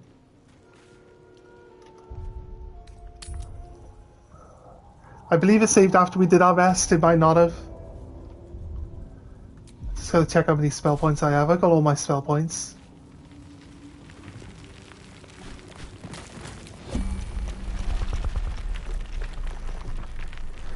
Right. I don't really know what we're supposed to do. Prep up. So, prep up with some...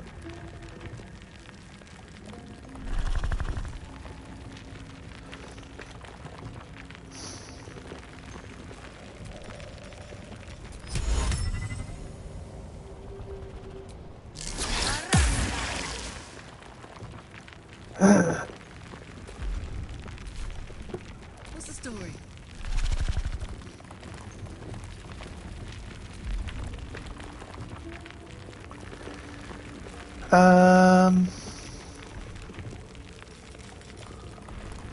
She doesn't have any sort of like guarding abilities, does she?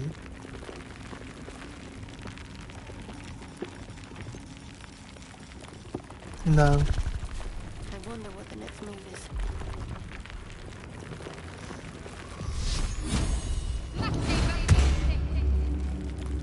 Careful, I'm behind. Very quiet. Silent as the grave. He's whispering directly into my brain hole. That's not my ears hearing that. It's not my ears hearing him say that. That's my fucking brain itself. Right.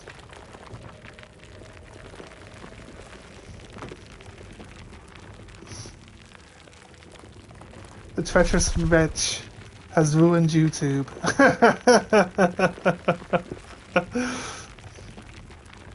That's why you make him uncomfortable.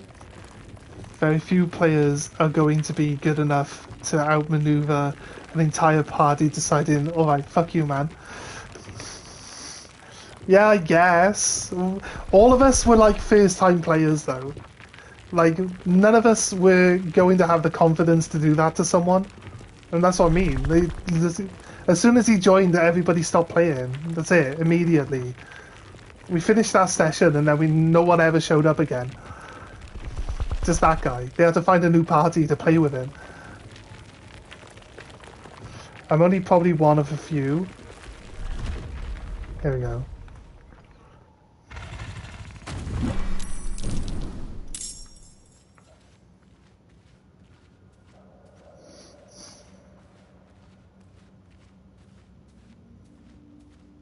I probably shouldn't, but Astarion, 100%. Like...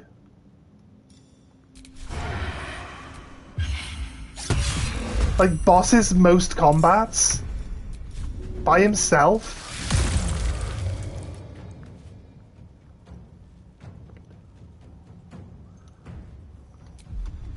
Put him up. So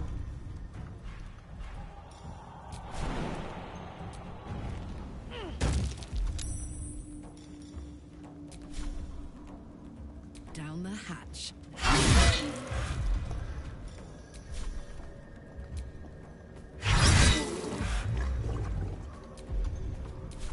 Concentrate. oh, but yeah, he went and stepped in the web. We set up the flammable web. Got to press on.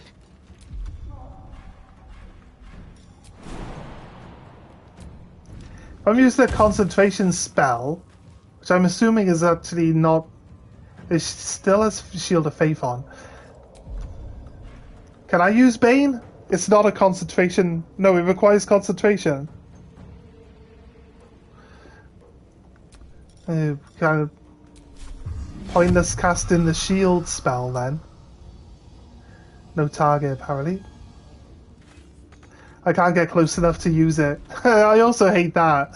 I hate the range on magic as well. It's so bad. So bad. What's like 8-meter range for magic. Stupid. Like, what mage goes into magic thinking, oh yeah, I'll do magic, like super squishy character type, and I'll have to stand right next to the enemy to cast any of it. Doesn't make any sense. Doesn't make any sense whatsoever. I guess I could do it next turn, but I'm not going to be able to do anything other than shoot arrows at it this turn. I guess.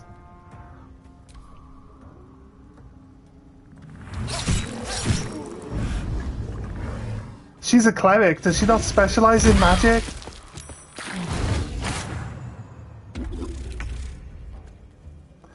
Right. We need Shadow to not be in the exploding web when we blow the web up, right? I mean... Just need her to not be in the exploding web when the exploding web blows up. I'm pretty sure that's definitely something we need to make sure isn't a thing. Now I want you to go here. Find a route. Well, you're not going to blow up the exploding web instantly. Shall we dance? Break them. Huh.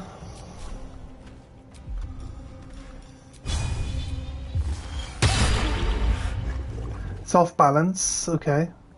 It's got like iron hide, right?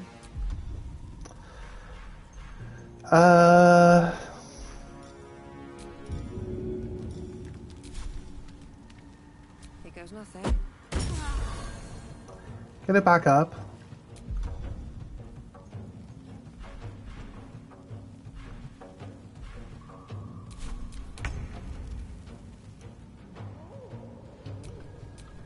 Can't afford to let up.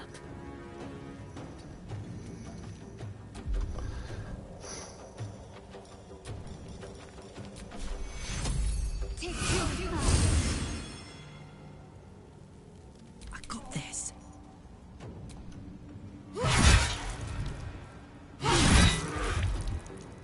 Let's have some fun.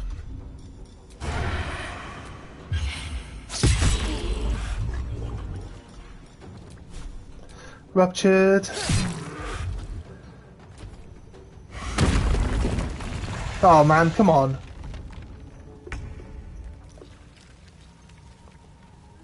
I guess it's not supposed to be a one-phase fight then, alright, fair enough. She does, by the way, your leveling her hasn't really helped her magic. Oh, okay, it's my fault. Ah, yes, perfect sense.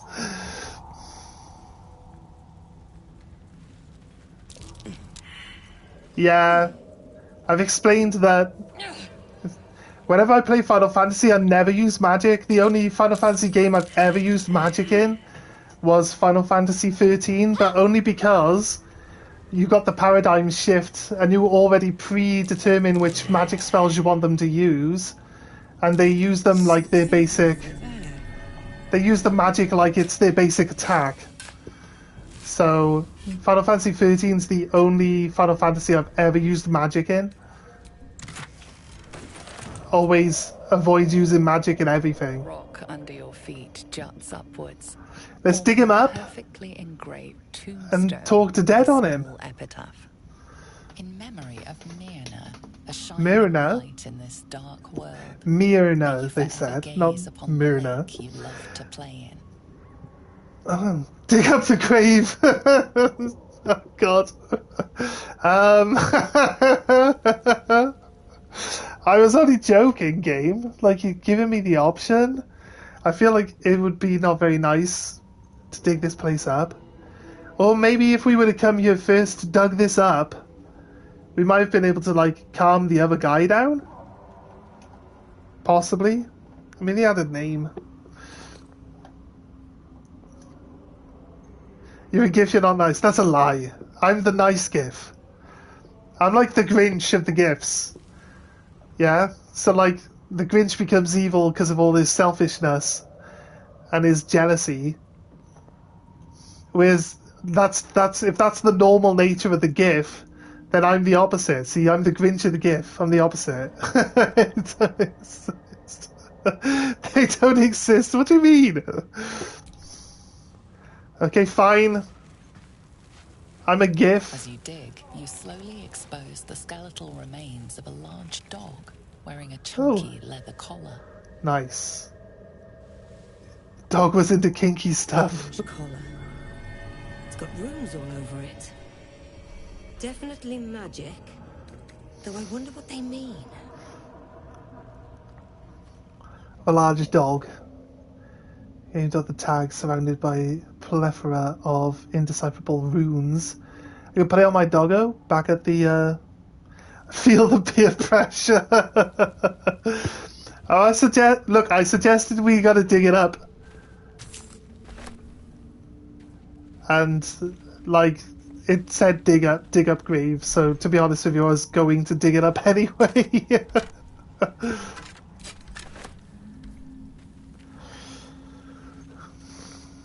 I wonder if this thing's gonna heal between its first encounter and its next encounter, because it's gonna die before it gets a turn on its next encounter. It shouldn't have wasted its time digging a hole. Why is it I keep getting into combats? Yes, it damaged Shadow quite a lot, but we got through the whole combat with it only attacking once, and most of the times now we either get attacked once or we don't get attacked at all in combat. Are we really just that strong?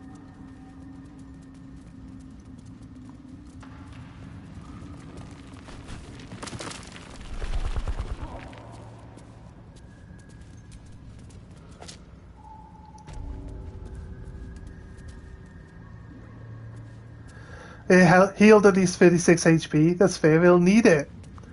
It'll need it, or it'll just die instantly. It only had 40 health left. Level 5 is quite high for this area. Yeah, that's fair.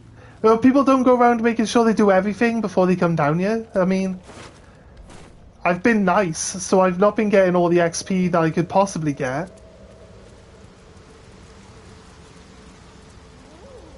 Whereas if I'm not nice, I get to murder everyone and I get more XP, don't I?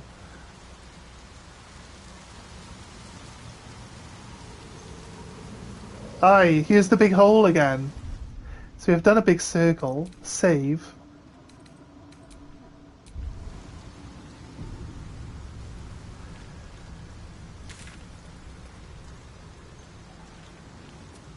Finish the masterwork weapon. Yeah, that's what we're looking for. Yeah, we got to carry on going up that tree.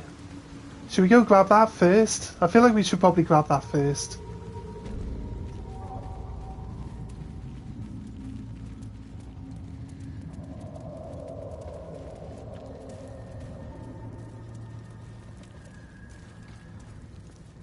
Did we not go to the middle of this tree when we were there? Like, we probably just, like... missed out. Yeah, we missed out by like a couple of feet. Actually finishing this quest off. Fair enough. That's the bag.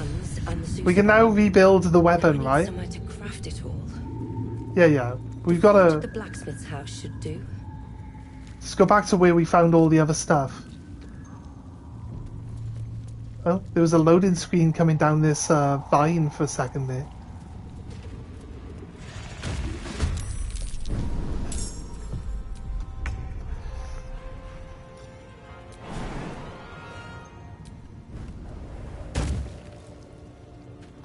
Just smack him right in the face. Wham. What you want, mate? What you want?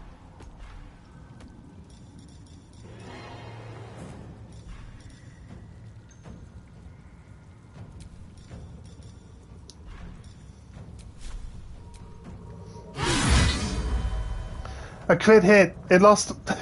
It basically lost the 38 health that it gained back immediately after showing back up. Crazy. Can you feel death's cold grip? Let's have a little fun.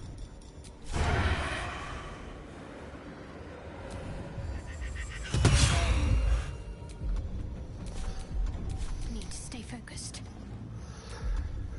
There we go. I'd say we just rush in and... Time has come. just try to get it.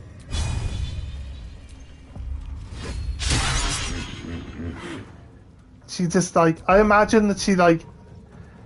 I imagine this thing's like covered in metal, right? It's got like metal scales. And that when we're doing damage, we're like... hitting the softer parts. You can see there's like softer parts to it, like on its belly, it's underneath and stuff. Or we're just brute forcing our way through it with a strong weapon. And I imagine that she just like glances off it. When she doesn't miss, like she hits it, but she just glances off it.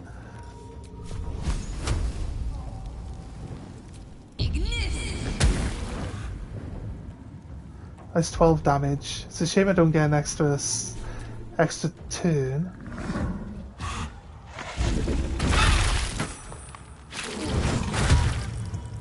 It just kills her again. It really doesn't like Shadow all that much, does it? Wham. It's exposed its soft underbelly to me.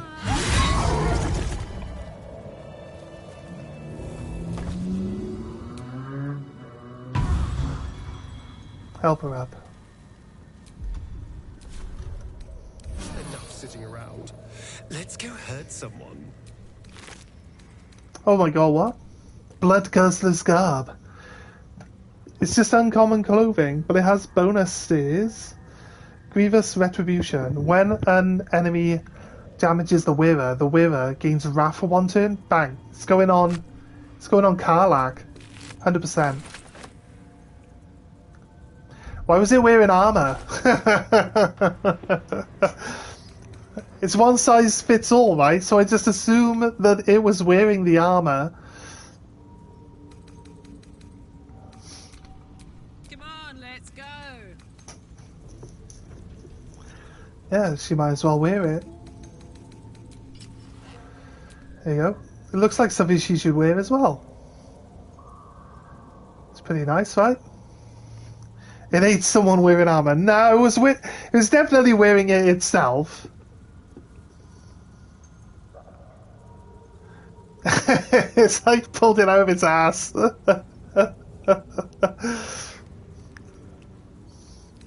I like to imagine differently. Thank you.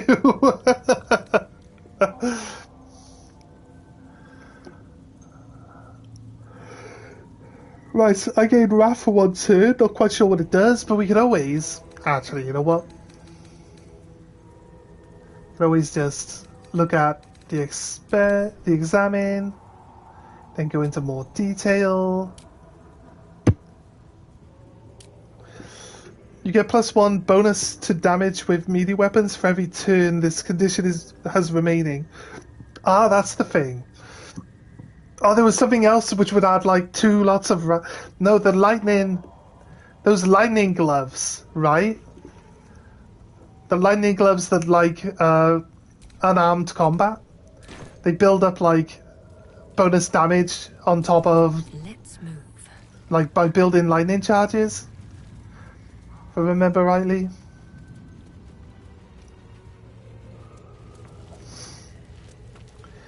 I feel like we could go back and check out the making that weapon at the forge, but I don't think it's massively important to get it now. That we could probably just continue till we get to the end of exploring here and then come back to it. Again, a save game. Wasn't expecting to have to kill that mole thing. Looking into the hole, you see only darkness.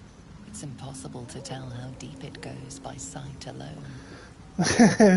Hello? Echoes as it plunges downward before gradually fading away. Oh shit. Oh, there's no jump in? Looking into the hole, you see only Oh wait, darkness. I see. We cast Featherfall.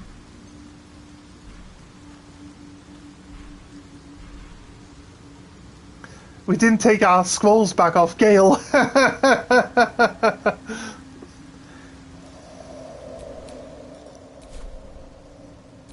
Nothing interesting buried here. Oh, fine. I guess we could just do the jump into the hole. I don't know. Okay. Okay, there we go.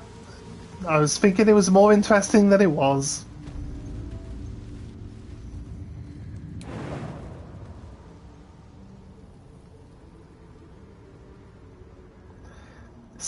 Oh. I nearly jumped down there. That would have been terrible by the looks of it. This place reminds me of like that massive area in Elden Ring. Any of you guys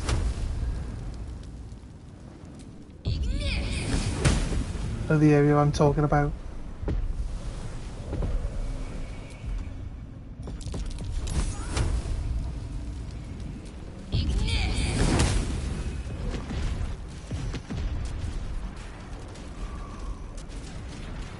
Fireworks, guys.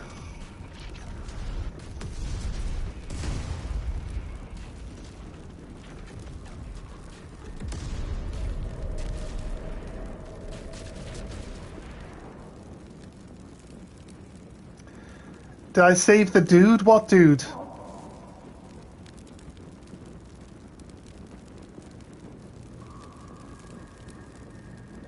Oh, there's a dude in here.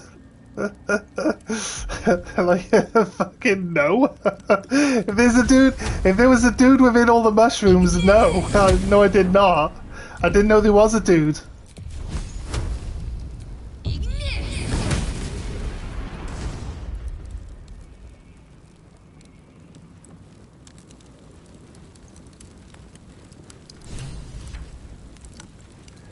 It says, find the mushroom picker.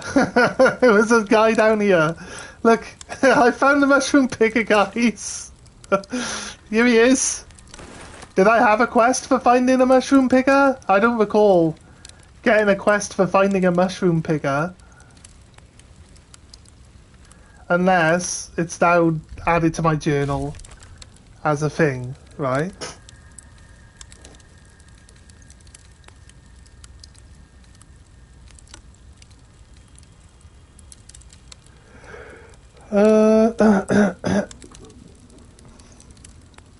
The dead dwarf before we could help him. The dwarf died before we could help him. See, nothing to do with me. I didn't kill him, right? Apparently you don't have to kill that guy by blowing him up.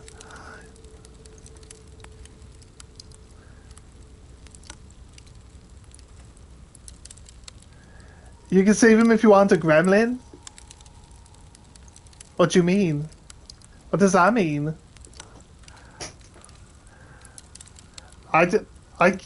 Look, right? He got blown up because I don't know that he's here. 100%. I was like, clear the mushrooms. You can blow them all up. I could have just shot them. But then I would have had to run into the poison. I also have there's actually nothing here other than him. So I didn't know that there was no reason to come here. You know what I mean?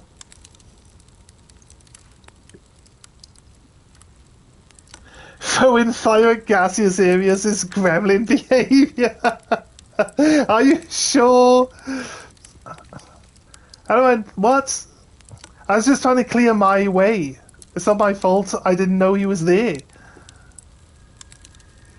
I didn't know he was there.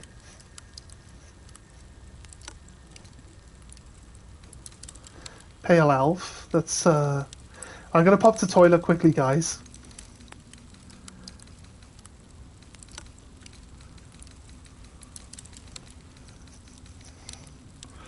You ever watch the Gremlin movies? Tell me right now, is that not something Stripe would do? Yeah, 100%. 100%. I get ya. 100%, yeah. I guess. Alright then guys, let me pop to toilet quickly.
Right.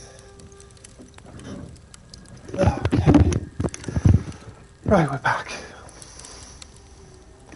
What was he doing here? Well, he had a note. So let's read his notes. What did his notes say? Did he have a note?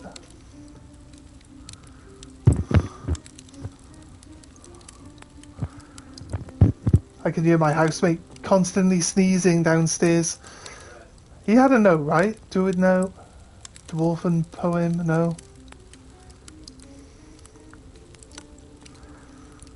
Parchment. Goblin poetry. Stamped handbill. Smelly letter. Oh yeah, I remember that one. Human orders. Scribble notes? No. Scroll notes. It says from a goblin though. Rancid note. The Slower Chops druid who was nosing around ain't just some tomb robbing adventurer type. Calls himself Hasley and ugly. That's not from this guy, right? No. Did he have a note? I thought he had a note on him. We.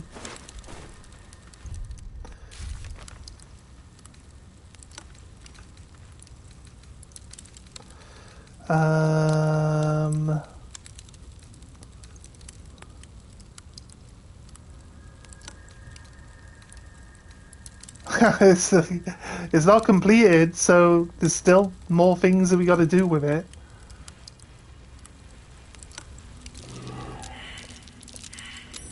Something over there.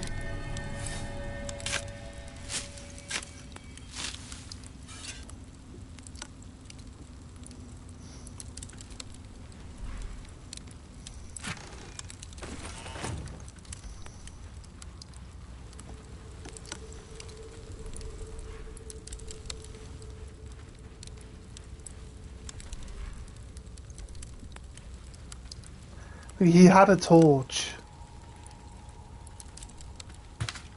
It's called a feather fall. I feel like I might need that. Hey, this Misty Step is a high level spell.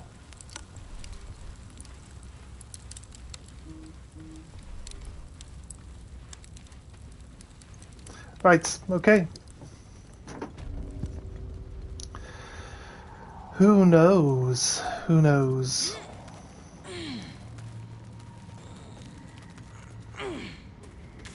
Where are we going now? Like, been up to this corner. Go here.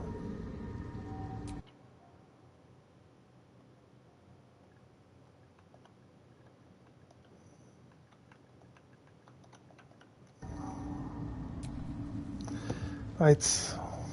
It doesn't show you the little keyboard that it brings up to see what I'm typing, so I just wrote a note that says go here. That's it. Outside of that, it would then be down this area, wouldn't it? So let's put another one. Let's put another go here marker.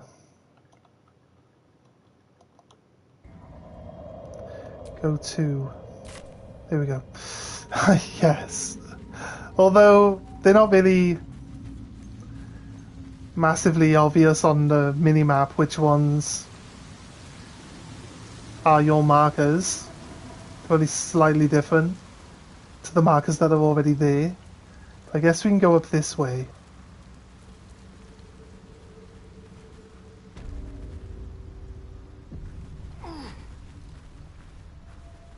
What's this guy? Oh. It's just a reskin of those angry birds. What are you? Fleshwalker. This is Sovereign Glut. Far you've come. Reach into memory. Tell me of home.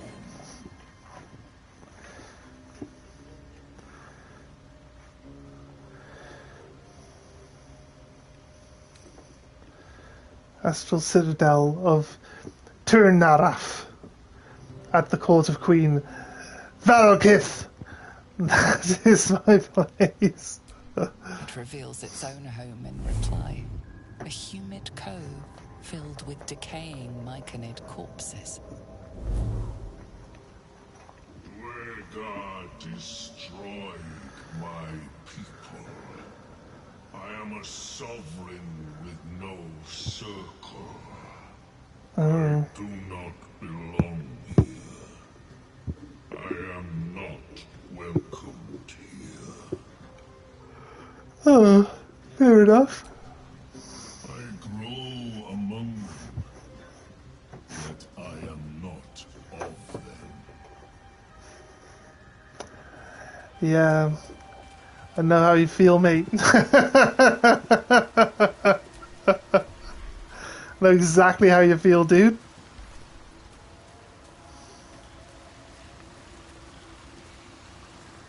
Right. Yeah, you can't take the mushrooms in this area because they're his children. Seems Is the this... shrooms are letting in more people every day. You see a fella on his own on your way in. Balin's his name. Oh no, Balin, you say? I better been feel the deadly mushrooms he died there. Fool! He had one bleeding job. Who is he to you? My husband. 87 years together, and he leaves me in the lurch like this. I should have killed him myself. She's like... fucking useless old cunt. Love? Never heard of it. Balin was a rotten old bastard. Treated me like an old shoe for 70 years before his mind started to go. Softened him up. Made him realize how much he needed me. Losing his mind was the only good he ever did by me. Fair. Collecting noble stock. Valuable mushroom. We've a shop in Baldur's Gate. The locals go mad for it. Not no more, though. What makes this mushroom so valuable? I couldn't help. Baldness, blindness, poison, piles, and best of all, it cures my dangerously underweight purse. I'll find my way out. No point hanging around this den of misery. She's leaving. What? Now Balin's dead. I've got to get myself moving. You come across a noble stock mushroom about, you give it here. Gods know I've earned it. Yeah. Got the impression she was going to leave. And I wanted to see what she had before she left, so... Weapon enchantment, +1, bonus damage. What's this one? 3 to 12 heavy crossbow. I should really change to... Shit. Karlach. Check this one. 3 to 12. To 3 to 12. I just don't know what... I won't need to change, right? Because it's not better in any way. No, trade. A ring. Your weapon attacks deal 2 acid damage. Jump. Level 1 transmutation spell, jump. Is that the jump that gives you like 3 times the distance? Or not? Healing word and mass healing word for free. On a necklace. What's she currently wearing?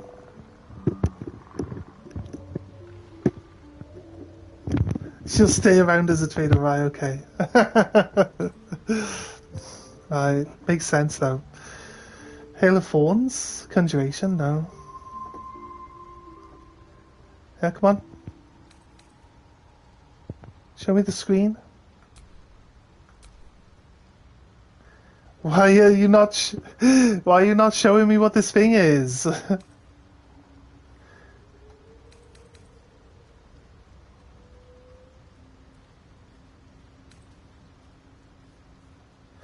What is wrong with this game?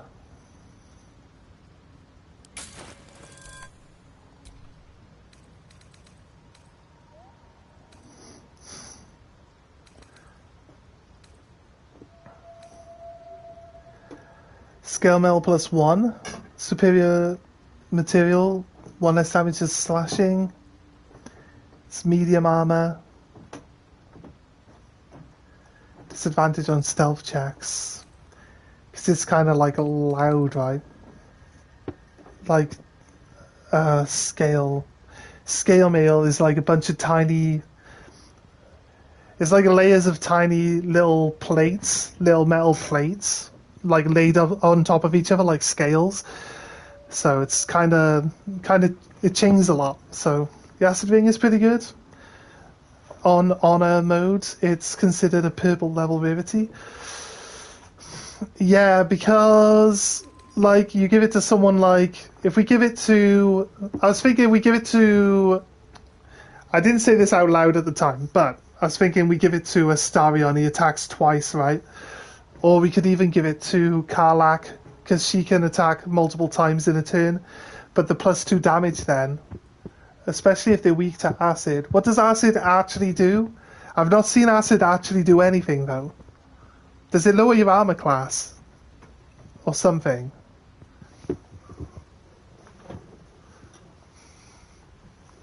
Because it's not poison, is it? It's acid. Oh god, why is it doing this? Just tell me what it is and what it does. Come on, game. Chainmail +1, 17 armor, but it's heavy, right?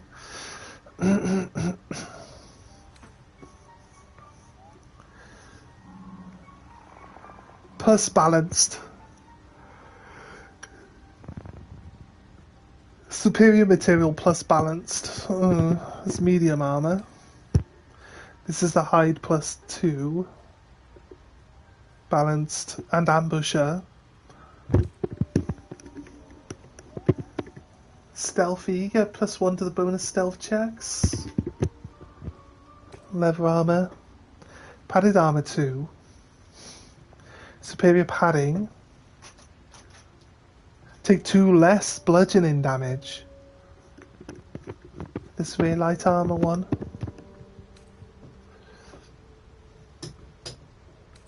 Ring mail. Amulet of Restoration means that we could put this on Shadow. Yeah, put it on Shadow, and then we can swap those 2 spells out for something else, right? So she just has more options available. Let's check what she has first.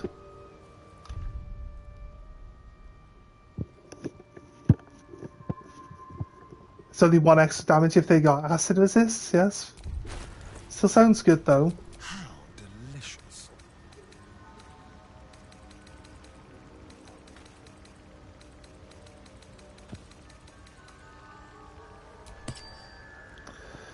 And then There's no time to waste. what has she got? Lesser restoration.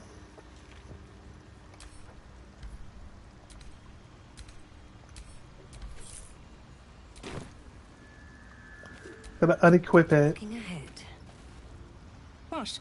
You come across a noble stock mushroom about, you give it here. Gods know I've earned it.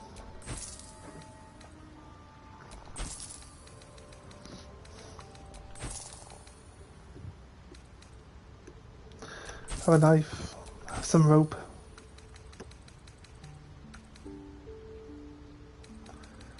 Smoke powder bomb.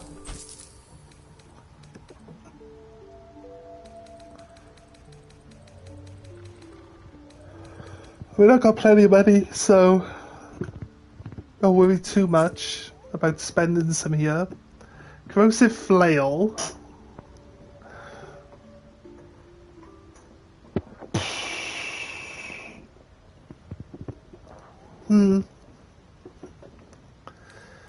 No.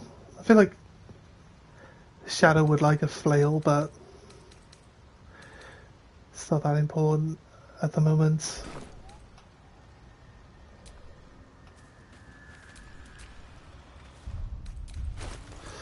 Right. What's next, I wonder?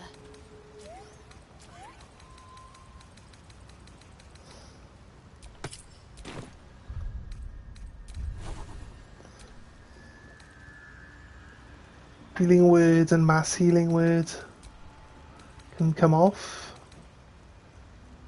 Beacon of hope.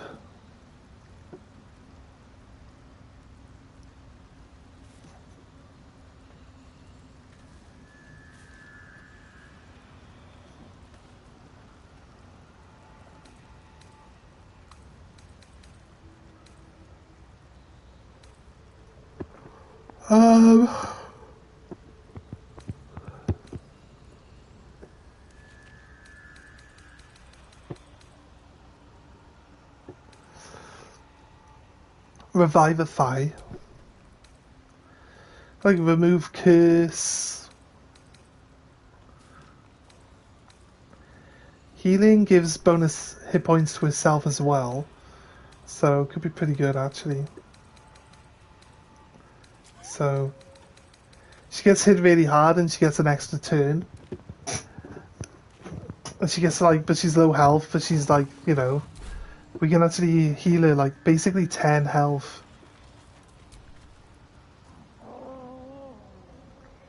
Bellow. Isn't that how a minion says hello? Don't minions say bellow?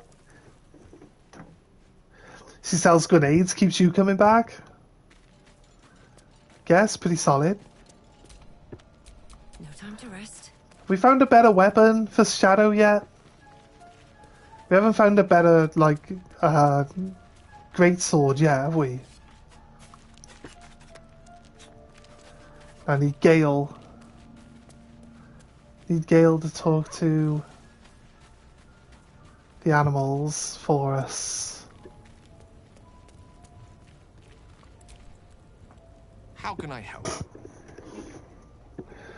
Um. Oh, nothing would give me greater pleasure. Back in the thick of things at... Right.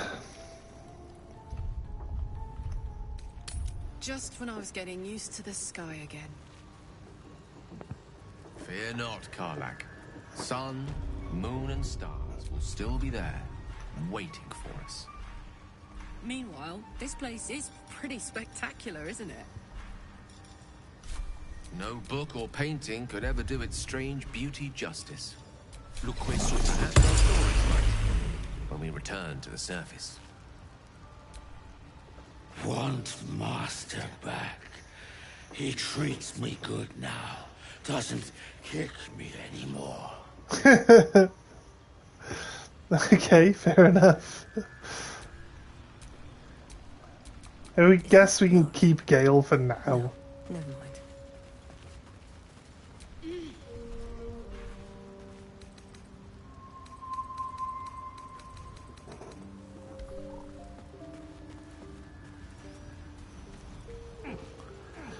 Right, let's go.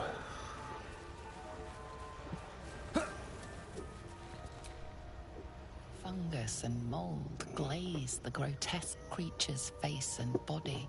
A Oh. voice drifts into your mind as you gaze upon the misshapen servant. Leave this one. Come to me. We must speak. Alright.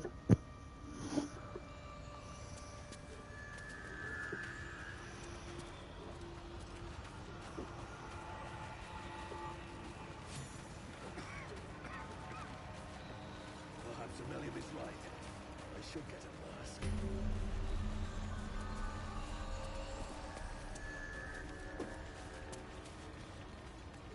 Blurg. Ah, a visitor. You're a welcome sight. But let us observe the customs of the locals. The scholar's brow tenses. His voice spills into your skull, the spores connecting mind to mind. Blurg, proud member of the Society of Brilliance, at your service.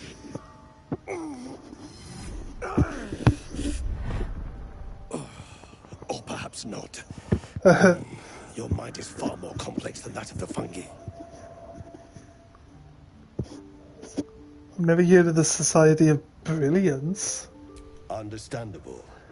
He's We a are small hobgoblin. in number and rarely stay in one place. He's 3 goblins in a trench My coat. colleagues and I are working to improve Literally. conditions in the Underdark. This need not be such a dark. He is wearing a trench coat. You might call it a robe. It's curious to find a Githyanki here.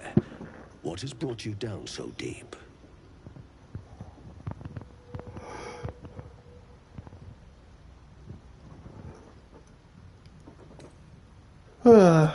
Mind Flayer infected me with a tadpole. But why come to the Underdark, where they hold so much power?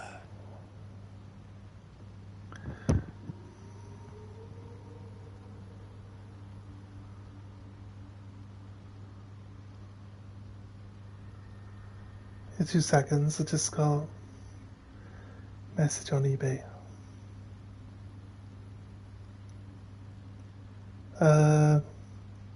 It's fine because I...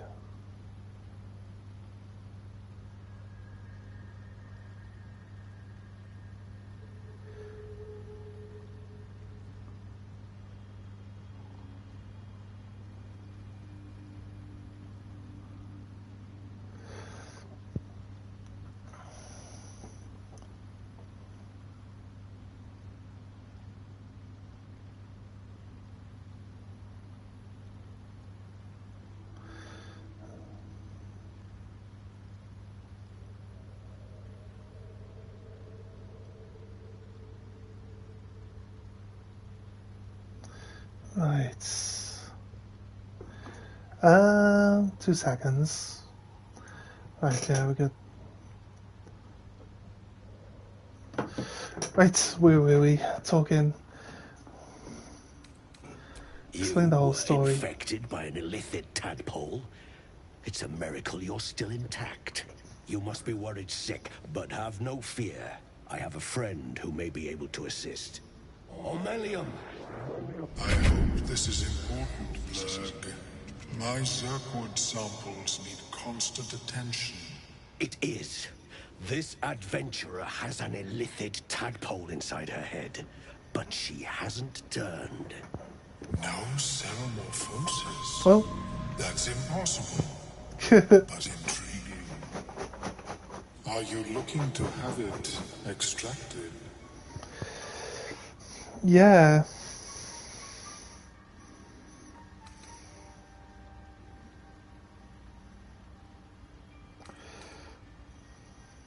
I have broken free from the Elder Brain's yoke. I no longer serve the grand design. Okay. I ask that you refrain from violence, while I respect that your opinion of my kind may not change. What is the grand design? A collective quest to eliminate the Gith and enslave all other humanoids. If that settles matters for the time being, would you like a diagnosis? Open your mind to me. Let us see what lurks within.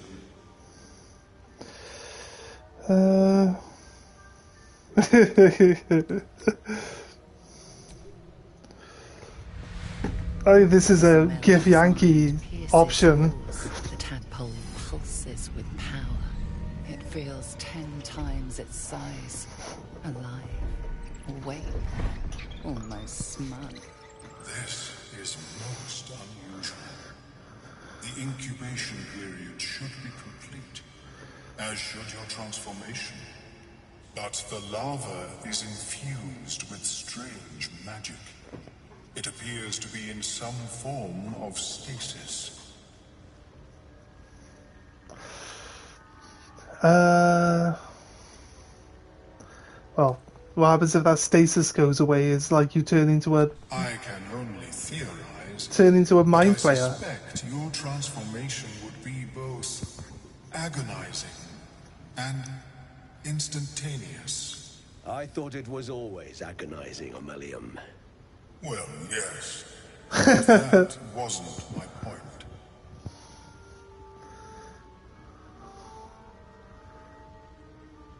No. It appears to be shielded from physical and magical influence. And even without the shield, The extraction would involve severe cranial trauma. Oh, nice. Severe cranial trauma.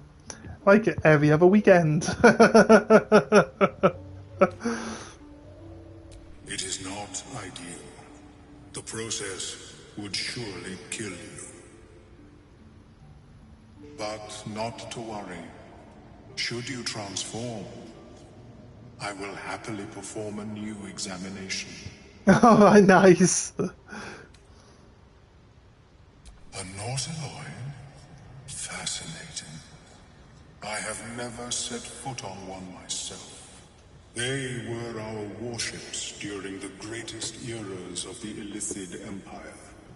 We ruled the entire astral plane from their decks. Yes. The design was lost when the Gith rebelled and ended our dominion. Okay. Of course. I am sorry I cannot assist you in its removal. Okay. But I have an idea. Oh, perhaps I should start taking notes. There may be a way to bypass that stasis. There are many alchemical substances that can influence the mind. Bypass, what kind of alchemy are we talking about? A tincture distilled from a collection of rare mushrooms. They have subtle psionic influence. Oh. I would require a fresh tongue of madness and Timisk spores. Yes. But be warned, in their natural state, both of these mushrooms can be quite dangerous. Timisks cause confusion in those that approach them. The tongue is self-explanatory. Right. Easy nose doesn't sound like a great idea.